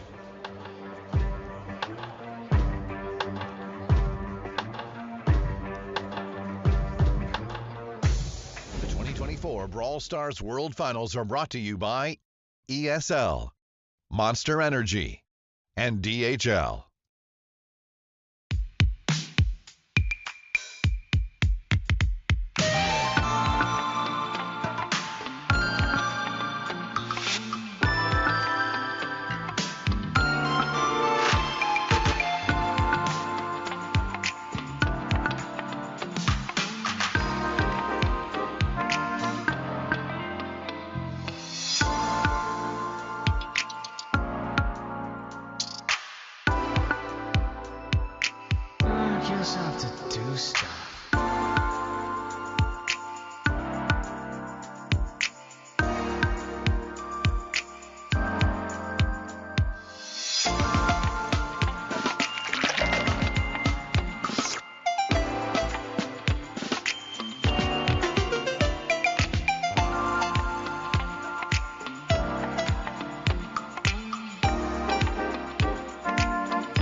Day 1 has been action-packed so far, and we still have much more to bring you. Welcome back to the Brawl Stars World Finals here at Superfest, and 5 of our 6 matches here on the main stage are done. And that means after this next match, our group stage is over, and we are set for tomorrow's day of the Brawl Stars World Finals. So let's not waste any more time and introduce your next 2 teams onto the main stage. All the way from North America, qualifying via the LCQ, it's Patchy, Charles, and Chino. They are Luminosity.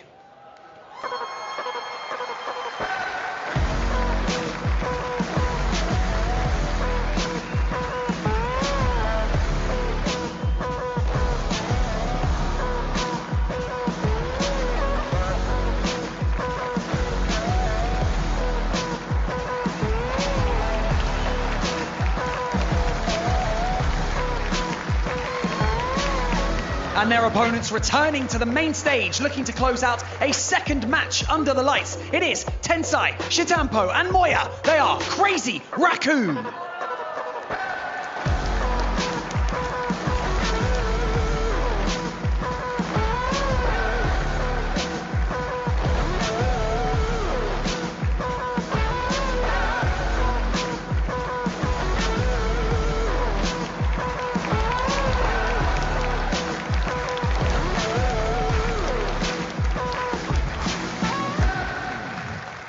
It's out of the frying pan and into the fire for Luminosity, already having to face their demons in their first game in this Group C. They didn't fare so well, getting one set against Zeta Division, but that is not enough here in this group stage. Ready, sets, best of threes. So this is Luminosity's last chance to make a bid for day 2.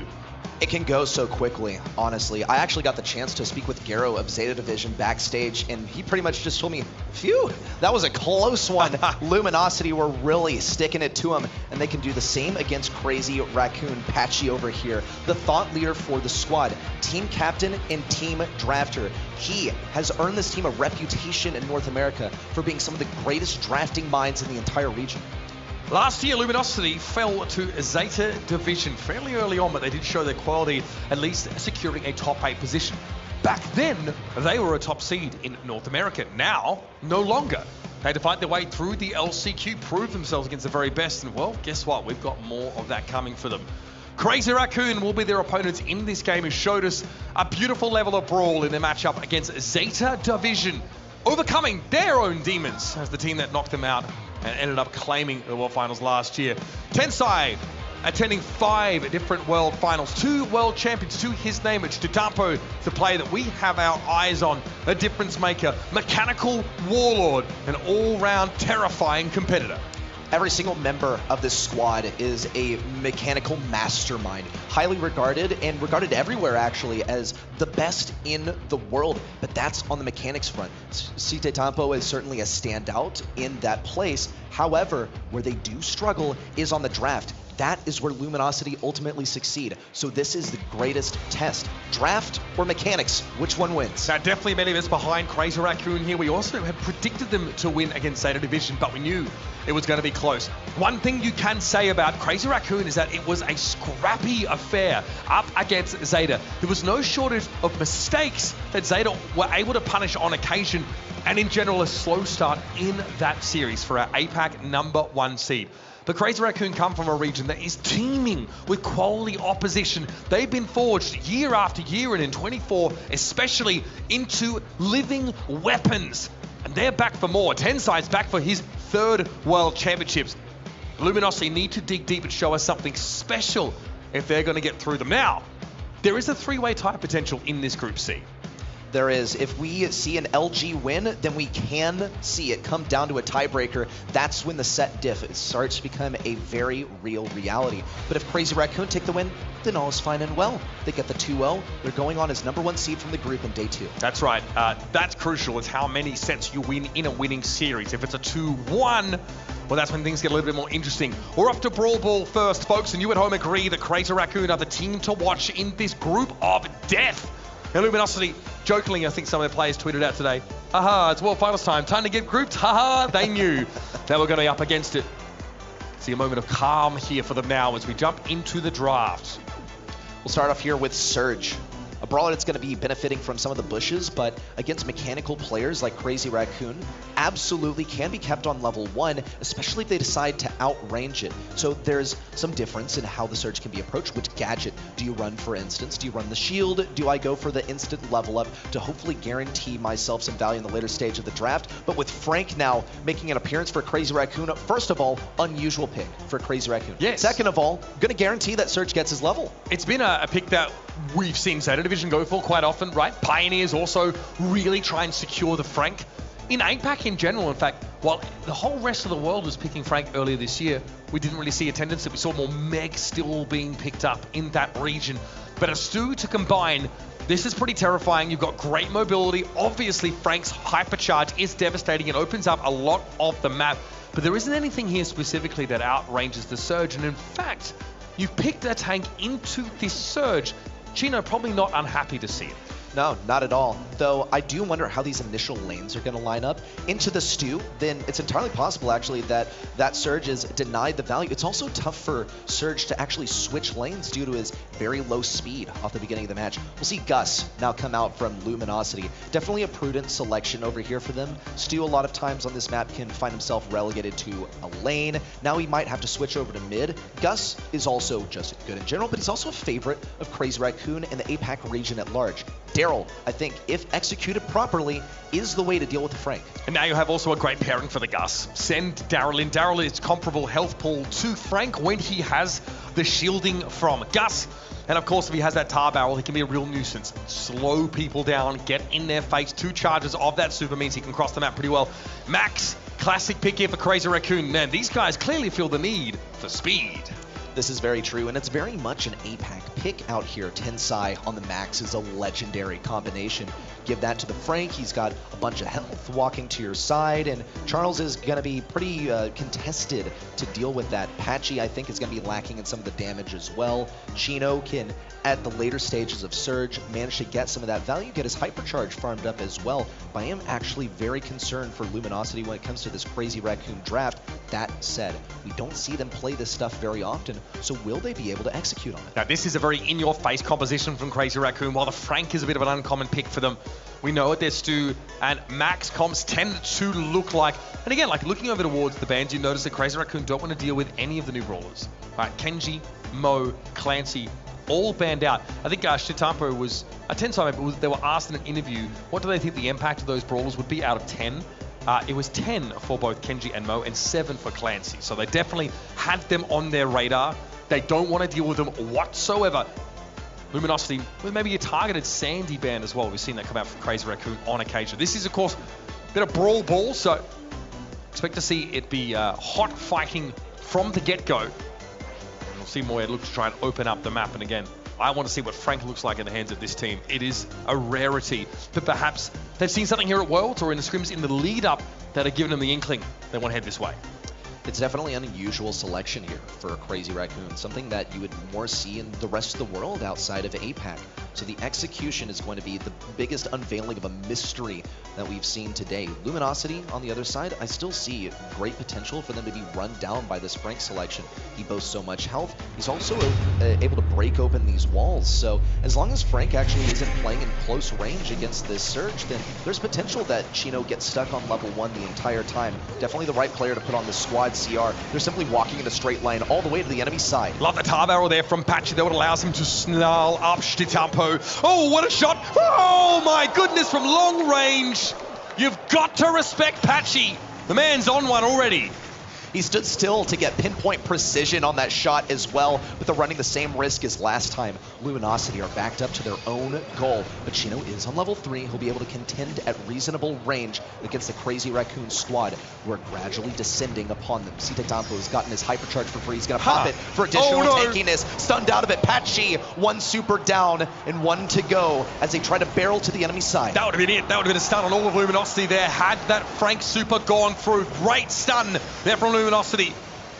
Crazy Raccoon group up here, Hypercharge being built by Tensai. Patchy wants to go in, but Shitampo's getting aggressive on that right side. Another super developed for the Frank, but the ball's been cornered. Chino needs to be dealt with here. He's able to pop super, and now is at max rank. He brings Shitampo down.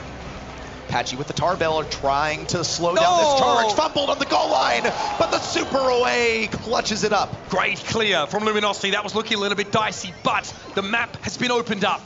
Next time Crazy Raccoon come home to roost with this Frank super, there won't be anything to hide behind. Tensai comes forward. Luminosity very well grouped up here. Chino and Patchy low in the corner. They get caught. Shitampo now can walk it in to even up the game. 1-1 and only 1 minute to go.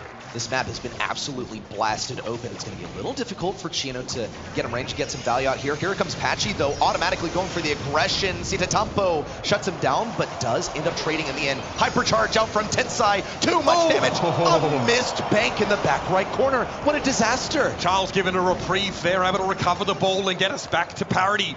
30 seconds left in the round. Shitampo with another super. He threatens it. Patchy unperturbed for the most part. Moye will collect. Now move up that left-hand side. Shitapo still flashing super at every available opportunity.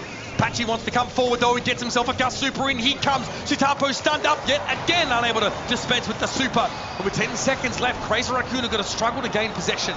Moya taken down. 5 seconds left till all of these walls break open, but we need to see a super. Charles has got it. Crazy Raccoon now fan out to try and defend this goal. Tensai with the last super out here. Tampo take it down. Patchy! He's barreling all the way over the enemy team. Moya shut down. And Luminosity start us off with a game win. Coming at you all the way from the LCQ. Luminosity stare down the barrel of an elimination game. Stare in the face of Apex #1 team and smile. They've got game of their own here. And Crazy Raccoon fall behind in that first game. Got to see a similar start here for Luminosity. Keep in mind, we only made it to overtime because Patchy was allowed to cross the entire field and line up a pretty nice super. You see Chino in with immediate aggression, shutting down Tampo. Patchy needs that super. Here's one, looking for two on the Tensai. Shut down, pass, daisy chain down to Patchy. Easy, can't walk it in, no ammo. A little bit too low. That's right, shooting the ball requires some ammo. That's a big change. That affects how spam happy you can be when you want to gain possession. Close call there for Crazy Raccoon. Shitapo constantly getting interrupted by that Daryl. Here's Moya looking to go in, putting that pressure down. Patchy rolls on through again. Shitapo frustrated, not able to have much of an impact here. Tensai needs to clear the Daryl, but Patchy will eventually will succumb. He's afforded time for the remainder of the LG roster to now push up to mid. They're firmly locked behind these walls. Tampo's going to have to evaluate whether it's worth actually breaking these walls, and he's flashing it. A little reminder that he could break all these walls if he wanted to. Here comes the hyper charge in. They're trying to make it past Chino. Tampo's punching in the back left. Chino, with his super active, gets the takedown, and Luminosity clear out this offense. Shitapo being careful about how he uses his hypercharged super. He doesn't actually want to break up the whole map. Crazy Raccoon's comp definitely benefits from being able to hide away from this surge and gust damage, so uses it sparingly. But here comes Patchy again, gets himself a shield, shot in. Shitapo back against the wall, but they bring the Daryl down. Likely a mistake there from Patchy, super forward. I don't think that's what he really intended to do with the ball there. But here comes the double hypercharge combo from Shitapo, breaking everything open, but interrupted. He did it on too low of health. Again, Shitapo interrupted, this time by getting taken down. The damage here from Luminosity is not to be sneered at. Not with Chino at max rank right now, with that hypercharge available to go even further beyond. Here comes Patchy again. Tar barrel used. Shitapo slowed up, trying to stave off the Daryl, but can't get rid of him. Patchy looking dangerous. Here's Chino over the top. Chino, unreal! Luminosity, unreal! 30 seconds left to defend themselves and get this set, but here comes the speed. Moya in with the super. Tampo trying to break things open, baits the super in from Chino. Moya still alive. Chino needs 2 shots out here. There's the tank. Charles at the goal line. Bullets away with the super. Tensai out with the desperation hypercharge. He can't Patchy get there. gets a stun. The remainder of the Crazy Raccoon roster rushing to Luminosity's goal, but it's a fruitless effort. In set 1 goes to LG. Holy Toledo! LG have got plenty of fight left. What a goal! And what a save as well from the Gus. The star power allowing him to knock enemies back from the shielded target. Strips Tensai of the ball just as he was about to score. Ridiculous! Some good timing here for Luminosity. Definitely earned though. We saw what a clutch goal from LG. We saw a pass forward to the goal line. Chino landing precisely on its position to score that one. Then followed up by simply good discipline from Charles. He had that super right to go in case of something just like this. But what a missed opportunity from Patchy. He had a super, by the way, that he could have used to pass that ball in. It's these micro plays, but this is what we were talking about with Chino. That is expertise in the clutch from Charles. Charles absolutely gigabrain there. Tensai left reeling after that exchange. I'd flash the clown pin as well if I'm honest with you. Clutch from Luminosity. Chino with a beautiful leap over the boxes to take possession and score. Chino with 444 DPS, 13 kills. You've got to respect the surge. Patchy might be the drafting mind for the team, but Chino is the guy who pops off. And when he's dealt a difficult hand, that is when he really seems to perform. You see him go with this first pick surge. So many opportunities to counter it, and they go for stuff to outrange it. So that's why he is tasked with going this brawler. He's an excellent surge. Amazing stuff from Luminosity. We really get to see on the big stage what these guys are made of. Crazy outcomes here. If Luminosity win this series, 2-0, they will knock Crazy Raccoon out of the World Finals. If it's a 2-1, it'll come down to a tiebreaker. So Crazy Raccoon obviously want to avoid getting swept out of the series here, but it's all on the table for LG. They can deal a mortal blow to these previous champions. When it comes to getting knocked out of the World Finals, Crazy Raccoon and Luminosity actually share in opponents that they faced last year. Both of them eliminated by this Zeta Division roster that they share a group with. What a way to go. Their fates now once again meet here on Bridge Too Far for set number 2. A tiebreaker situation would be interesting because we start looking at set win percentage and we have to count back a few ways, game win percentage, excuse me. So we have to count back a couple of metrics in order to find who our winner would be, but we'll cross that bridge when we get to it. Head on to the next map here. Already Moya. First pick Melody taken away. I want to point out that Kenji is available. We've seen Kenji play here on Bridge Too Far before, and it's worked, but not like super well. Long lanes. There's potential to counter it is another thing. He has quite a bit of mobility, so he is able to rush basically to midfield. Something like Amber should be able to deal with it. Now, we've seen Amber throughout the group stage today, but she actually has lost quite a bit of value, especially with the gadget losing value. So we'll see if she actually manages to get some of that done here today. By losing value, do you mean it doesn't instantly blow people up? Yeah, pretty much. Bug? Instant 6K. Ah, yes. Such a shame to see that one go. My goodness. And Luminosity would have gotten that Amber as well because they are red team. They're red side, yeah. So they would be true red side in that sense.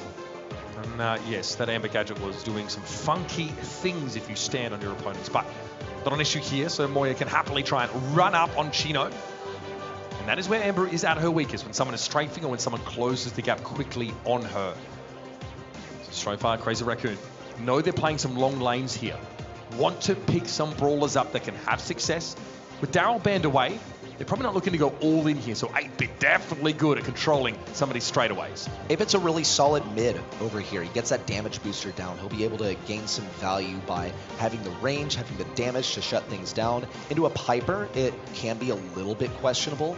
Perhaps they expected Luminosity to go for something like this because the Piper lines up shots on 8-Bit so effectively. She has the superior range, she has the better damage, and also 8-Bit is just a moving target. He's the slowest speed in the game, really easy to get your shots out.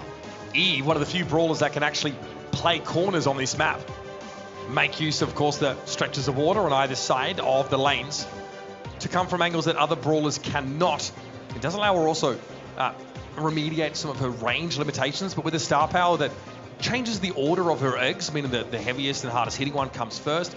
She doesn't need to hit all of them. Just get some poke down. He's that Kenji left open. Luminosity, snap him up. So what's the goal with the Kenji here is really the question of the day. Do you just go aggro or are you trying to get on the enemy safe? Because Kenji's going to get his value once he's able to cycle respawns on an enemy that's attempting to defend that safe. He gets quite a bit of damage with his super, so he's going to be able to earn that super at the same time as attacking the enemy safe. I also look at this Eve pick from Crazy Raccoon. While it is good on this map, it can be a little bit unusual into the Amber. So what I expect the dynamic to be out here is that Amber is trying to rotate over to that Eve, but Eve has much more easy passage over some of this water than Amber does, so she'll be able to run away. Those Eve babies are really an easy target for Amber since she's able to pierce through them all and won't be able to get value on that lane. Yeah, Eve really wants to send her hatchlings at a single shot brawler to eat up some of that ammunition and allow you to put pressure on. She also collapses into side lanes pretty effectively, or into mid should it be the case, because of that mobility, so you can quickly create 2 versus 1 scenarios to give Tensai, for example, a good go of it. Maybe you are trying to secure a Melody matchup against Patchy here or against this Kenji, something that can deal with that Kenji, because Kenji's passive allows him to heal for damage done. Quite a rare thing. You don't see that on many brawlers, and it's often overlooked here, but it's part of why he is just so powerful right now. He can close the gap. He has great damage mitigation.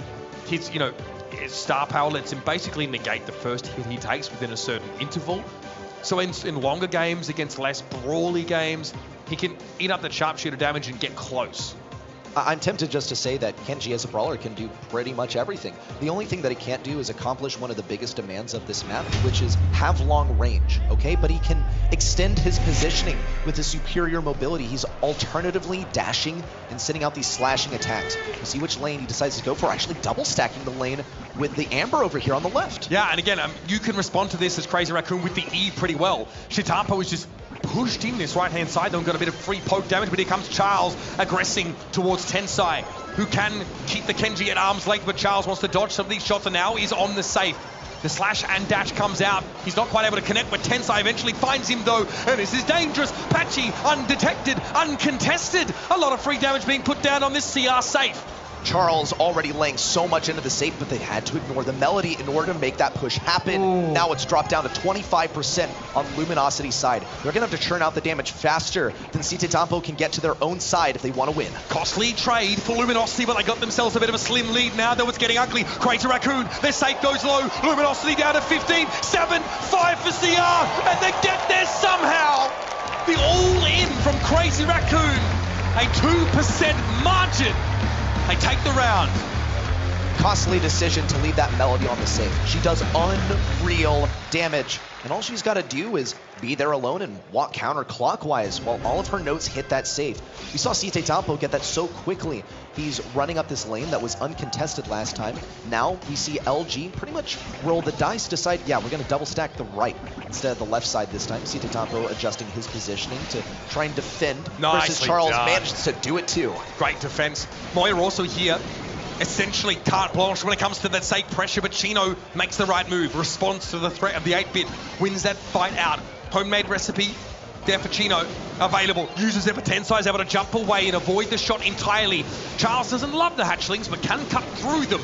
And now Luminosity is suffering damage on their safe as well. They need to answer the melody, but Charles is here, getting some slashes in. Chino unsure whether to attack or defend, and they've made the wrong call. Luminosity here have let this one slip, folks. A very quick set. Crazy Raccoon even up the series. It looked like Luminosity might make short work of Crazy Raccoon after the beginning of game 1 of this set. But it couldn't have been further from the truth, because what we didn't see was Citetampo doing what Melody does best. Walk in a circle, and get damage and win the game. That's why we weren't watching them on camera, because very straightforward. Fist to the air for Tensai. It's got to be feeling good about that result. Nicely done on the eve. Really has to respect what Charles is capable of. But Piper and Kenji racing against the melody. It's not a great value proposition, even if Luminosity do buy into it. We saw potential also for a defense here from Luminosity, but they had to play this one picture perfect. And this is where Crazy Raccoon really prevail, is that they play perfectly, seriously. I would actually say, though, in set number 1, I think they were treading into untested waters, unfamiliar for them. Saw some mechanical mistakes when it came down to how that Frank was played. So now that they're playing something that they're more familiar with, these kind of brawlers, they've found their comfort here on the stage. And if we need to start talking about tiebreakers here, which is important, Crazy Raccoon getting a 2-0 on Heist here is going to be important when we look at game win percentage. So clean wins on these sets are crucial to try and make sure you can get through that tiebreaker, because we saw a Brawl Ball win, right? That was the other way. And the reason why we're talking about this is because if we get a Luminosity win in the series now at 2-1, we'll be counting back. We'll be going to a tiebreaker to try and find our winner. And forbid, you know, it goes down to damage difference, because I think I saw quite a bit more damage there for Luminosity here on the high set, because we see Charles the Executioner slashing and dashing here with a Kenji. I don't even want to have to imagine deciding our team advancing from this group based on damage done, but we need to find a metric to separate these teams. It's as simple as that. Gold Arm Gulch is going to be our last location. It will be knockout time. Luminosity have impressed us over the course of this year with their knockout play in general. They've had a lot of their series go all the way, and I've had to win it out there. And they've used a lot of kit comps, so good to see Crazy Raccoon respect that straight away, ban it out. RT, first selection here from Crazy Raccoon. It's exactly what we saw in our last match over here on the big stage, as RT picked first. By the way, didn't win the match for them. So how do Luminosity respond to this RT? Simply by kind of going their own way, doing what they decide that they want to do, because RT is not really a brawler that you approach with a counter in mind. Yeah, it's a safe purse pick as well. It doesn't really give anything away in terms of Crazy Raccoon's overall strategy. Luminosity will, of course, have a pick to release Spawn, but here's the Bell. Really common. Gold Arm Gulch, great map for it. Again, very, very good at establishing that map control, dissuading any engage. If you're able to get those nest eggs down, Bell, a great pick. This is also the exact same response that we saw in the previous match. You see this Bell coming out here, trying to mark the RT, but there's no possible way for us to see an exact repeat because note that Gene is banned out. That's important utility that has been lost, but Luminosity decided that they wanted this. So with a Gene ban, are they picking a thrower? No, actually the big man's coming out to play. Interesting. On knockout, no less. Also, Grey is available. We've seen quite a few teams look to make plays with that brawler. So pretty scary if Frank turns up on your doorstep because of a dimensional door. That causes an option for Luminosity, or maybe something to facilitate a little bit more in the healing department. Byron, pretty common pick actually in APAC. They really have liked to play Byron when they can. Combines quite well with his LG comp, gives them the ability to turn a lot of these fights on their head. I think it combines with LG's comp so well that Crazy Raccoon might actually have to take it. Pick it? Yeah, we'll see Lou come out. This is the Frank counter. No, this is how you do it. Because I say, hey, I'm big, I'm made of health, I'm going to walk forward. And Lou says, hey, the fact that you're walking forward is actually really good for me. I like that. Keep walking at me. Okay, well, it's been a while since we've seen the Lou so hotly contested, but obviously with that hypercharge, very potent, guarantees an instant stun with that super. And it is a lengthy stun at that. Mo will round out the composition for Crazy Raccoon. Mo is going to be so good at taking down this Bell. I think that once this Frank starts to get going, that's when he's going to feed some super to Mo, and then Mo's going to go super on this Bell since she pretty much has no defense and she doesn't have the health to survive any respectable Mo attack. So now Luminosity had this last selection. Now this Mo has been deliberately left open, so they should be equipped for it. The Lu could come as a surprise. So what they do into that Lu is rough. Okay. Are we're not going for field promotion, are we? On this Ruffs? I think you're onto something. Okay. That's very rare. Obviously, a rare star power to see Ruffs look to pick up. So again, you can get this Frank to, God, how much HP? You sit back and, again, you can heal, obviously, in a radius. It's not quite as potent as Magic Pups is for Gene, but it is AoE healing virtually that gets you above your maximum health threshold. Turns you into an absolute tank. And Frank already, by the way, boasts, what, 14k, 15k health? So, yeah, it's going to look like 5 versus 5 knockout pretty soon. My concern here with the Frank, though, is that Lu is already good into high health brawlers that try and establish their dominance by walking forward. But here's another key thing to consider about the Frank is that, okay, look, all the Frank really has to do is decide that he's not going to go for one gadget over the other. He's not going to be going for the pull anymore. He's just going to be going to immunity to stuns and could even be using a +1 gear in order to get an additional gadget. So that completely nullifies what Lu is able to do here. The only question becomes how many times does Lu actually get a freeze out on the field, and can he drain those gadgets from the Frank before it starts to become a win condition? It's also not a terrible matchup for sandbags either. Both Moye and Chitapo, need to break those the old-fashioned way. So a bit of extra survivability on top of the fact that Luminosity will be quite healthy. So Crazy Raccoon are going to be incentivized to try and poke Luminosity down as much as possible, lest they get to these really high health totals, these really oppressive states. And there are no throwers on the map here, so that's harder to do. Crazy Raccoon might have to take some risks to get poked down, and Patchy, of course, will look to punish them. They have to split away from the Bell composition. They can't really play together, whereas Luminosity do want to group up to a degree. Also looking at this Bell, what role is it going to fulfill here? Into the RT, it's totally possible, but you're competing at very similar range, and to do that against Crazy Raccoon, some of the most mechanically talented and gifted players from around the globe, that's a big statement. It is field promotion for the Ruffs, and the anti-stun gadget has been taken by Chino on this Frank. So you notice those health pools starting to increase. Patchy does get marked up briefly by the RT. This comp really forces Luminosity to give up a lot of map control here, and so the poke game is on. Patchy! Oh, buddy, that is scary. Not even the sandbags can save you. Disaster has just struck for Luminosity. Their lifeline, these sandbags, could not shield them. Chino also didn't opt to take any of the damage. It was simply Ruffs, left out, hung out to dry. Now Luminosity have to assess how much value they actually want to feed to Crazy Raccoon over here. Yeah, they're actually going to, in a way, forfeit this round in an effort to not feed any hypercharge to Tensai. Yeah, just denying the supers in general, especially from Chitapo, who would come into the round with that one, and that would be very scary. So Luminosity must be more proactive. They cannot simply mill around until they get poked down. And yet they opt to move to the same part of the map here, hoping that Charles can hit some more shots to dissuade Crazy Raccoon from coming forward. Eventually, though, LG have to move because the gas will begin to encroach from the edges of the map. If they can catch Moya being too aggressive, though, then Charles can totally hit him with a mark. The mark actually has more range than a normal shot. He should be able to catch Moya in that regard. Still on the bottom side, trying to keep up with Moya. On the top side, Chino trying to stay away from Tensai if he can, waiting for the later stage of the game. And now Patchy finally has this super out. And it looks like it's going to be going to Charles. Yeah, makes perfect sense. Charles to either one up now, hitting that much harder.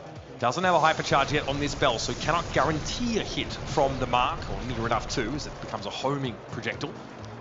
LG starting now to venture into the map just a little bit more, but here comes the gas. They're going to have to make a move. Sandbags already thrown down. Patchy takes the off angle. Shitapo is picked off. Chino able to shrug off the stun, but not the gas. And it's up to Patchy to salvage a situation that looks more and more grim with every passing moment. Match point now for Crazy Raccoon. A game victory as well, an important component of a potential tiebreaker. Ooh. But after that last game, I'm left questioning whether it's possible for Luminosity to win this one. Potential microplays that could have given them an edge, a disastrous first round that spelled defeat for them before they really even got the chance to get started out here. It's a bad omen for Luminosity. They're going to be forced to take a different approach because if it's not working, then it's not worth to continue trying.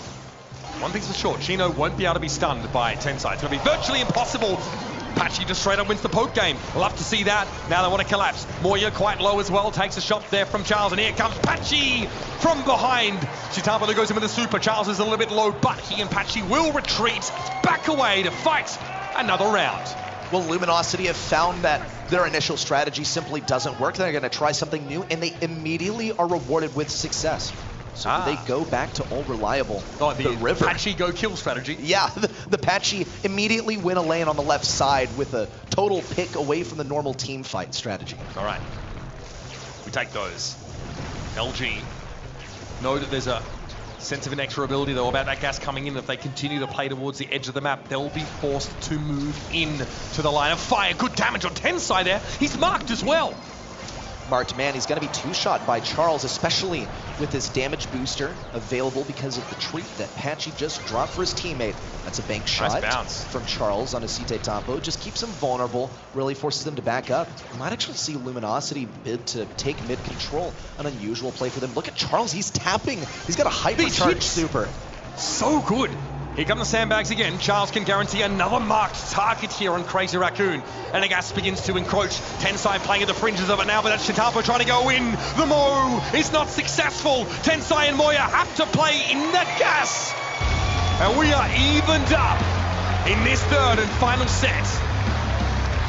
Luminosity have swept through that second game, looking so invulnerable after game number one, continuing into round number two with yet more dominance, yet a different strategy. How many different ways can you play this Luminosity comp?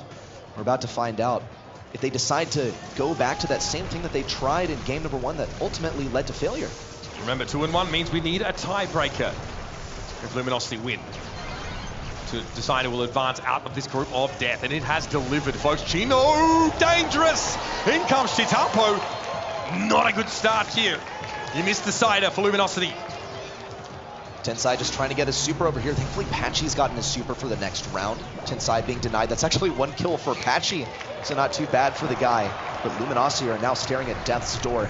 It's one round left for Crazy Raccoon to end Luminosity's chances of going to day number two, lock themselves in.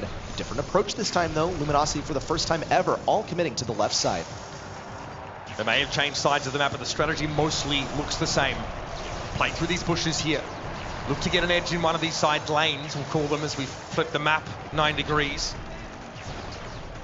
See if Patchy or Chino can't get involved in a real way. There comes the super down from Lou. Shitapo a little bit low, forced to back up. Chino was stunned, but there's no follow-up at all by Crazy Raccoon. No matter, Tensai is still getting closer to his hypercharge, if nothing else. He's managed to cycle quite a bit of his super as well, with some of those hits onto Chino. We need to see the taps that we saw in Game 2 come out from Charles over here. He's already marked. He's very visible to the enemy squad, but cannot really make any big plays over here. We see the sandbags down for Patchy, but it's a short-lived effort. That's 2 from Charles. Moya is so vulnerable right now, but no kill. Able to walk away. Here comes the gas. Charles low. Charles in a 1v2 to try and save them. It's not going to be enough. Crazy Raccoon, by just their whiskers, will advance to day 2. What a close match.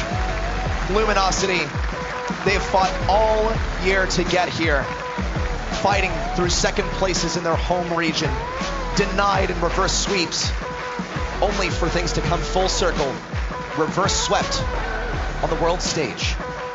Crushing another year for Luminosity with a bit of taste of disappointment in their mouth. But my God, they gave us a match as they did against Zeta Division on the B stream. This team really showed their quality.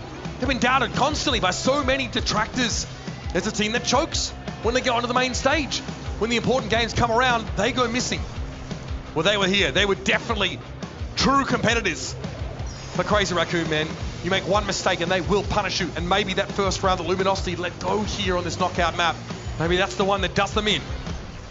What changed in game number 2, though, for Luminosity? I mean, it had to be an element of momentum. We see Patchy go rogue all the way to the left side, getting a really unexpected pick there onto Moya, and it all cascaded into a game victory for them. Check out these stats, though. We see Luminosity, I mean, Charles going nuts on the damage, especially game number 2. Didn't seem like he could miss a shot if he wanted to. Yeah, really nicely done on this Bell pick. Unfortunately, I'm looking at the Frank and wondering what went wrong. That one could have stayed in the drafts, I think. Chino comes out on that pick, and you know how deadly, dangerous Frank can be, but he wasn't really facilitated with any other picks, I guess, outside of the roughs that could, increase his maximum health. But that big dive by Shitampo at the end of that last round, going in on the mode, getting that clean kill, leaving Charles to fend for himself. Today, again, as it was last year, is not Luminosity's day. Not at all. Site Tampo, though, this is a big day for him. We highlighted him as an MVP headed into this match, and we emerged from the match with him still being MVP for the squad, such a mechanically skilled player. And on this Mo was a huge element of the success in this last one, getting picks onto the Bell, unexpectedly moving in, being the entry fragger, and still emerging alive. Yeah, really important pick on those knockout maps because you have all in potential at the drop of a hat. Combined with the Lu, right? I think the idea there is a Crazy Raccoon want to capitalize on a stun, but when Chino has a gadget that allows him to shrug that off, mostly you can't even guarantee it with a hypercharge. You get away with the Lu pick, you bring that one in here, and and again, it was a good answer, I think, to the Frank, in that at least forces that gadget out. It can also dictate some of the positioning that Luminosity had to adopt, but ultimately, it's just a fall short here for LG, who take sets in both their games. This was the group of death, and it really delivered. We expected to see close games all the way through. Zeta Division, I know, breathed a sigh of relief when they got past Luminosity. They were like, oh man, we really dodged a bullet there. But there's much to talk about in terms of our group results. We're going to look at them in just a moment because seeding really matters, especially in terms of this Group C. So, the top 2 teams from Group A will play the top 2 from Group C. Crazy Raccoon, of course, winning both of their games means they get a matchup against Elevate in that group, another North American team, whereas SK Gaming will go up against Zeta Division. That is a chef's kiss, folks. The stories write themselves here in the Brawl Stars World Finals. Group B, of course, we'll see Reply Totem advance in first place. They'll be taking on rival esports in Group D, and then Pioneers will have to face down the juggernauts that have been humble. We're sending 4 teams home today: Space Station, Foot Esports, Luminosity, Eternal Fire. Quality rosters, but again, there's no prizes really for dropping out of your groups like this. Here's your schedule, like I talked about yesterday. Some fantastic matchups await us. It's going to be awesome. We'll see SK Gaming take, head on against Zeta Division. Maybe take them down. We'll have to see. Humble against Pioneers. Crazy Raccoon versus Elevate. And finally, Reply Totem versus rival esports. It's not a good day to be an NA team, it seems. Listen, you know what? It'll be fine. North America definitely has what it takes, but they're going up against the probably two scariest teams right now remaining in the competition. It's all NA, APAC, and EMEA as we bid goodbye, of course, to our South American teams. Okay, we're going to take a breather. We're going to take stock of things. We're going to head down to Banks to wrap things up for day one. Thank you so much, Uber, and ready, set for closing out day one of the Brawl Stars World Finals here at Superfest. And what a day it has been. All of our teams have been tried and tested right here on the main stage, but tomorrow is where the temperature gets dialed up to 11 because we enter our quarterfinals. All single elimination, all best of fives. Thank you so much to all of the production, all of the talent, and all of the players for all of your hard work up to this point. We are only just getting started. But most of all, thank you so much to everyone watching from home and right here in the Superfest arena. It's been phenomenal to see you supporting all of your favorite players and all your favorite teams. Tomorrow, we will be back here, same place, same time, and we will be one step closer to crowning our next world champion. My name is Barney Banks, and we'll see you then.